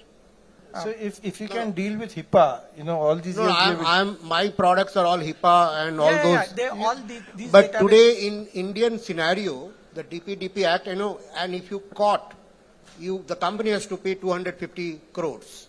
So there are certain, challenges that a lot of companies are facing now. So I wanted to hear your views on that. Yeah, the simple answer I'll give you without taking too much time is, if US could deal with HIPAA, we will deal with DPDP. All business owners know one thing: if government says you do it, you don't discuss it. So, anyways, so thank you very much, guys. What I will do is I'll take only 3 minutes because I have to still give them the closing remarks. Otherwise, please let's do it less than 60 seconds.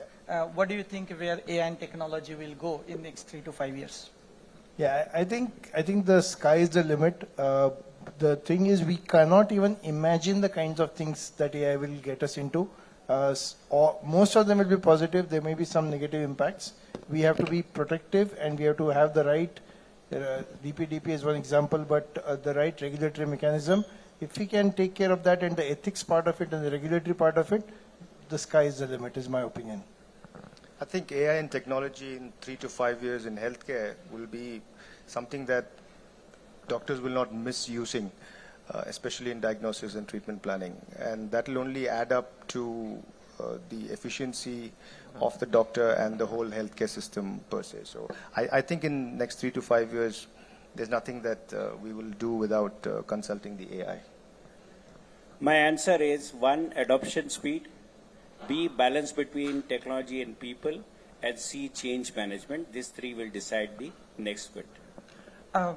I think 3 to 5 years, we will not be talking about AI, just like we don't talk about electricity, we will just take it for granted. So with those everybody's remarks, you have been great, wonderful audience. Thank you very much. We enjoyed the conversation. Thank you, everybody. For sure. Thank you so much. Thank you very much. Thank you so much. I'm sure this artificial intelligence will be rock in next 5 to 10 years, and this will be one of the most upcoming separate industry for all the other industries which is relevant to the technology. So thank you so much. This was a very power-packed session, and thank you so much to speaker for not allowing to sleep anyone after the fantastic food and lots of good sweets. So can a big round of applause for this panel and the moderator. So here I request Dr. Sangram Pawar sir and Pradeep Kopadekar sir, Vice President, Regional Director, to felicitate our guest. So guys, please be seated. Last and very important session is there now, and a very fantastic end will be there. A good panel is awaited. Please have a clap. Artificial intelligence and technology for healthcare is the upcoming topic where this gentleman has put a very good focus, and they have given a lots of good insights to us.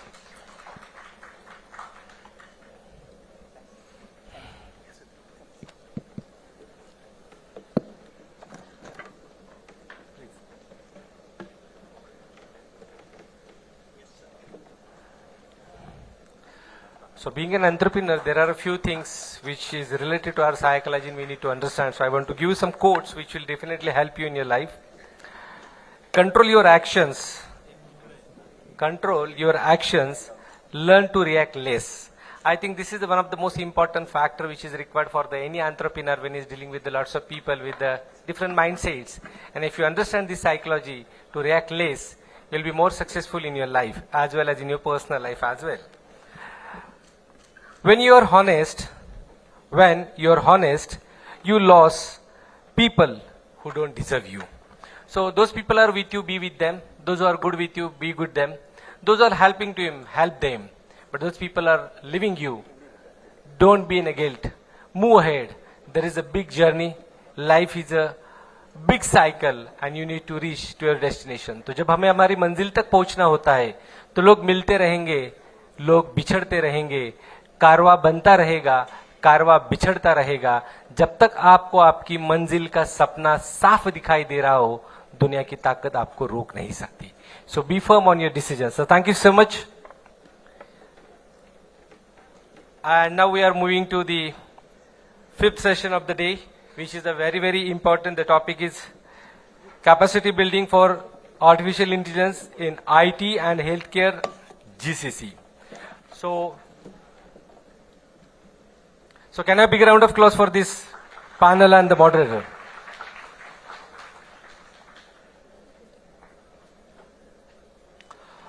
Thank you so much from all the participants for your valuable inputs. Now here I request our next moderator, Mr. Vishal Pawar, CXO at CS Tech AI and ex-founder and CEO of Allegro. I request Mr. Vishal Pawar, please join us. The panelist, Mr. Sunil Kulkarni, President at Fidel Technology, Japan.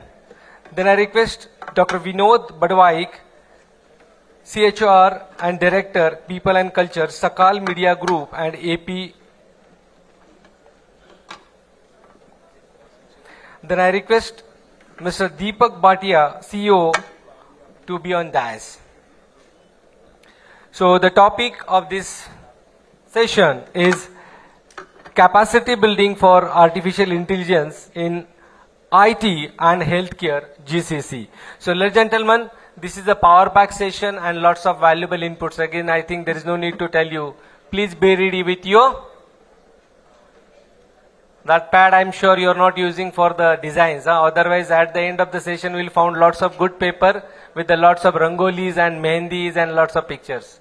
So when you understand the value of paper and when you understand the value of pen, that will create a next generation. So thank you so much and hand it over to Mr. Vishal and I wish you all the best. Can you have a big round of applause for this session, sir? Thank you.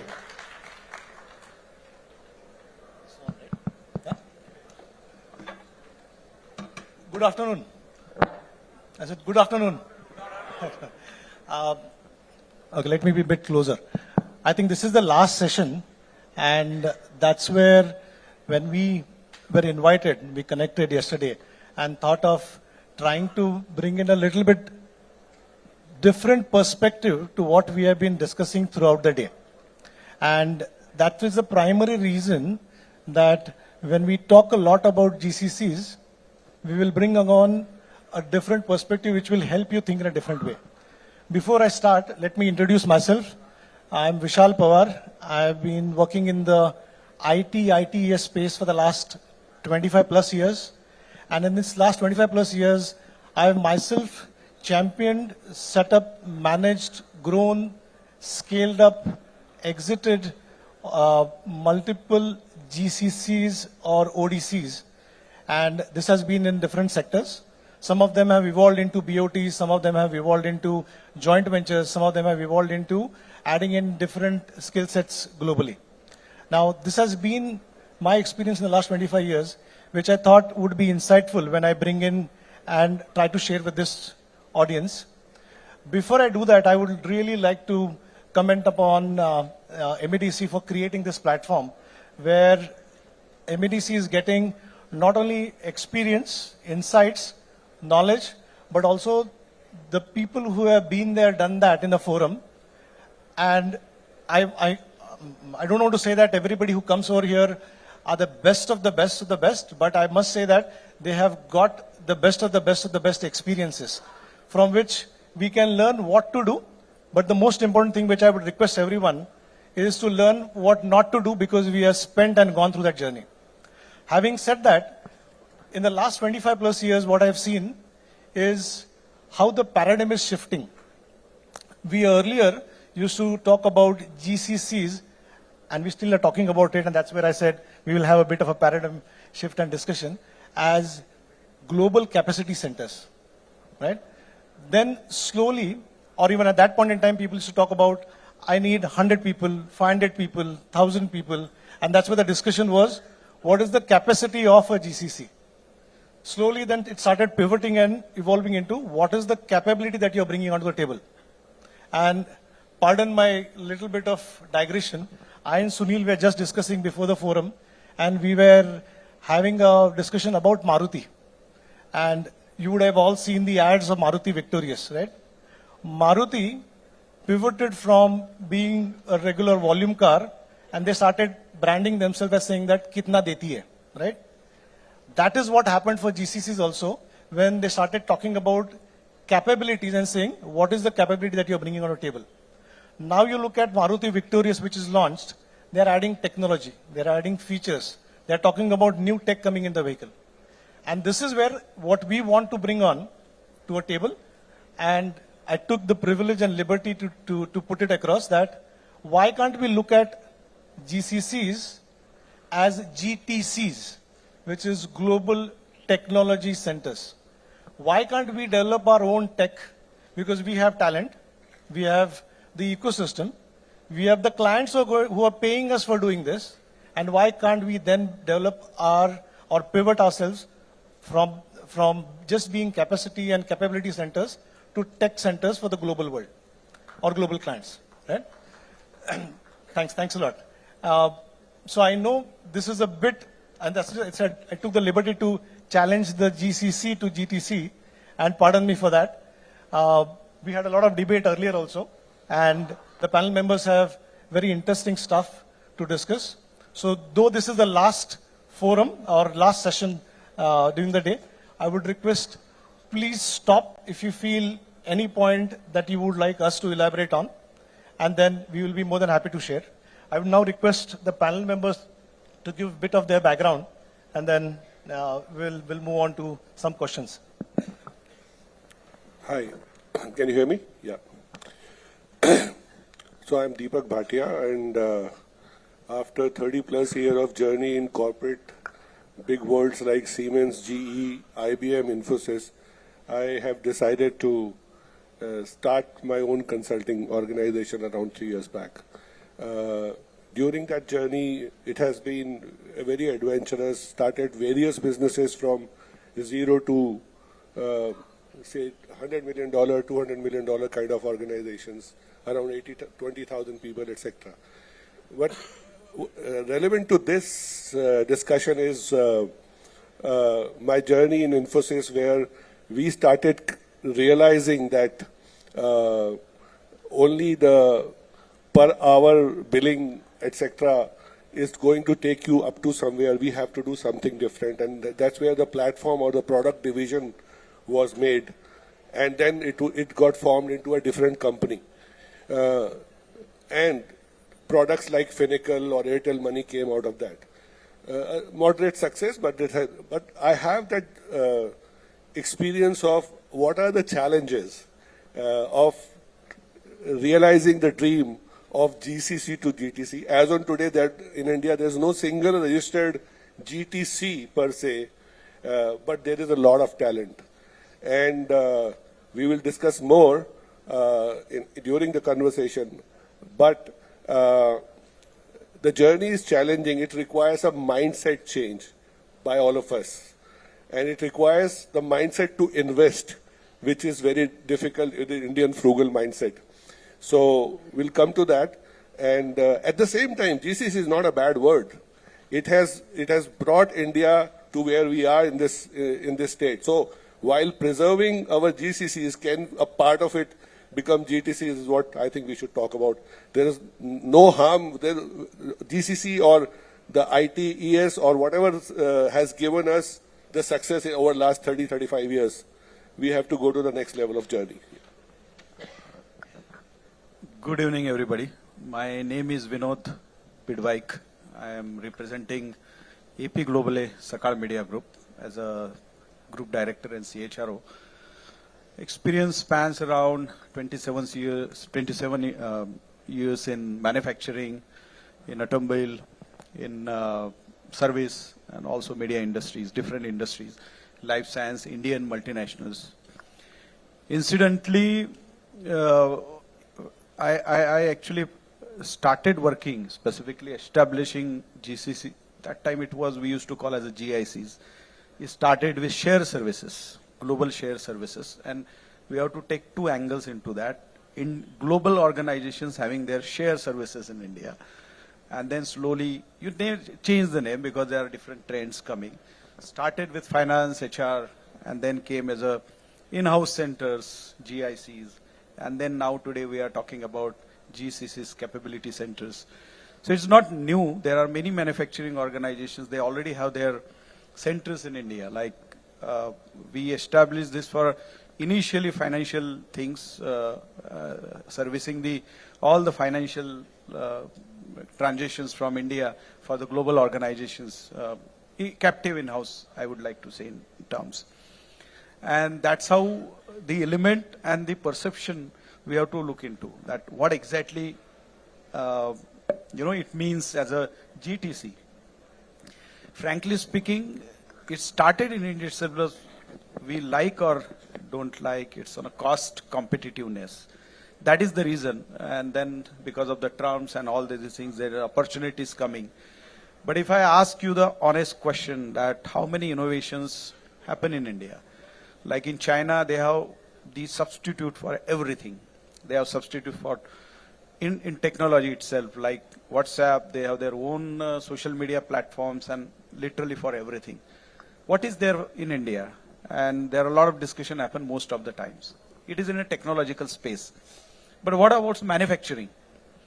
And I actually debated a lot with, in my earlier organization with the global team, that why they don't want to establish the innovation centers in India. We tried this in 2012 in DSM India, which was the global life science and material science company, with the innovation hub in India.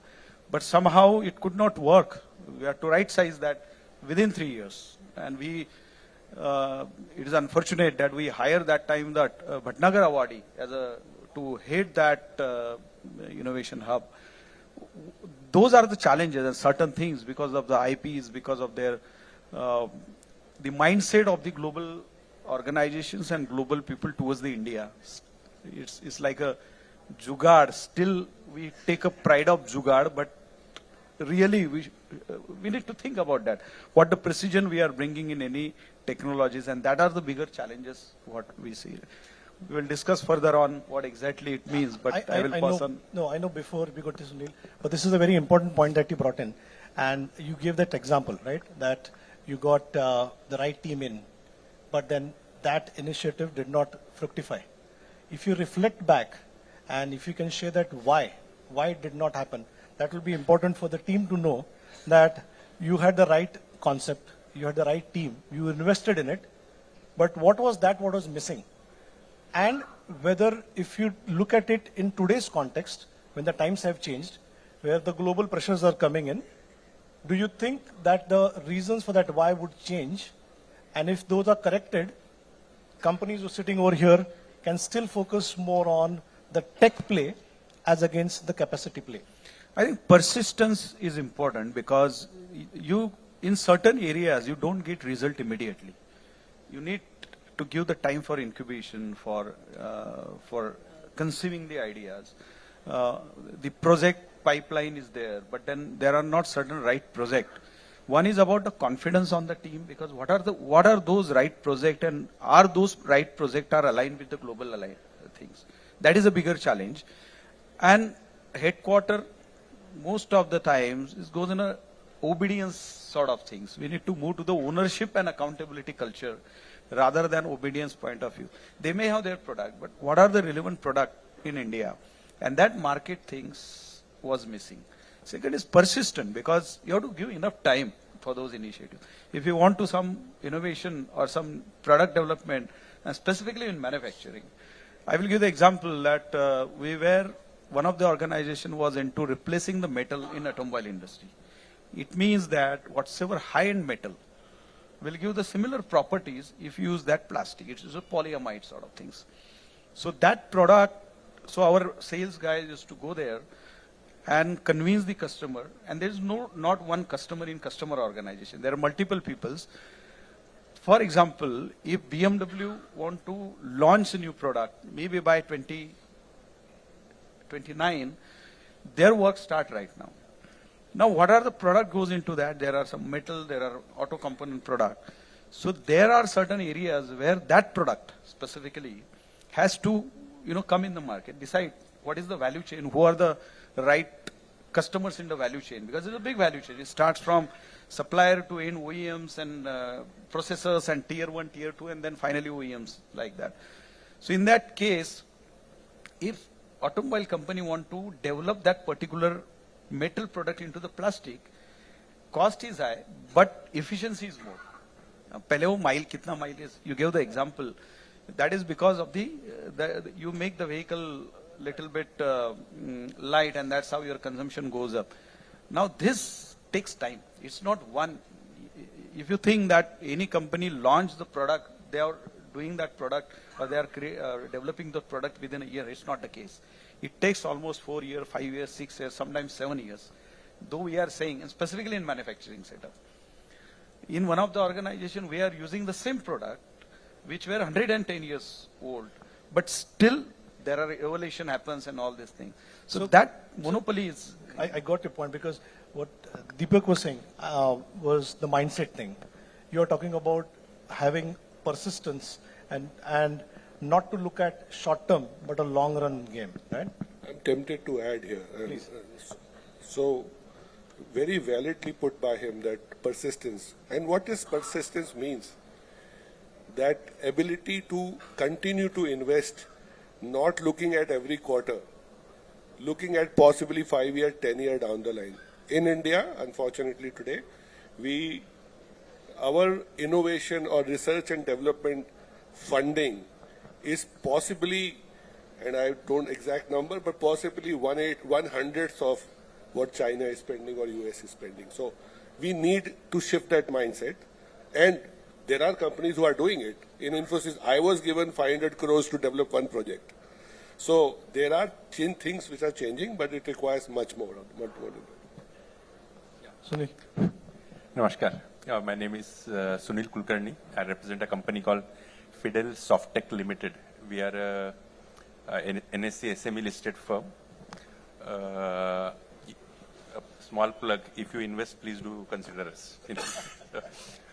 But I'm based out of Japan since 1997. So one of our niche or specialty is bringing Japanese companies to India and helping them set up, especially in the area of IT services or technology or product development and so on. So of course we work with these days global firms, but primarily our focus is more Japan centric. I'm happy that I can participate today in this session. But when I see especially Japan or like India or our work or this GCC these days, my thoughts are 10, 20 years back we have these delivery centers. Life was going good, meaning why would a JP Morgan like company, which is already outsourcing through TCS, Infosys, getting a decent quality, would want to go out of all the way and come and set up a center? All these compliance issues, electricity issues, कुछ तो चल रहा है, ये सब खुद करने का जरूरत क्या है उनको?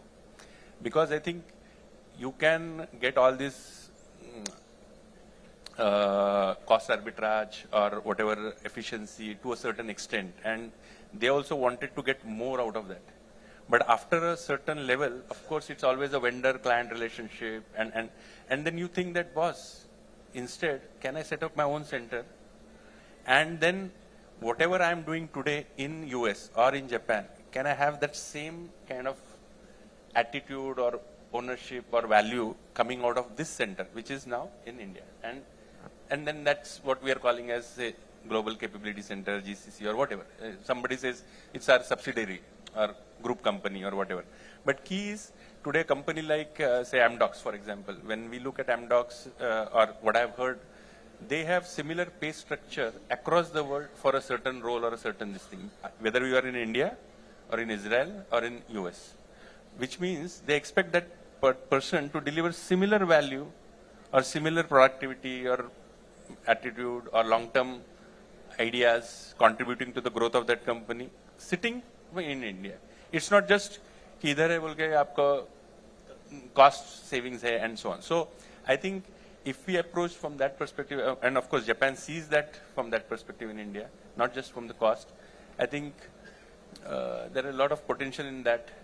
We are also having a young force which sees life differently. Meaning, when we started our careers, we looked upon IT as better job opportunities, savings, and opportunity to visit US and so on. But today, somebody working in Bangalore or Pune, they expect good work. I don't want to just solve bugs. I want to contribute in product engineering and so on. So I think these are good times. GCC has good opportunity out there, and let's see how it comes through. Yeah. So let me just go ahead. I was just about to ask whether this is resonating with the people. Go ahead. So just to tell you guys, I registered for this conference just for your session, okay? But then Mr. Sachin Itkar asked me to moderate previous session.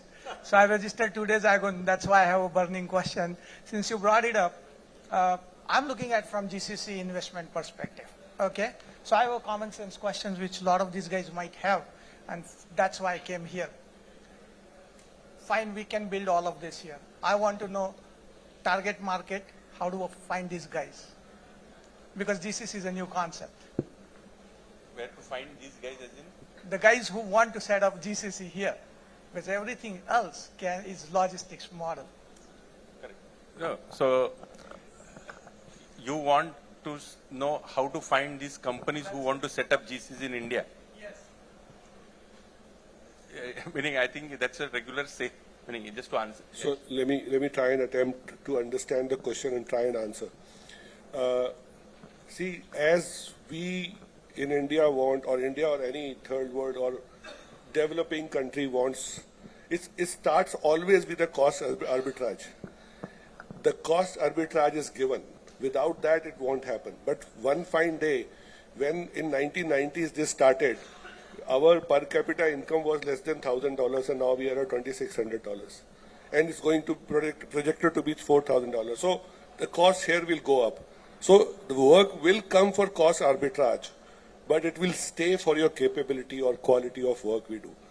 Fortunately, in India, we have a lot of skilled manpower, or I would quote unquote, our education system still doesn't prepare people for industry, but these biggies have learned the art of preparing them, whether it is TCS, Infosys, and others. They have learned the art of preparing the manpower, but we have trainable manpower, and at scale. So India is a place of choice for all these so-called developed countries to make it happen. They are also as desperate to make it happen. One, definitely for cost, but then capabilities. And that's where his initial point of converting GCCs to GTCs is there's a huge opportunity, and they are also looking for it. And we as countries are competing. Not only we are there now, Philippines is there, and there are some other countries who are trying to, Vietnam is doing it. So all of us, and 20 years down the line, possibly China will start speaking English. Then you won't know what happens.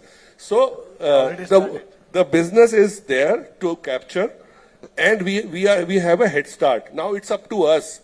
Unfortunately, with these biggies, whatever they have achieved, they have still not invested that kind of money in the research and development. I think realization has come, but it's late. But still, you never know. We are always Indians. We try. हमारा hero पहले पिटता है, बाद में पिटता है. तो शायद ऐसा होगा. We'll come over this hunch. And there's no dearth of business. Business is there to be captured. My answer would be like, so business is there, of course, and then companies like us every now and then travel to US or Japan or say Korea or these countries, and we are in front of the customer. At the end of the day, of course, as rightfully mentioned, there is cost and scale. But I think more the foreign customers, especially, at least in our case, we deal with a lot of SMEs. They are looking for consistency, which many times, given the way India is portrayed outside India, many times Indians are brilliant, everything is there, but for our level, can we get a consistent output, and can we get workforce which will be with us for 10 years or 20 years? Because in Japan, somebody starts at 20 years, he'll retire at 60 years from the same company. So they expect aisa workforce milega. A. B is, well, while GCCs are portrayed at scale, 100 log, 500, 1000, at a SME level, I think if we look at specialized, like we can set up a 20 people setup for you focused on, say, fluid design, for example. Companies are more adaptable for that. It need not be 100 or 500 centers. So, for example, when I approach, we'll say, we'll create a Japan capability center for you, Japanese. Then they'll say, oh, we need that, because we have a, you cannot beat our Vietnam cost. We also have a center in, say, Myanmar from Japan perspective. But India, we understand there is capability, but then if you are building a Japanese capability center with that, we would want to come in. So I think how it positions, but there is business it's difficult to get that business, of course, same. Yeah. Sushil, yeah. So let me flip your question, okay? And right now, most of us who are here in this forum are looking at saying that, how can I get business, okay? Let's flip this question. If you are the customer, look at it in a way that, why should I give you the business? And that is where what Deepak said, what Sunil is saying, we are all talking about, this is something, a change in mindset that we need to do as entrepreneurs, as employees working in different organizations, saying that, why should that guy give me a purchase order or be a customer who will be sticky customer for me? And that will give a lot of answers. And I'll tell you, because I know everybody is fighting for the same pie, because we are looking at only that same pie. But there is another big pie which is getting created if we position and act accordingly. And I know, pardon my language, we have been abusing a bit on the biggies, the Infosys, the TCS, the L&Ts of the world. They set course for this, right? They set course for having GCCs, competence centers, employees, and then the currency which was talked about, 100 people team, 200 people team. What is the head count, right? We as SME, MSMEs have to change that currency to say that 1 person, 10 people output. What is that I can do in terms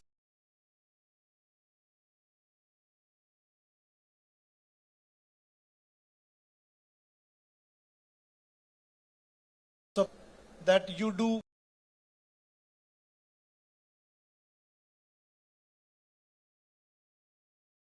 solutions, then you go into consulting, and then you go into, you're having your own products which you can monetize. Now, at what value chain you are will define what kind of customers will come to you. Right now, we are all focused upon the services piece, and therefore we are trying to get those GCCs. So all what the panelists are saying is that, yes, it is a difficult thing because it's a mindset issue, and the mindset also comes with spending issue.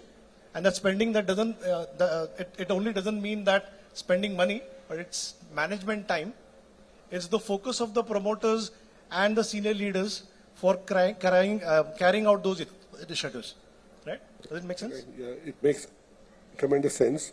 One liner which comes to my mind after you said this, I think body shopping is the easiest to do because we have a lot of talent available in India and we can train them. The graduation from the body shopping is from executors.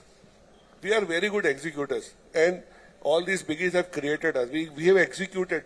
What we are told to do, we execute. We are SLA driven. Give us what to do, how to do, we will do it as per that. From that, our mindset, if it changes, the first step is if we start becoming outcome focused. Start questioning why this SLA, and the next graduation will come that we'll start giving, and that's where most of the contracts are moving from a login hour contract to outcome driven contract, and then from outcome to next level of product and platform driven services, etc., etc. So that's possibly is a step in the right direction. I would like perspective from Vinod, because you bring in the employee and the people angle, right? Because all what we're talking about is related to people, and not only from the promoter or the senior leadership to the fresher who joins the organization. How do you see this, and what changes are needed if you see that we have to pivot towards this? One is, of course, Deepak also said about the mindset change. When you tag this as a service, body shopping service, then what do you say, the ladder of business, the mindset of the talent is, first is attraction is a very difficult, because they say, is routine kaam hai, is monotonous kaam. Take an example of financial share service or financial GC or capability in typical way, in a body shopping way, is the monotonous job, and that's happening in IT also. Why people are, there are alternate career they are looking for. Ultimately, why right sizing happening in IT industries, we need to ask ourselves. It is not because of all these things, it's only a cost arbitrage. And that's how it starts with the question for the talent, why I should join your company as a GCC. What is the value I can add there? As he already said, that they are looking for some innovation. They are looking do the engineering part, some innovation part, some different of the research part. It is not happening. Most of the organization, it's not happening. So how we can, at least at that extent, talent may not go there, but what we are going to, how we are training them and shifting the thought process toward value addition. Rather than cost, rather than services, it's bringing the ownership and accountability, that it's not only, and what happens in services, it is penalized. If it is not, SLA is not happened, then they are penalized. I remember that when we established the IT share services, there were certain parameters on particular product lines where the people were not performing, or they were, I will not say performing, or outcome was not there, what was expected. But then they were penalized because in the performance point of view. So that consistency and that belief has to be there, that okay, it is for the career development. Like earlier in ITs, now people say that I want to do something different. And when we speak about the Gen G, that is not about the time. We were discussing outside, that 30 hours mindset, from where it came. It came from the service, because you get the, what you say in that, output. But then it comes that, okay, if I get a satisfaction when I go at home, that I deliver something and I was able to solve the customer problem. What customer problem solve karne ke liye bhi problem. Because you do something different in the process, you are not allowed to do that, because your manager involves, and then, for everything in cost. I remember a few days back, we were just discussing, we wanted some changes. It's a simple changes. The key account manager told us, you need a change request. Now, how we are authorizing those people to solve the smaller problems of the customer. So, sorry, it's very difficult because it's a change request and we are not allowed to do that. So that ownership, that accountability, and that trust on the talent is very important. That's missing, I feel. So, just wanted to bounce off with the group over here, whether this is still relevant, that what we are talking about, or you still believe that we should go back and talk about GCCs and stuff. We are going good, right? Okay. So let me then ask Sunil, because you are dealing with Japanese companies, right? And you're sitting on this side of the table and your customers are Japanese customers. What is it that insight that you have got while dealing with them as a customer, which you can share with this forum, which would be relevant for people to take back, and with the kind of evolution that we are trying to position during the discussion? Yeah, so I always joke that half of my life has gone just bowing down and apologizing, because in Japan, you end up daily just apologizing and bowing. So, but yeah, I think Japan is a market that we deal with regularly. I'm there since 1997, and some things that what we have learned, or the way we try to get business from Japan, is first of all, Japan takes decision, but they take some more time to decide, and then during that time they want to ensure that you are still with them. So Japan doesn't like this fly-by-night, or rather no company or no this thing will, but Japan rather will take more time in. So if there is a customer whom I'm visiting for 2 years or say 6 months regularly, eventually he'll see, oh, this guy seems serious. And secondly, they want to also see how much skin you are putting in the game yourself. So in terms of localization of your own presentations or your own websites or Japanese learning and so on. So if you just say that we'll do the work with our side or we'll teach you how to go, how business is done globally, they'll say, oh, global वगैरह सब हमको मालूम है, हम ऐसा करते. Will you be able to do this way? Then I want to work with you. Fine. Meaning, we also want to go global, but this is the way we want. Can you do that? And secondly, they don't like change of people.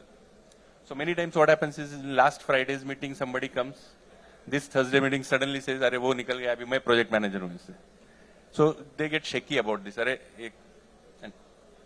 So if they want, so we have a guy called Chandu in our office who provides tea or who provides support, admin kind of. He's with us 14 years, and most of our customers, before asking me about me, are Chandu अच्छा है ना, सब चल रहा है ना? Because Chandu is a parameter of Fidel, सब ठीक चल रहा है kind of. Because he's consistent there, and if he stays there, he likes in this company, then I like this company, kind of the way. So, or if you say हमने भी localize किया है, हमने Google से translate करवा लिया, ठीक है, Japanese तो Japanese types, but Google will not translate correctly. It will have mistakes. So now they will relate this to your company culture. अरे Japanese language तुम ऐसा ही shoddy कुछ कर सकता है, तो मेरा delivery भी shoddy आ जाएगा. अभी we'll say अरे this is just my own presentation. When you give me work, I will do it diligently. No, work will reflect the way you have translated your pamphlet. So that's why many times we rather suggest companies, if you don't have budget, just keep it in English. That's fine. But a wrong or haphazard translation will lead a mismanagement of your own brand and so on. So I think Japan, or maybe same with Asian countries, it could be Korea, it could be Thai or whatever, they like consistency. They like that you ensure that their culture or their values as well, you have decided to localize yourself or change yourself accordingly. You are willing to learn their style. And then, of course, whatever good you want to suggest, you're also trying to take, if the business is down, you're also willing to give them certain discounts or like go in the long way. So So Sunil, yeah. So one thing which I would just like to extract from what you said is, you need to understand your customer thoroughly. Absolutely. Okay. And the long term they see is 100 years. So many times when I visit Japanese customers, they say, "Abhi to 50 ka hai? Why you are rushing so much?" The horizon they see is always 100 years. So as far as you are also looking at a more broader this thing, there's a lot of business. Yeah. So I had fortune of dealing with customers from Japan to west coast of US. So all countries have been my customers. Japan definitely one of the toughest customers to deal with, then Australia and others. So the one thing we used to say internally that a Japan project manager will take 5 years to plan a project and execute it in 6 months. In India, we take 6 months to plan and execute in 5 years. So that is the cultural shift we have with challenge of dealing with the customers like that. But as you rightly said, if we, for success in any customer relationship, if we don't put ourselves in their shoe, if we don't understand what they need, and if we are governed only by SLA at the cost of reputation, it will not be a long-term relationship. So let's pivot a little bit more in terms of looking at, because we talked about the problem statement, we talked about the need. Let's pivot about saying that how we can make this happen. And that's where in our all business, the most critical and important element are people, right? And that's where, Vinod, I would like to come to you and ask this question specifically in terms of people. What do you think would be the need in terms of changing their roles, responsibility, mindset? From an HR angle, what is that you would like to say, if you have to bring this change, what changes we need to bring in the entire process and the HR ecosystem. I've seen many companies today where even HR is digital. It's somewhere on the background, not even seen. Or only HR comes where there are birthday cakes to be cut and having employee rewards and recognition. But if this entire business is what Deepak talked about, changing in mindset, what Sunil talked about, understanding customer, what everybody of us is talking about is related and pivoted on people, how to make that change, and what is that you see we should be doing and thinking in that direction? Let's go back to basic. There are two elements. One is HR point of view. So I will talk it first. Is HR business partnering is very important. Nowadays, what happened, the HR manager or, title may be anything, but the HR itself is taught to do the transitional job. In HR, in colleges, in institutes, and I sometimes get surprised, the first year in college, second year in companies, and shrinking the responsibility of making them solid in theory. Because concept and clarity is very important. Unless that concept and clarity doesn't come, the HR people will end up doing the transitional jobs only. I would just like to pause over here because I met few people coming in from academia, and this is where this is coming from the horse's mouth, because what you get in is what you get out. I don't want to say that garbage in, garbage out, because that I don't want to say. But the point is that this is what industry is talking about when you really look at the talent which comes out of the colleges, right? And what Vinod is saying is exactly which is the crux of the problem.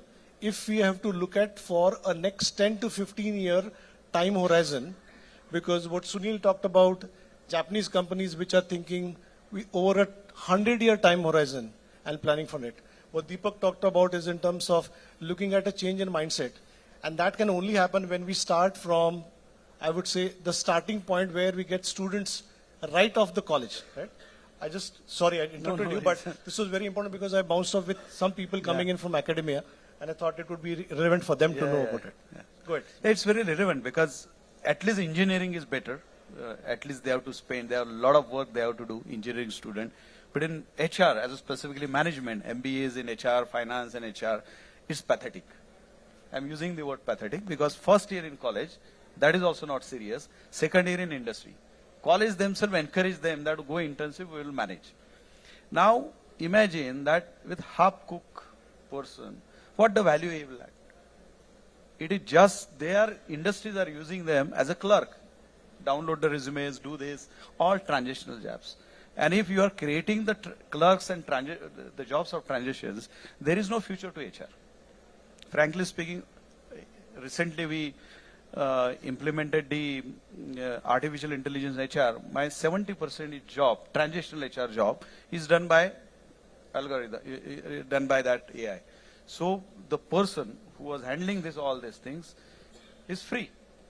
Either she has to unlearn and then train herself, but problem is, it is not a problem, but she can unlearn, we can place them in other areas. So HR point of view is a HR business partnering. That is very important. Forget about all these things.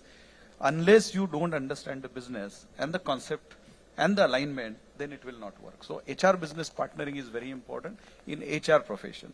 And then of course there are other part of the HR which is center of excellence like talent management, capability development, then your compensation and benefit, all this. There's a specialized function. They need to certify, like what happens in chartered accountant.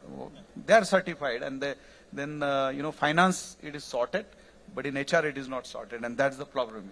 This is HR point of view. As the people point of view, we need to work on the organization now still today are focusing more on roles. Roles is important, I believe. But can we convert the organization as a skill-based organization? Right? There are roles. Role may change. Role may become redundant. The continuous learning is the process. And for that, we have to convert the organization into the role-based skill-based organization. Role-based to skill-based. And for that, we need to understand what are those capabilities. And for this, the workforce planning is very concrete. It needs to be a concrete. That what are the future skills? Like, come from the media industry and we are working right now, what are the roles, maybe after 3 years, will be redundant because of this AI? And believe me, our 50% role will be made redundant. If the people don't change in our organization, they will be made redundant. And they have to unlearn and they have to learn new things, specifically content and editorial and journalist and all these things. We are integrating that, what is the data journalism and all these things. And for this, your concrete capability building is very important. Forget about everything in HR. You know, HR can be, consultant can do everything. But if HR business partner and capabilities development is stronger, the business will get value. Thank you. Just last few minutes are there, and I'd like to come to Deepak. And Deepak comes in from a lot of strategy and consulting side, right? So when you look at this forum and the kind of target audience that we have, if we have to bring this into a reality, from a strategy and execution standpoint, what are those top 3 points that you would like to say, which would be a takeaway thing for the people over here, saying that these are certain steps which, from an execution standpoint, if I take and try and implement, would be useful? Sure. Normally, I will engage with any organization for a year with a lot of money to be given. So, but anyway, I think jokes apart, what I am given to understand the audience has are promoters and CEOs of the organization between 100 crores to 300 crores kind of revenue. That's my understanding. I can be wrong. If I'm wrong, please raise your hands. I work with a lot of organizations of this size. With the experience of 30 plus years working in corporate slavery for biggies, now I've decided to work with smaller organizations myself so that whatever I have, I can give it. I think the topmost first thing I request the organization is to create a structure, align the goals, whatever goals you have, align the goals to your key leadership position and down the line. Most of the time in a promoter-driven organization, the buck stops at you and you end up doing everything yourself. You don't trust people down the line, and beyond a certain limit, if you want to grow, you will grow only when you have time to think about your vision and strategic thinking rather than doing a day-to-day operation. You will need to create an organization, create goal sheets which are aligned to your organization goals. This sounds so simple, but this is, I've found in 90% of the organization of this size, this is missing. It is happening just like that. Obviously, you need to dissect your financials. You need to create goals of your financials. So I have seen organizations, in the last 3 years, I've worked with them. If I ask them, who are your top 20 clients, they will not know offhand. And, then it takes time and effort. Their financial systems are not backing up. The data doesn't come at a click of the button. So then we create those systems in place so that at any given time, you know which are your top 20 customers and you know which are your top 20 prospective customers. You can have your own customers, but if you don't know the whole market, how will you attack that market? So this is the second basic thing. I don't think this requires any MBA or from IIM, etc. to do it. And the third is consistent execution of whatever we think. If you consistently review it, and that's what I do with them on a weekly or a bi-monthly basis, and keep on fine-tuning your strategy, keep on implementing and keep on changing this if it is required, the course correction if it is required, and after 9 to 12 months of working together, we have seen a lot of changes in the organization. It becomes more professionally managed. The promoter has time to think strategic things about vision, about changing it to the next level, and the management team is working smoothly, and they are happy doing this because the promoter is not interfering in everything what they are doing. So I think these are some basic things. I have always kept it simple. It has worked for me. Good, thank you. I think we have overshot the time by a couple of minutes, but yeah. Okay, I was just about to wrap up.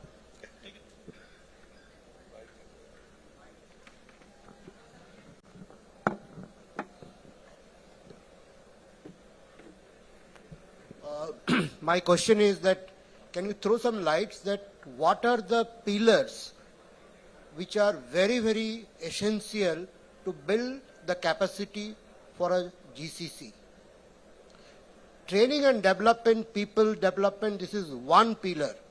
But in the today's world, as the world is changing, getting into the emerging technology-based solutions, what are the other pillars which need to be focused for building the capacity for a GCC?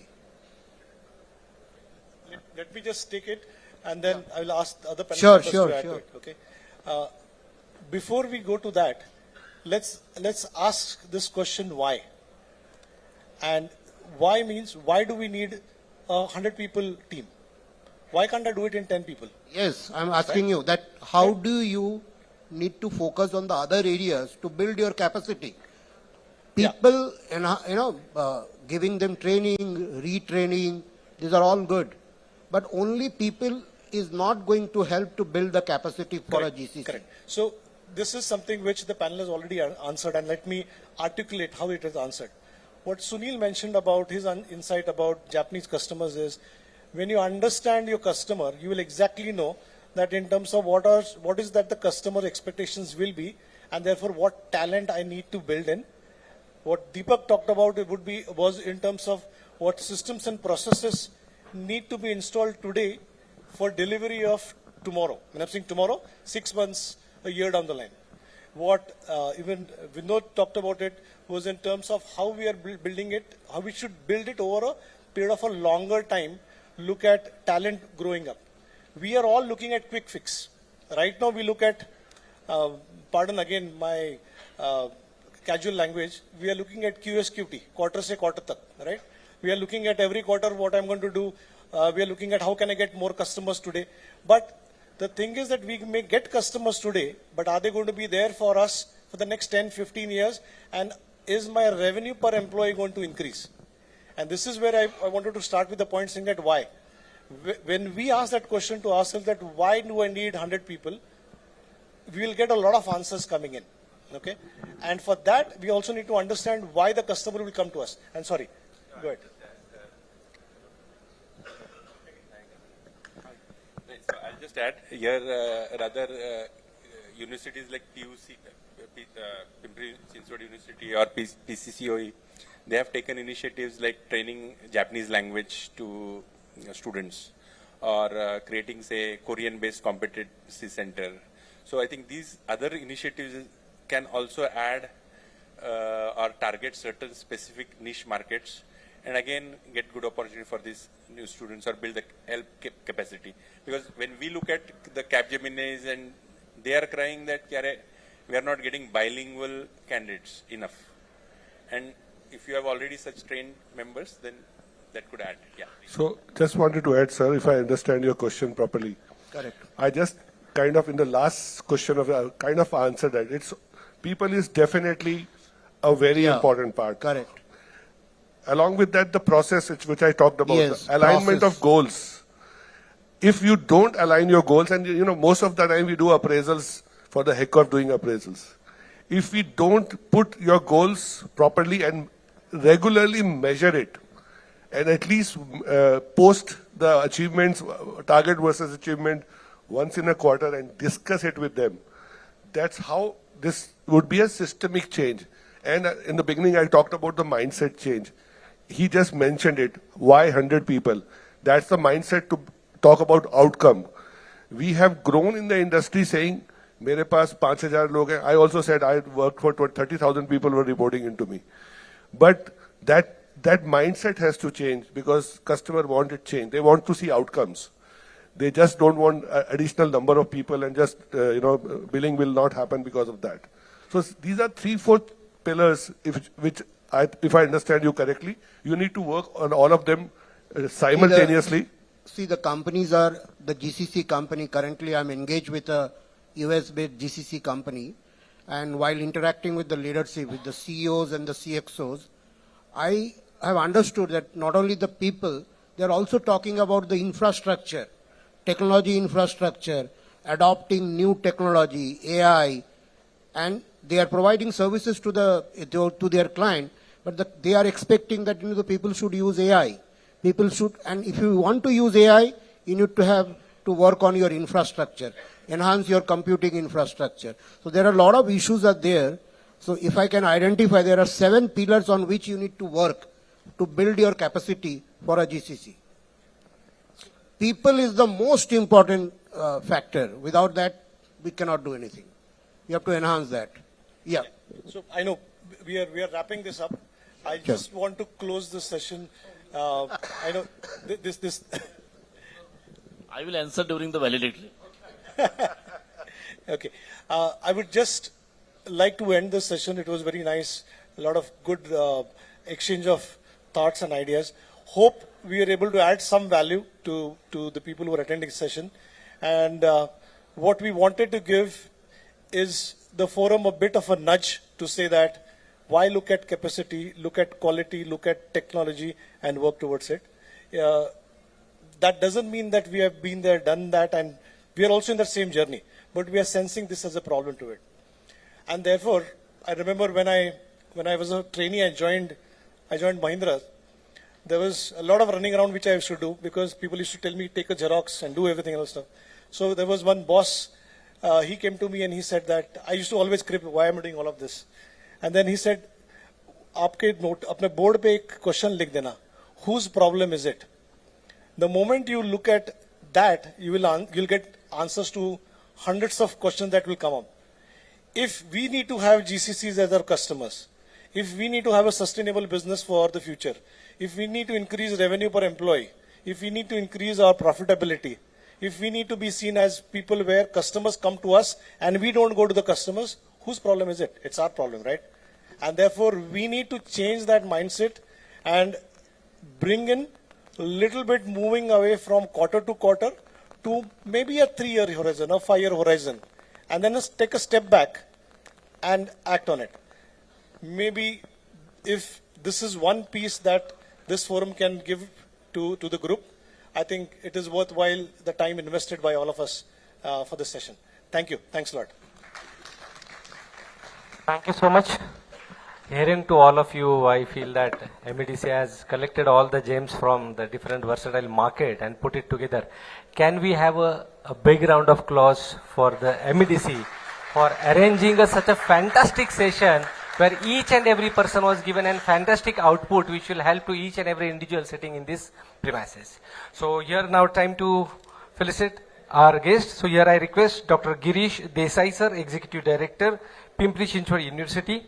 And here I request Anagha Joshi ma'am, Vice Chancellor, Indira University Pune, to hear and felicitate our guest. Can you have a big round of applause for this felicitation? ऐसा कहते हैं कि हर एक चीज इंसान को सुंदर बनाती है और ज्ञान इंसान को उससे ज्यादा बेहतर बनाता है. तो आज के इस ज्ञानपूर्ण सेशन में मैं आशा करता हूं कि आप सभी को कुछ सीख या कुछ इनपुट मिला होगा. सो मैं सभी से निवेदन करूंगा कि आप ये प्रीमाइसेस छोड़ने से पहले आपका अमूल्य अभिप्राय हमें देकर जाना, क्योंकि आपके अभिप्राय पर ही हम और बेहतर और अच्छा बन सकते हैं. और इस सेशन के बाद 10 मिनट का एक सेशन होगा और उसके बाद there is a high tea and we will have a networking there. So चाय के साथ गप्पे लगाते लगाते अपना नेटवर्क बढ़ाएंगे.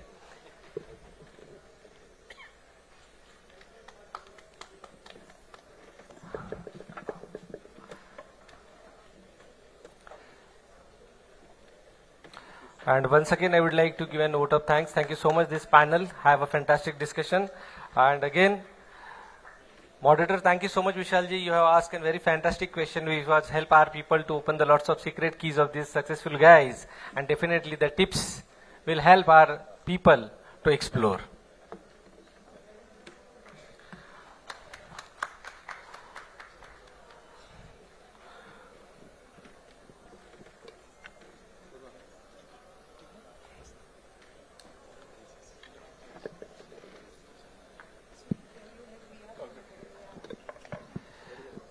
So we are almost. So hand over to Sagar sir to you. Thank you so much. Myself, Dr. Nishikant, give a note of thanks to you. Thank you so much. Sir, please, all over to you, sir. Yeah. So we are almost at the end. Just last 10 minutes. So just want whomsoever are here inside now, did you guys like any of the sessions? Can you please raise your hands? Oh wow, so loyal. Sach mein de rahe ho jawab? Not for me, right? Huh? Okay. So, and I'm very serious because MEDC, we want to really bring impact, and that's what we always think of. So, I want someone from you just to say a few words about today's session, what you learned. That is the one thing you are taking away from today's session. Anyone? Yes. Mike, please, quickly. We'll take 4 feedback. So that is 1. No. Quickly. Okay. Yeah. I'm Gayatri Matkar, CEO at Doshin Solutions Private Limited. We're based out of Pune. You got celebrity access. See, 3 camera. All right. So I must admit, I think I came with a lot of apprehensions. We are a 100 and 125 size company, and I was thinking how at our level can we be a contender for GCC in the first place, and if at all, what are the opportunities? How is government helping us? So very insightful. I'm very happy, and some of the panel discussions were really insightful. So great. Thank you. So can you pass on the mic? Till then, can I ask Dr. Sir, Kopade Sir, please on the stage for the valedictory. Birthday Sir, please. Girish Desai Sir, Sachin Itkar Sir. Madam, please. Girish Desai Sir. Yeah. Can you take the complete bite, please? Camera? Purna bite. Ma'am la madis sodun dila tumhi.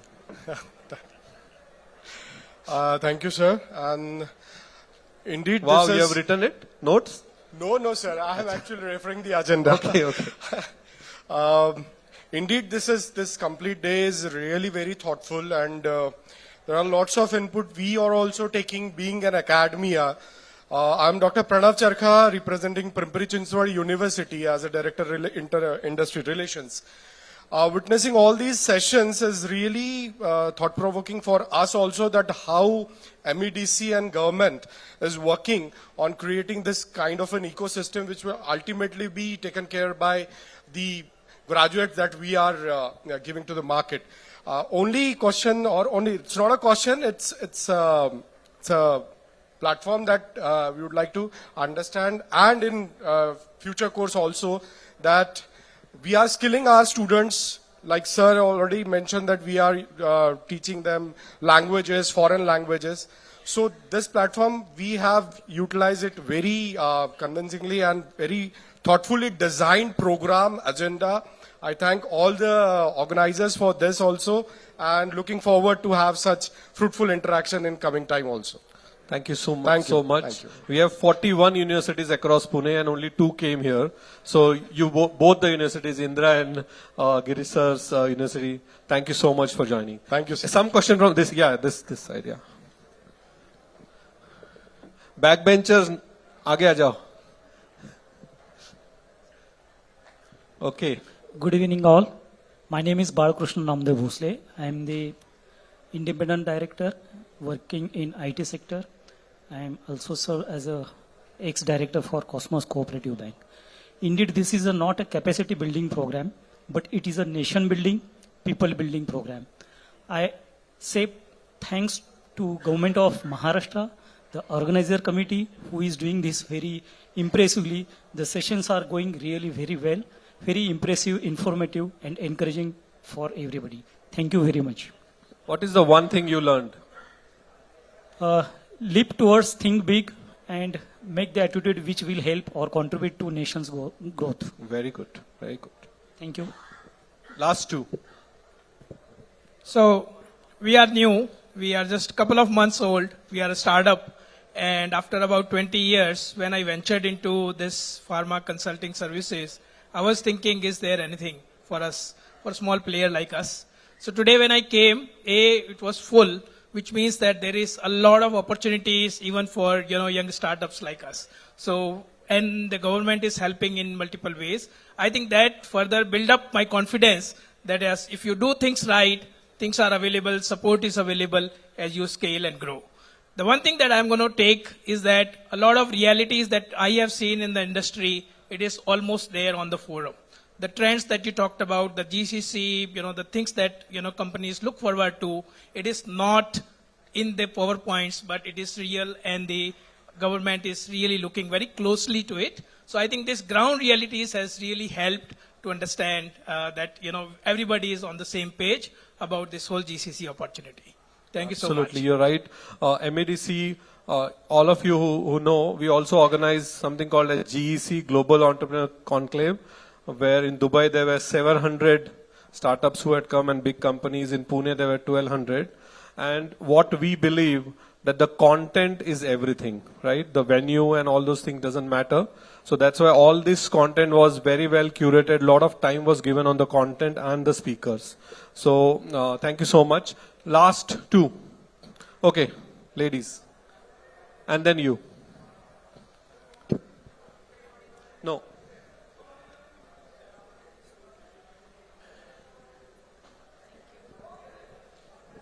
Very good evening to all of you, and thanks to the organizers for arranging this wonderful summit, and it was really great.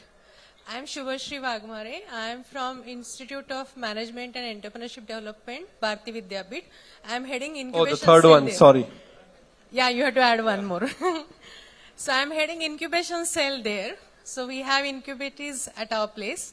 I came here with the perceptions ki what are the ideas presently going on technology. I'm a technology person, by the way. And what kind of technological innovations are happening and what the companies are looking at, and what are the startups or MSMEs are here. So to collaborate with them, and I had a very great discussions as well as networking with this, and all the sessions were quite wonderful. I really enjoyed all the sessions, and the perspectives were very to the point, very precise and concisely everyone has given their points, so which was really insightful and helps us a lot. Thank you so much. Great. One last question. Last. Okay. Yeah. Here, please.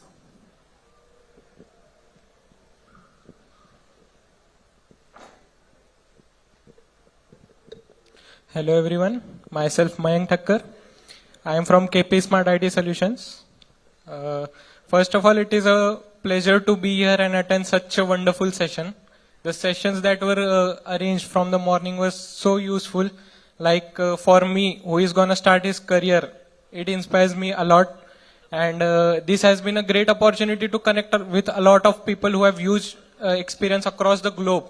And seeing such down-to-earth people, talking to them, getting their experience and learning through it. And also talking about today's agenda, that is IT, AI, healthcare and GCC. That also gives and enlightens and gives us more knowledge to do more and more better and serve something or do something for the society. And a special thanks to Sachin Itkar sir and MEDC to arrange such a wonderful session. Thank you so much. Great. So we'll finish the learnings here, but there is a QR code outside. Please give the feedback, whatever positive, negative things to learn for us as well. So give that, we'll work on it. Thank you. So now, okay. So I would request everyone to say 2 minutes of vote validity. So thanks, Sagar. In fact, it was one of the fabulous sessions I have attended so far, in my history. So big clap for this session. And a few reflections, I'd like to give here is, I've wrote here, is like, we spoke about mindset shifts, which is very, very important, which starts from mindset, then tool set and skill set and data sets.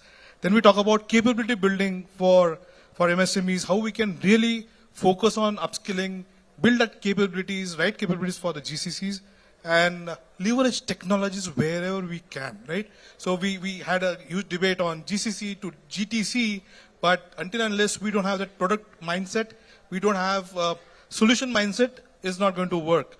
And last is collaboration. And collaboration, we need to have collaboration between government agencies, like a platform like MEDC, and universities, academia, and industry representatives. So that's the collaboration what I'm talking about. And it was fabulous, and one punchline I'd like to just talk about, I just wrote it somewhere, which in fact I would like to really talk about is, so today's session was not just about discussions, it was about transformation. So thanks Sachinji and the whole Atulji and whole MEDC to have this wonderful platform for such kind of transformation initiatives, and really thank you. Thanks a lot. Good evening. As all of us know that India is marching very fast towards a global leader, and keeping that into mind, we have Vikasit Bharat, then we have Vikasit Maharashtra, and just to contribute that as a small part, MEDC has taken an initiative. We are organizing the summits at various places, different corners of the Maharashtra, and as a Punekar, our MEDC team or volunteers, they did really wonderful job, and I'm really, feeling very great that there was a tremendous response from all of you. And another one thing which I would like to mention, basically I am from the industry, and I saw today, or I met many people from academia. So normally we always feel that there is a gap between academia and industry expectations. So the representatives from academia, they will understand where, what industry expectations are there. And I'm really thankful to all of you because you have came, you have participated, you have contributed, and thank you very much. Good evening, everyone. I'm Girish Desai from Pimpri Chinchwad University. So I'm very thankful that always the MEDC give us the opportunity to partner or being a part of whatever event they organize. We always believe the education should walk hand in hand with the industry. So that is almost, I think, from our this PCT all, there are almost 40 participants today, or those are dealing with the industry and all that. So definitely we always ensure that for the human capability building, the university is going to play a very important role, and the faculty development programs and what we should do, what Center of Excellence Lab, and all that understanding is always coming through such a kind of forums, and that is going to help our university in coming years. So thank you, Sachin Itkarji, for always making us a part of always MEDC program. Recently, we organized the event in Orchid Entrepreneurship Conclave GCC in our Orchid Hotel. There's almost 1,500 participants were there. Recently, we organized in Dubai, where almost the huge response we got. And all these, whatever these MEDC, all we are doing, that is ultimately we are looking as a university, we are looking for future manpower. And thank you very much for inviting me here.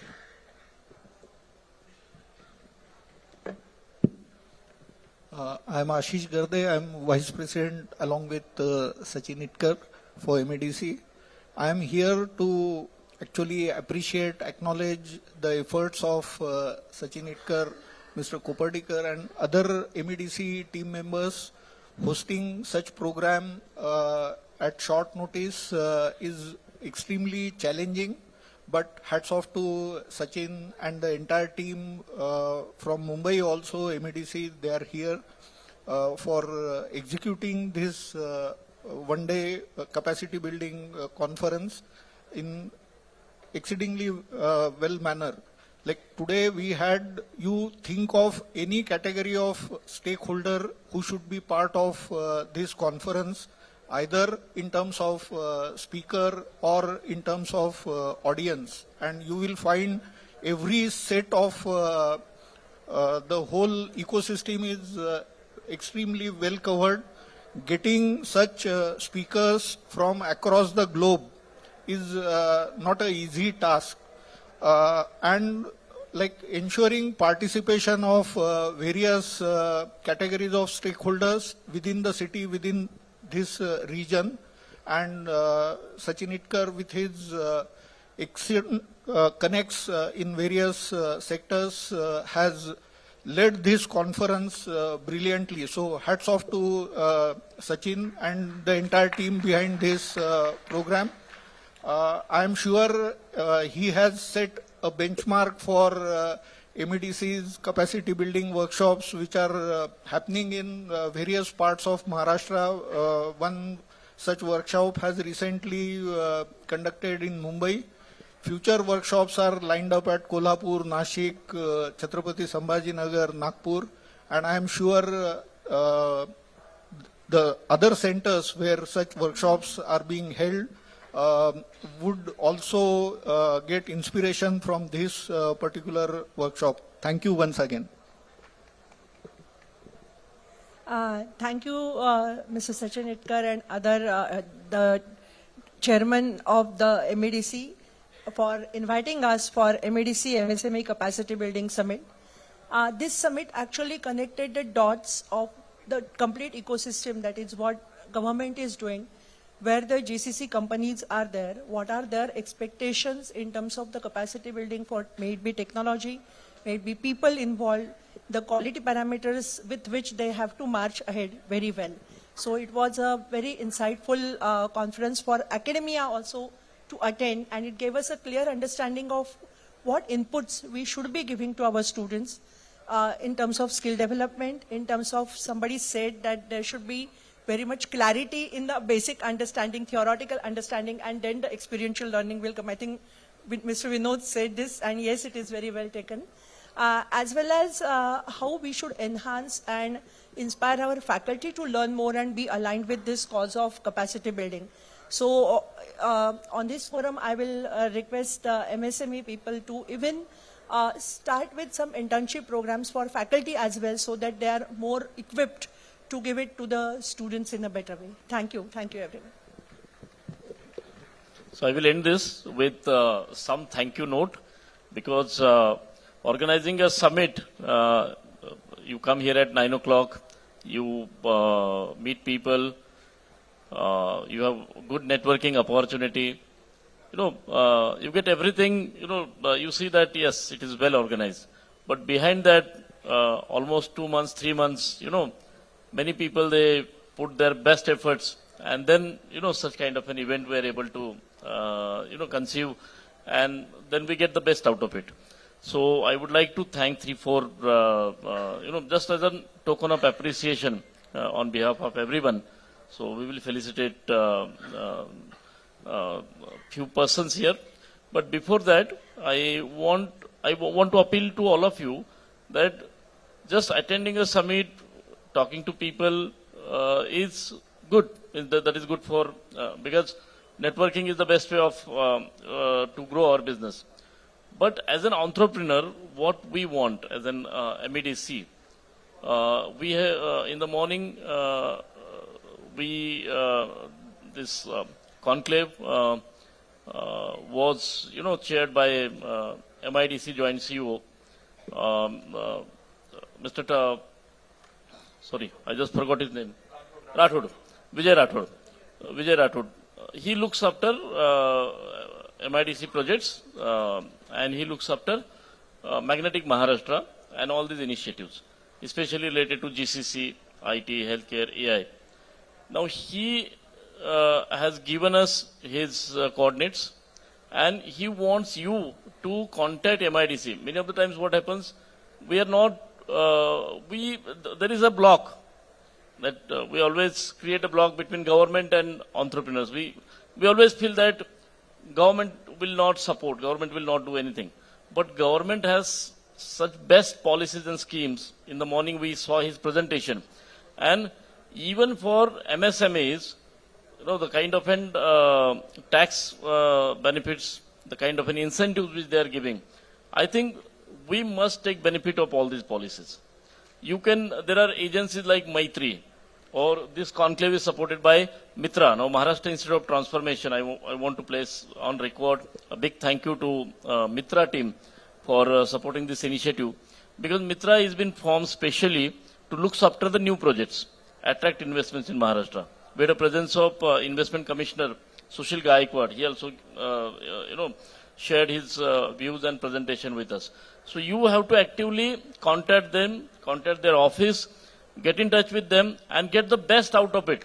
See, to set up a GCC center now, the kind of a new GCC policy which has come, it is very easy, and it is, it gives so much of incentives and benefits. So if you study those policies, I think you will be able to gain a lot. So what I want is write to MEDC, come to MEDC, involve us if you want, take our help if you want to set up new ventures. Contact MIDC, contact MITRA. MITRA is another organization from Government of Maharashtra. Then there is a MITRA, then MSSIDC for Small Scale Industrial Development Corporation.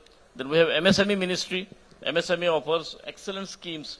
Many entrepreneurs lack of information and lack of awareness, so we miss out on the big opportunities which incentives and schemes which governments are giving. So this is my request to you, that actively get engaged in dialogue with government organizations. So don't run away from government, because government is the one, they design the policies. So this is what I want to appeal to you, and I thank all our distinguished guests here. I thank all the speakers, because any summit or any conference, the success is the quality of the speakers and the content which has been discussed.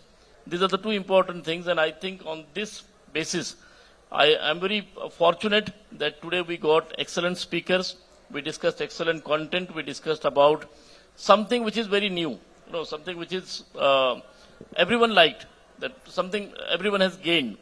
So thank you everyone who is present here, and on behalf of MIDC, I would like to do a felicitation of 4 people here, just as a token of appreciation. So can you please get one, please? And I request Dr. Desai to do that honor. So Sangram Pawar, he is the one who has very actively contributed to the designing of GCC policy in Maharashtra, because he has given excellent inputs through his organization, Uttung and Mindworks, and they are the one, even he was been invited by Andhra Pradesh government to speak about how to establish GCC. So his organization is actively involved and working, helping get GCC investments in Maharashtra.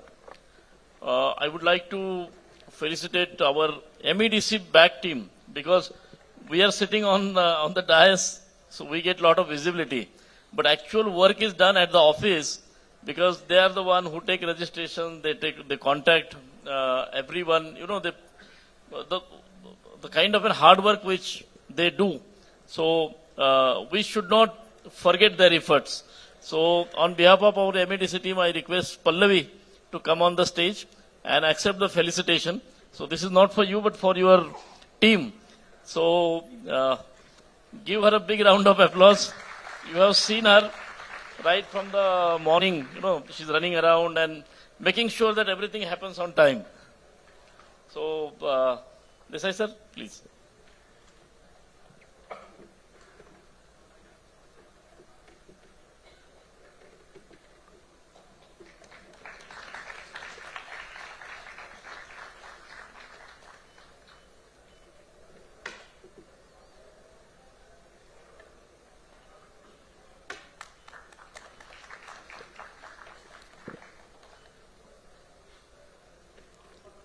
I would like to call upon Nishikant Dhumal, who has done excellent anchoring since morning. Anchoring is a very tough job, because it is very difficult to put everything in order and make sure that session starts on time and ends in time.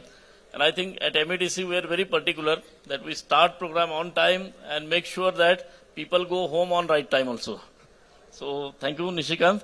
I request Kopatikar sir, please.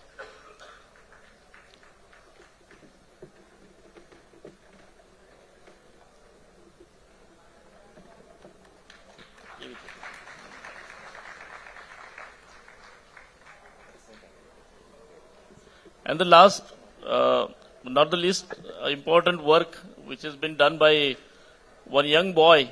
So for last 1 month, he has he's working on this summit, Onkar Wagmare. So on behalf of all the volunteers, on behalf of those, on behalf of the team of volunteers. So I request Onkar to come on the dais. And Ashish sir, can you do that honor? I thank PCU volunteers also because they were here right from the morning and they helped MEDC team to organize this event in a very proper way. So thanks to volunteers from Pimpri-Chinchwad University.